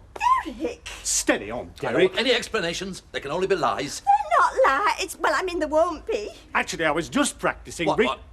What were you practicing, Victor? Adultery? Derek! Reflexology. I was practicing reflexology. Mavis had a headache, didn't you, Mavis? And I was trying to relieve her. Using reflexology. Pathetic. I was. He was. I suppose I could kill you, Victor. Now, Derek, don't be silly. Crime of passion.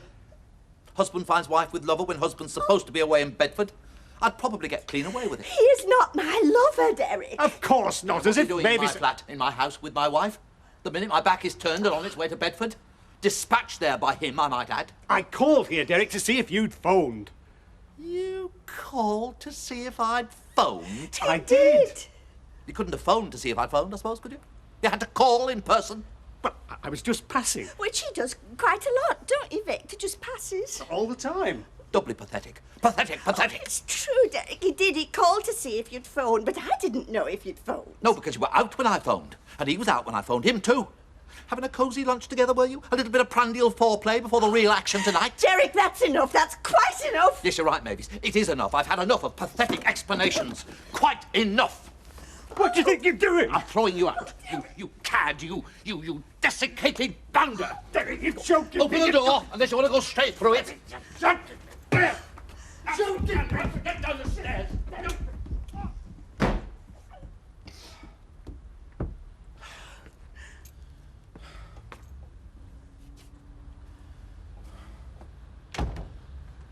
How could you, Mavis? How could you? And with him.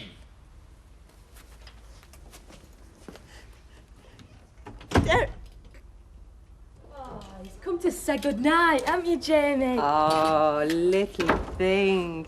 Off to Bobo's, are you, Jamie? She just said he is. And the word in English is bed, not bobos. God knows what language bobos is. It sounds like ruptured Eskimo. Shut up. Good night, Jamie, love. Say goodnight to Auntie Bet. Oh. He's 10 months old. He can only just girdle, let alone speak. Ignore the nasty man. Good night, Jamie. Who's a lovely little coochie coo. Alec. What? Say good night to Jamie. He's 10 months Alec. old. Good night, Jamie. See, he's grinning at you. Yeah, he is. Where? I can't see it. Poor misguided, innocent little thing that he is. Night, Jamie. Is it strictly necessary to bleat every time you see that child? Yes, 'tis. Aye. Well, I doubt bleating will be enough if his relatives come round looking for him. We'll need knobkerries and shillelaghs. His mother's mob aren't coming round here, Alec. They don't know little Jamie's here. Well, from what I remember of his midnight caterwauling, last time you turned this pub into a creche, they'd have to be stone deaf not to know he's here, even with town hall clock chiming. You know you like the little lad. Stop doing your grumpy old grandad act. Anyway, if you're stopping in here, keep your ears skinned in case he starts striking. I'll leave door open. All right. I'm landlord here, not a babysitter.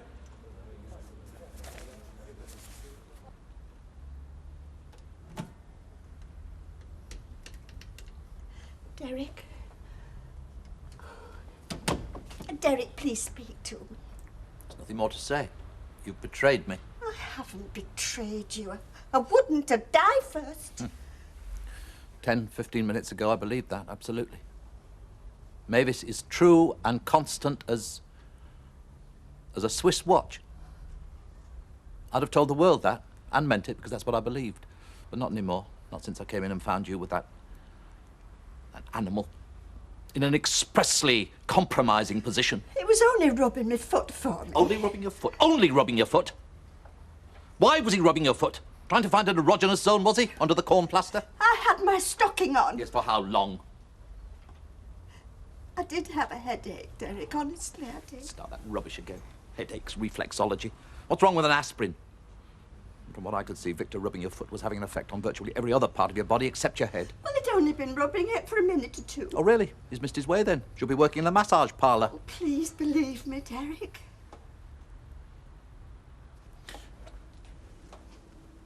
Tell me this then, Mavis. How did that man get up here, in our flat, to be in a position to be rubbing your foot? Like he said, he called to see if you'd phoned. And you said, goody goody gumdrops, why don't you come upstairs and rub my foot? I said no such thing. I felt sorry for him. You felt sorry for Victor the Viper? He's a very lonely person, Derek. So everybody you think might be a bit lonely you invite up here to rub your foot, do you? Making sure first I'm on my way to Bedfordshire, of course. Derek, I know how it must have looked to you, but it was all quite innocent. Girl guides honour. You must think I'm a complete fool if you expect me to believe all that rubbish about headaches and reflexology. It'd be laughed out of court. Court? Well, that's where the betrayal of one's marriage vows usually leads, isn't it? Divorce court. Derek. Now, if you don't mind, I'd like to be left alone. With the bones of my shattered life. Please. You owe me that at least, Mavis. You owe me my dignity.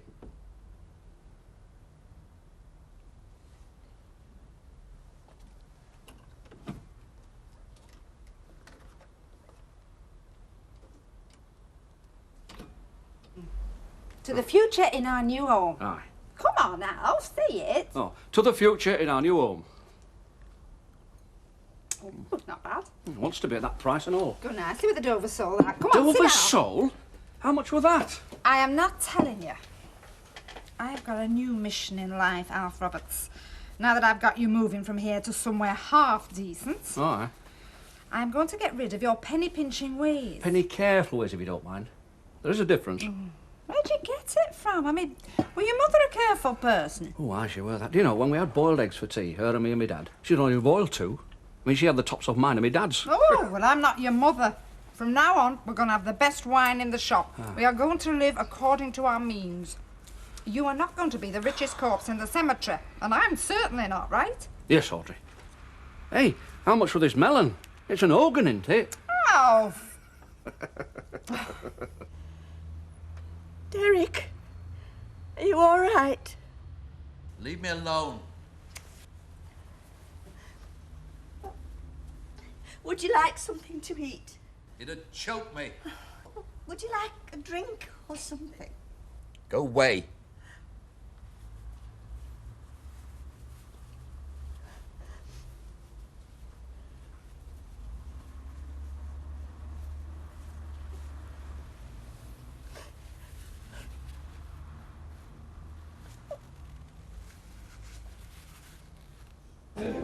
Hiya.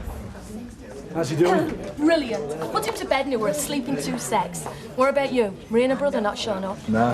Perhaps they're just making a lot of noise. They've no intentions of trying to snatch Jamie. Happens though. Yeah, I know. I'm not saying it doesn't. But he's safe here, though, isn't it? But is there any chance of me seeing him? Yeah, I'm sure there is. Beth, is it all right if Eddie nips to see Jamie? Yeah, of course he can, love.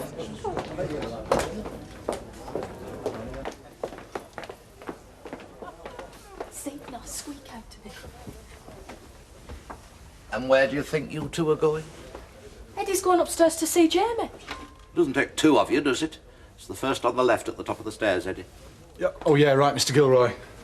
We weren't going to dive in bed together, you know, Alec. Still, it's just as well to remove all temptation, isn't it? Modern youth being what it is. And he does have an outdoor job, you know. Plenty of fresh air and exercise. Hey, none of his Sicilian mates have turned up in there, have they? Sicilian mates? Yeah, it's a hobby with Sicilians, kidnapping. Or is it Corsicans? Anyway, it's one of them overeated Mediterranean countries. No, they haven't. No. That were quick. I'm not not allowed upstairs with Eddie, according to Alec. Well, he knows how unbridled he gets himself when he gets upstairs. You're joking. I'm not, love. Especially now the crocuses are out. One whiskey, my lord. So, Out on the town, are we? Are we? just having a quiet drink, that's all. How's bag business going? Could be better, could be much better. If I could get any cooperation, which I can't, I could be making bags down, not standing here. Sorry I mentioned it. Can't you forget about business for a couple of hours? God, you've got a one-track mind, Mike. Surely you realise that, darling. That's going a bit too far, don't you think? What is, Percy? Working that sweatshop of yours over that cafe at night as well as all day. What's it got to do with you if I ran it 24 hours a day, 7 days a week? I'll tell you what it's got to do with me. I'm a regular customer in that cafe. Yeah, I had noticed. And this afternoon, a piece of plaster from that ceiling dropped on my toasted tea cake. Obviously, vibration from that machine you've got up there. I mean, if you don't believe me, ask young Gale. Did she charge you extra for this bit of plaster?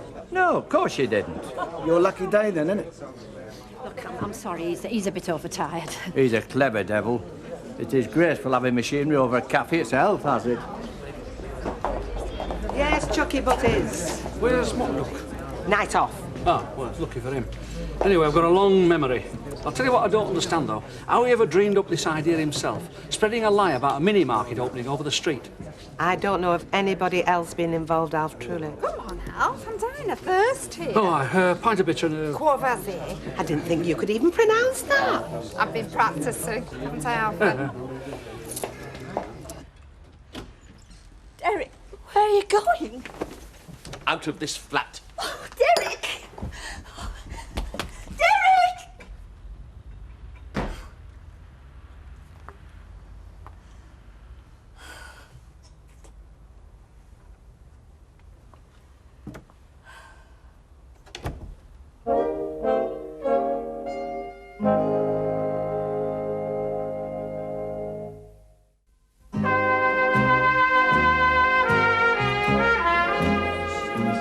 All quiet.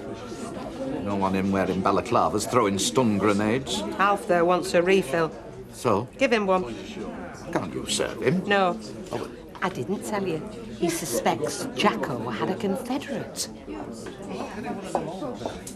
Alf? Audrey? What a pleasure it is to see you in here. Well, I was in here at lunchtime, actually, Alec.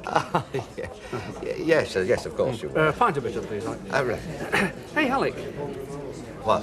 I suppose you'd happen to know who put Duckworth up to giving me a second heart attack. I wish I did, Alf. I wish I did. What a mean, callous trick it was, eh? Mind you, it's typical of the sense of humour of the lower orders, isn't it, eh? I mean, they used to laugh and giggle at public hangings, didn't they? No, seriously, Alf. If Jacko has upset you, you, a valued customer, not to mention your dear wife, of course, I feel strongly enough to point him up the road. I really do. Oh, no need for that. Are you sure? Oh, yeah, look, let bygones be bygones. Well, if you say so, Alf. Bye, Gilroy. You're a fully paid up ashtray, aren't you? No, just an honours graduate in human psychology. Yes, love. Double scotch. Please. Please. You did say a double. Yes, I did. All right. Don't back me head up. What's Derek doing here? He's supposed to be in Bedford. Oh, isn't that sweet? What? He's driven all the way back to be with her. Couldn't bear to be apart, just for one night. They were acting as if they were glued together this morning. Hang on, I'll go and pull his leg. You weren't away very long after all then, Derek. Long enough, though. Oh, yes. Pardon? Long enough for the mouse to have started playing. Mouse? What mouse? Your bosom friend, Mavis. I came home unexpectedly, didn't I? Catch her with Victor in the flat, together. It was obscene. There you are, love. Pig ignorant with you as well, were he? Must be me.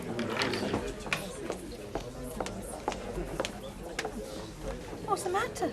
Well, you might well ask. I mean, he's raving on over there about finding Mavis and Victor together in their flat. What? I don't believe a word of it. Why would he say it? Do you think one of us should go and see if Mavis is all right?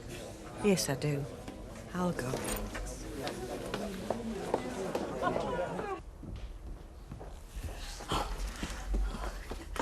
Derek!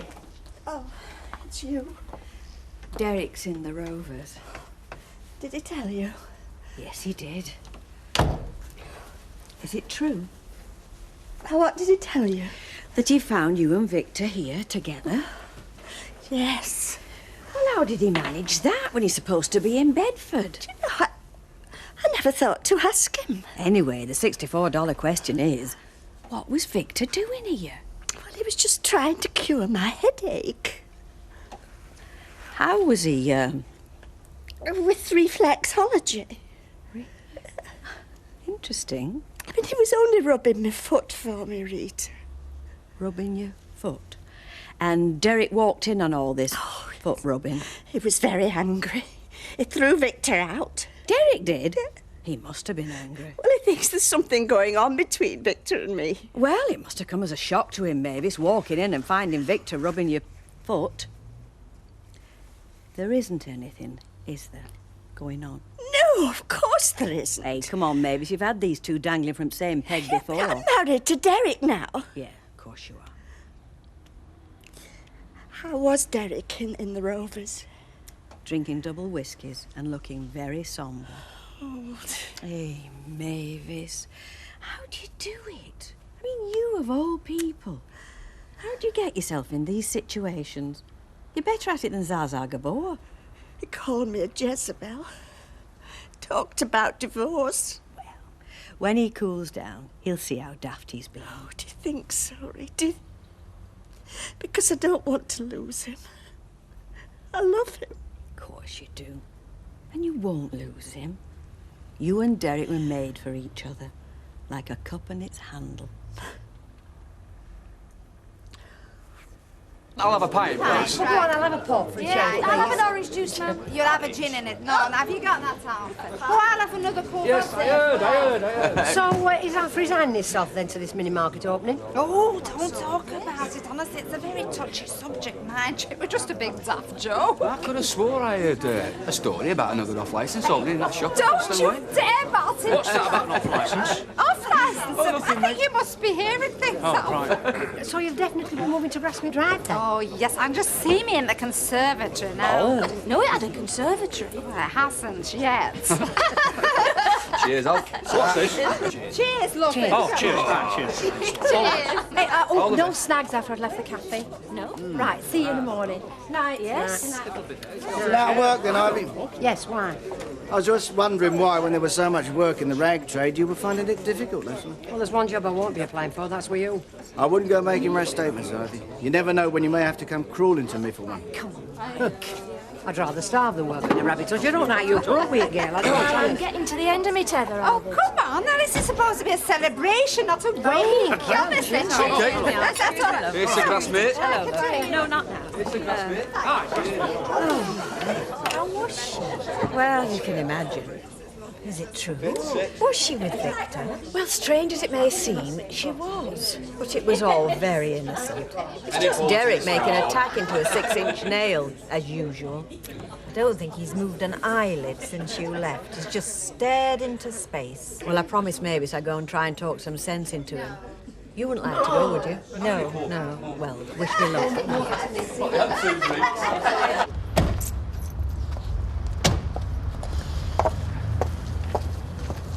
Why, you made a lot of friends today, I don't think. What do you mean? Yeah, I don't know what gets into you. I mean, why do you always have to provoke people? I don't provoke people. I don't provoke you, do I? No, I'm not talking about me. I'm talking about Ivy Brennan just now in the Rovers, and before that, Percy. Percy? Percy's a wasp in your ear, this Percy. Hey, listen, you had a go at Josie and the other girls too. Well, I had a right to, didn't I? I wanted some overtime. They had better things to do. Yes, well, they obviously had. There's nothing wrong with earning a few bob. You work, you earn, then you play. Yes, well, obviously some people aren't as devoted to your philosophy as you are, Mike. Well, they should be, and if they're not, I've got no time for them. Business is king. Nothing should come in the way of business. You know, you really do make too many enemies. I can live with it.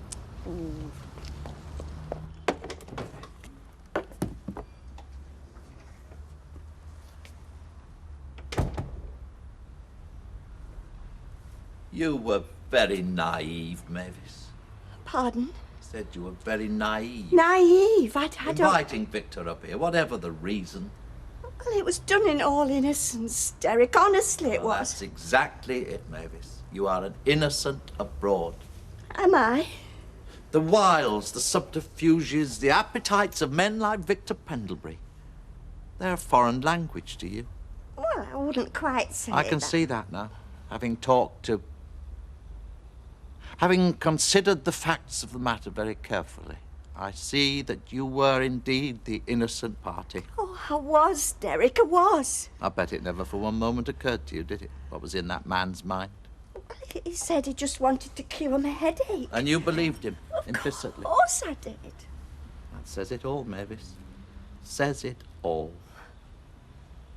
You know, I really think we ought to wrap you in pink cotton wool.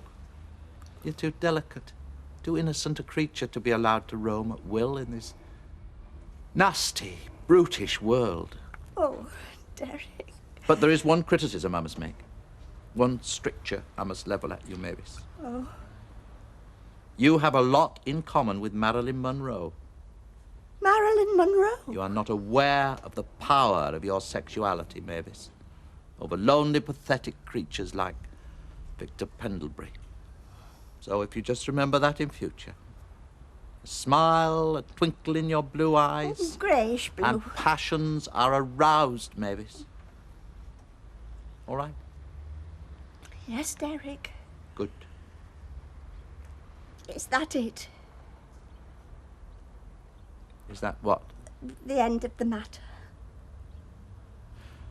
I must just see Victor Pendlebury tomorrow and tell him what to do with his job, and then I think we can put it all behind us. You know, I quite like a nice cup of cocoa, and perhaps one of your fairy cakes.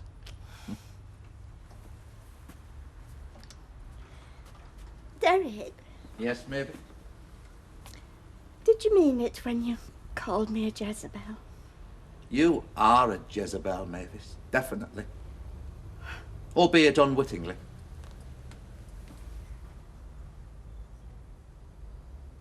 Well, soak 'em in a bucket. I'm telling you, it's costing me a fortune. Yes, love? Does Eddie Ramsden come in here? Well, he's in here tonight. Somewhere. Marie, what are you doing here? Looking for you. Where is he? Who? You know who. Jamie. He's not at your mother's because I've just been there. Okay, let's sit down, shall we? Do you want a drink? No. So, that's Jamie's mother.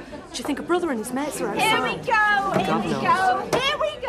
Oh, it's time we're going. Oh, no. An hour since. Do you know what I'm going to miss most about this street? What? You, Kevin Webster, because I think you are beautifully formed. Well, thank you very much. Form? The form. Shut up! No, I love that little moustache. Oh, come on, Audrey Roberts. You can come again. Oh, we're going to start a new life, aren't we, Alfie? Hang the expense. We are, love you. Come on. Pull me up, love. Bye. Well, you gotta give me Mum credit. She never gives up. Wonder how long it'll be before she gets fed up of Grasmere Drive. Why won't you tell me where he is? Because it's naught to do with you or your brother. It's my son. He stopped being your son when you went off and left him with me. You've got no right to hide him from me. Have every right. Your brother's made threats. Please, Eddie, I'm not making any threats. I just want to see him. No. Right then. We'll have to see, won't we? I thought you weren't making any threats. Well, I am now. Tina, somebody. What? That kid's yelling its head off. What kid? My kid. It's my kid. I'm coming, love. Nice one, Alec. I don't think. What? You might just have blown little Jamie's cover. Mavis, at your age, you should know. You don't give a man like Victor Pendlebury an inch. I didn't. No, an inch wasn't good enough for you. You give him a foot. Oh, that's not very funny, Rita. And I hope you're not going to make remarks like that when Derek's within ear. Oh, Derek, it's you. Well, of course, it's me. What other man would you expect to see coming downstairs from our flat of a morning? I just meant, so you've decided to go to work after... Well, I think that's the best. No, Mavis. But, Derek, you know how much you enjoy the job, and we need it for getting a mortgage. Mavis, the die is cast. I'm going back to Pendlebury Paper Products for the last time. One, to make sure that Victor has well and truly got the message to say right away from my wife. Oh, Derek, no violence. I can't promise no violence, Mavis. And two, to collect the pot plant you gave me for my office. Forget the pot plant, Derek. Just leave it. I certainly shan't leave it. For one thing, your friend Victor Pendlebury wouldn't water it properly. In my view, his commitment to the environment has never been more than a convenient facade. Oh, Derek, please be careful. Blouse button, Mavis, undone. Fasten it, please. There you go again, Mavis, flaunting your body. This has got to stop. Oh, he's a smashing kid, isn't he? They all are, aren't they? The mystery is how they grow up and turn into Adolf Hitler. Now, this bloke coming in now. Oh, is that a brew? Just made. Oh, it was a little love. It's you, isn't it? Yes, it's you. He woke me up in the night. Twice I heard him yelling. He had a pain, I think, but I gave him some gripe water. It seems to have done the trick. I must get some of that for you, Alec. Gripe water. Well, I'll tell you something for nothing. We haven't heard the last of that girl, Jamie's mother. You'd no rights to pass that kid off as yours. No rights at all. I couldn't think of anything else to do. I had to say something. Well, of course she did. Anyway, if you want to come in bawling and shouting about the baby wanting looking at, we'd have been all right, wouldn't we? Would we, Ella's like? Listen, once that girl gets her brain into gear, she'll suss the lot. I know she's dallied with your pal Eddie Ramsden in her time, but she can't be entirely daft. You mark my words, she'll be back. So... Now, Derek, I don't want to... I think you know why I'm here, Pendlebury. Sit down. No, I won't sit down. I came to collect my things, including my Sansevieria, my personal property, so let's have no unpleasantness about that. I certainly have no I feel intention... there's been far too much unpleasantness already. Well, now there, I agree with you. And why? I'll tell you why. You've been sailing under false colours, Mr. Victor Environment-Friendly Pendlebury. You call yourself ecologically sensitive. No true friend of the Earth would send a man out on far-flung sales missions in order to woo my wife. Derek, what can I say? say? Turn a blind eye, look the other way, while you debauched Mavis. That's not the Derek Wilton way, and it never will be. I owe you an apology, Derek, and I freely admit it. And I admit my crime. I allowed myself to fall in love with her. She's a married woman. I know, Derek. But when the chubby archer Cupid draws his bow, he cares not where the arrow strikes. I could no more help falling for Mavis than the sun can help rising in the morning. Of course you could help it. All right. She's a desirable woman, an exciting woman, but a decent man would suppress his urges. I tried, Derek. I tried and failed. Please, Derek, if you won't sit down, at least put your pot plant down. Right, I'm off. I'm going to put myself about a bit, see if there's any trade work coming up. Now, keep an eye on those girls. Alma's busy down here. Yeah, I know, but it doesn't take a minute to pop upstairs now and then, does it? See ya. Just don't disappear. I won't. Stop worrying. Yes. Cup of tea, please. Has Tina been in? Tina? Oh, Tina who works in the Rovers, you mean? No, she doesn't come in here much. Why? Are you meeting her? Yeah, I've got something for her baby. Baby? Oh, we're not talking about the same Tina then. No. Tina who works in the Rovers doesn't have a baby. What about your tea? I know you regard yourself as the injured party here, Derek, but if you consider the matter a little deeper, it's the other way about, isn't it? I'm the one who's injured. I don't see how you make that out. After all, Mavis is my wife. Exactly. You, Derek, are a man who has loved and won. And I am a man who's loved and lost. Yes.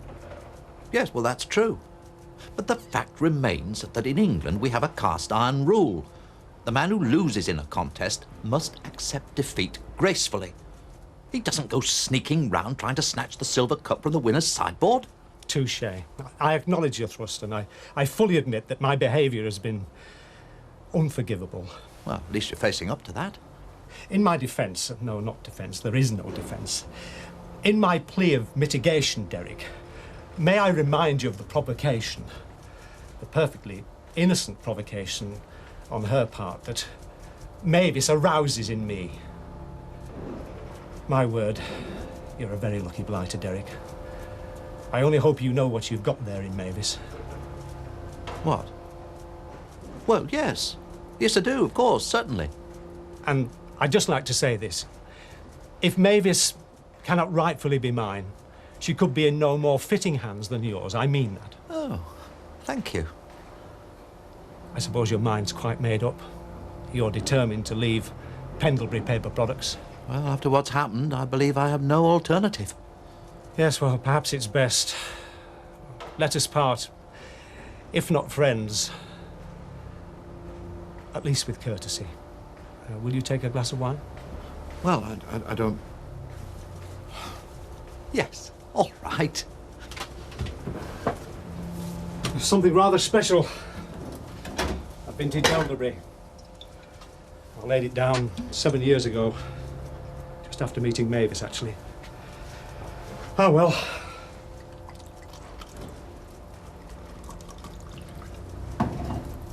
There you are, Derek. Thank you. I raise my cup and wish you and Mavis a long and happy marriage. And I promise you one thing. Mavis will never see me again. That's very decent of you. No, it's the least I can do. They say to the victor the spoils. How ironic that is. I give you a toast. To Derek the spoils. Oh, well.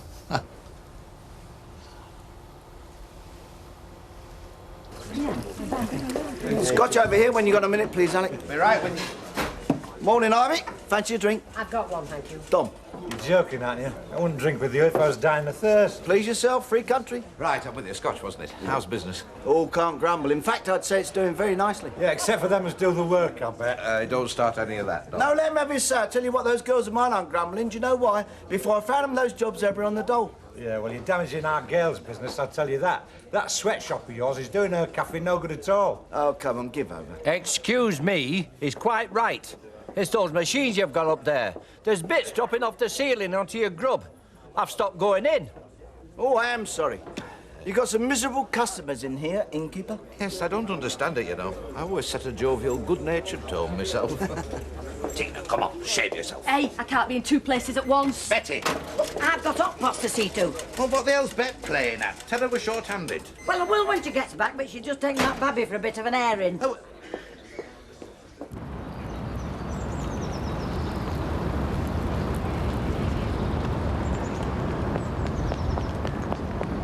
You're the landlady from the Rover's Return, aren't you? That's right. Yeah, I saw you last night. I was there looking for my baby. Yes, I know. That girl who works for you, that Tina, she said she had a baby, but she hasn't. I know that because I've been asking. She hasn't, has she? No. Not her own baby. He's mine, isn't he? This is my baby you're wheeling out. Look, love, I don't want to get into a row But with... please tell me. He's my baby, isn't he? And please don't lie to me. All right. Yes.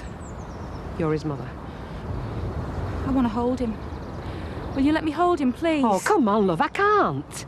I'm looking after him. For Eddie. For his dad. Only for a minute. I'm not going to hurt him. I wouldn't hurt him. I believe you, love. But you might just run off with him. And I'm too old to start chasing you round a park. I won't. But I promise. Look, love, you'll have to talk to Eddie about this. You're both sensible people. You can sort something out. But that's what you want to do. Talk to Eddie first. It's the best thing, love. Honestly. For the baby, for you, and for everybody. Egg, beans and chips, Alma. Right. Over. Yes. I'm here to see Mr. Mike Baldwin. His premises are upstairs, I think. Yeah, that's right. Thank you. So, excuse me. You can't go up there. Oh, yes, I can. My name's Ellison. I'm the health and safety officer around this district, and I'm taking a look at Mr. Baldwin's industrial premises. Yes, but... Gail, get hold of Mike. Ring round. Try the room. Alma, we've got a cafe to run. Just do it, Gail, please. Phone him yourself. I'm having nothing to do with it.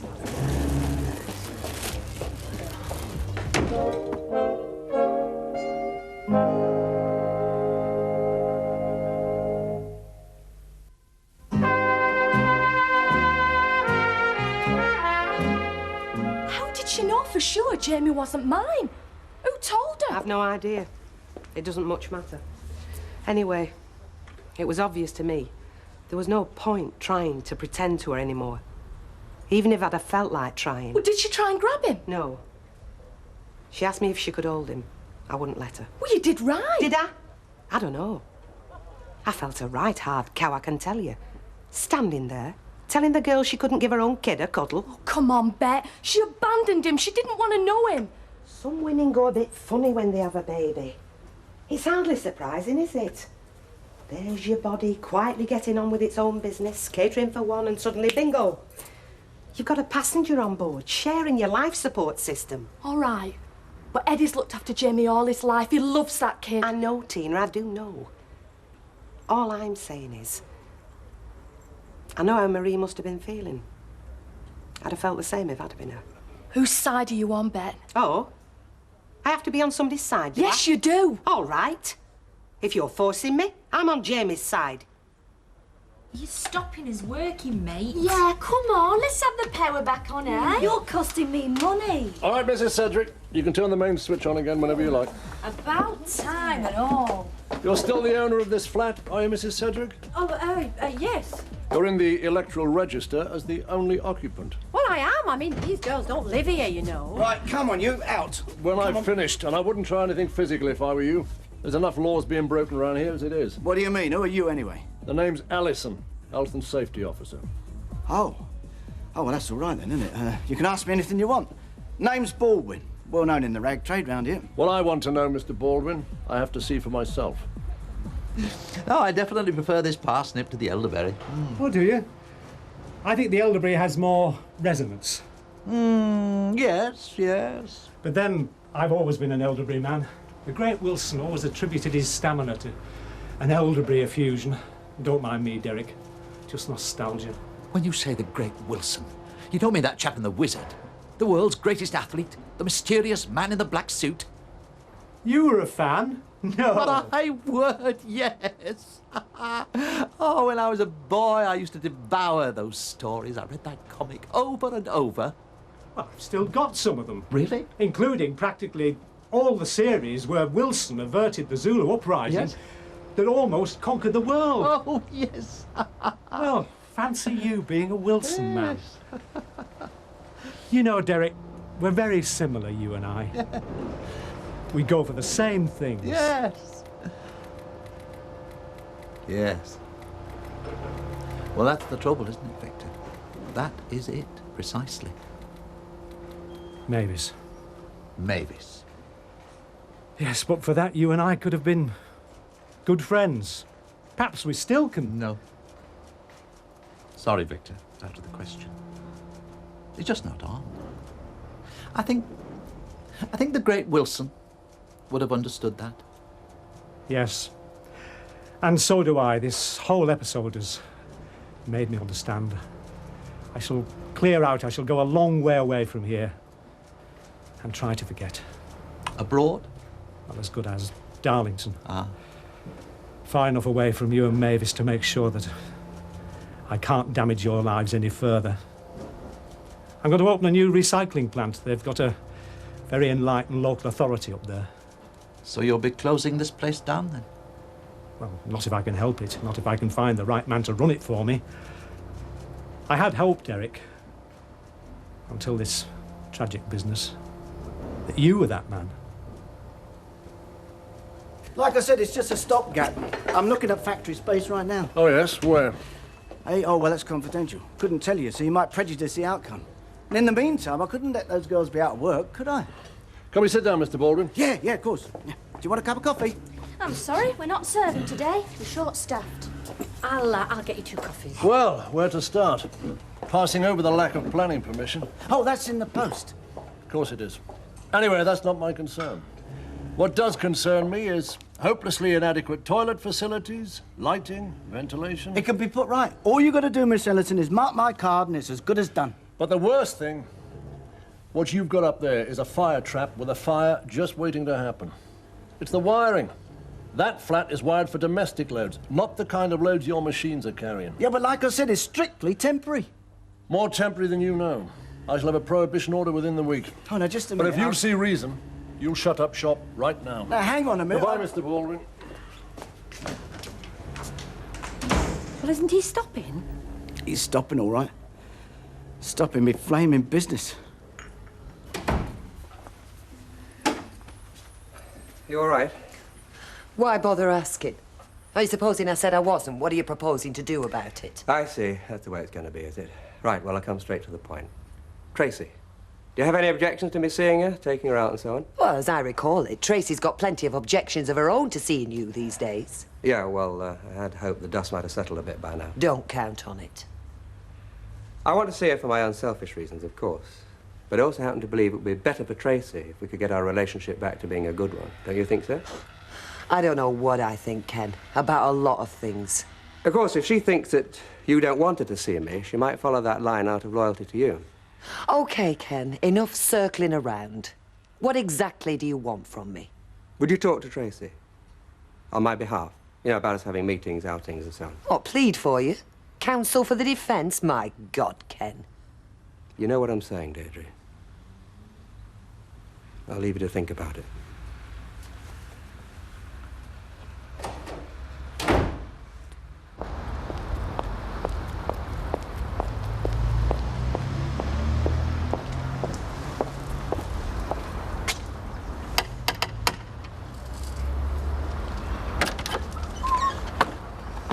What do you want?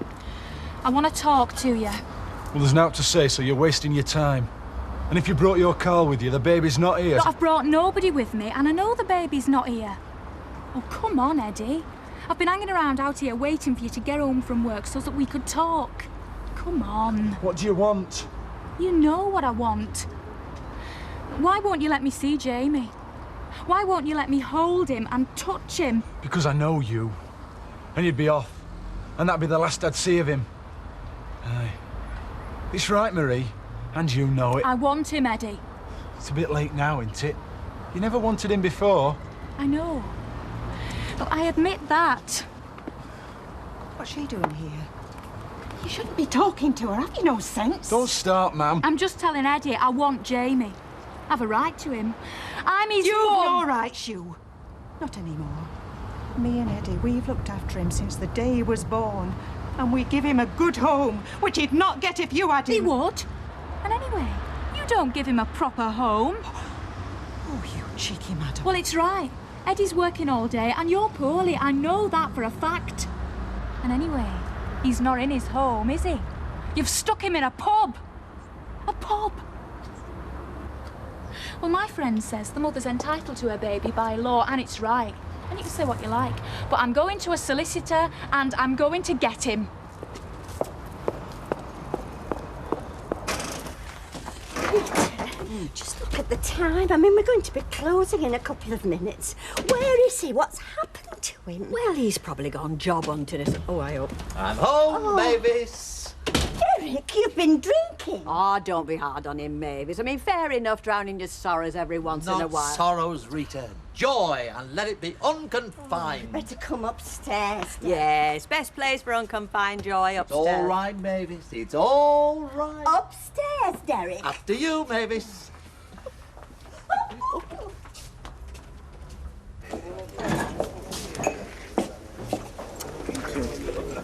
Ah, great, innit? Now I've got to do Ken favours. Well, you'd probably be doing Tracy a favour too, you know. I know she feels bitter about him leaving, but all the same. And I'm sure Ken's genuinely fond of her. Yeah, I suppose he is. So, will you talk to her? Well, I'll bring the subject up, but I'm not going to push it. If Tracy wants to see him, OK, but it's her decision. Hey-oh, looks like trouble. What? I've come to take my baby away. Now, I look, know miss. you've got him here and I'm his mother. Look, can I you just say keep something? your nose? Can I I've just got got nothing nothing to do with you and you're a liar. You tried to make out my baby was yours, didn't you? Come on, let's have the kid. Who are you? He's my brother. Taking Marie's kid out of here. A word of straight warning to you, Sunshine. You make one move to come through here and you're in big trouble. Oh, yeah. Police trouble. That'll make you look a really wonderful mum for Jamie, won't it? Up in court for fighting in a pub. Anyway, I thought you were going to be reasonable and talk to Eddie. I tried. He wouldn't listen. Well, listen to me. The worst thing you can do is try to grab Jamie. I want him. I know you do, love. But you're going about it the wrong way. Barging in here, threatening folk and shouting the odds. Come on, Carl. You want locking up the lot of you? I'm going to get a solicitor. Then you're going to have to give him back. Tina, Get on that phone. I want that thick boyfriend of yours round here now. He made an abject apology, Mavis. Abject. You've told me that 6 times, Derek. It seems to me that you and Victor Pendlebury have spent the entire day drinking. Don't you see, Mavis? Victor is doing the decent thing. He's going away to forget. And who's going to run the recycling plant for him? Me, Mavis, me. But you swore you wouldn't work for him a minute longer. That was before he volunteered to do the decent thing. Very, very, very decent. And so is the salary, Mavis. So you go out there and you treat yourself to a mortgage. Oh, do you really mean it, Derek? It's not just the drink talking. Mavis, I'm a man of my word, as is Victor. He gave me his word, I give you my word. Oh, how wonderful to buy our own house. Certainly, certainly, certainly. The Northwest area manager, that's me, Mavis, can afford a house. Oh, Derek. You know, Mavis, Victor thinks very highly of you, but he can't have you. No. And Victor thinks very highly of me, and he can have me. Yes. Oh, Derek, our own little house. Oh, by the way, Mavis, I should be bringing some old wizards home tomorrow night. How do you mean exactly? Wizards? Shh, he's just going. Is he all right? Yes, he's fine. She's shouting about solicitors now, Marie. I know. It looks bad, I suppose, me keeping him at a pub. I'll take him back home. But you think he'll be safe there? I don't know, do I? Not safe anywhere I take him. Not once you get solicitors on the job, and they take me to court and say I have to give him to her. Oh, they wouldn't do that, would they? I don't know. Bloke at work today, he says it augurs off what sort of home I'm providing for him. If it comes to court, my mum does her best, but really you need somebody more, well, you know, your age. If Marie stands up in court and says he's being neglected... Listen, how would you feel about getting married? Pardon? Because if we got married, then Jamie'd have a mum as well as a dad. We'd be like a proper family then, wouldn't we? If you fancy it. Oh, Eddie. What do you reckon? Oh, Eddie, yes, please.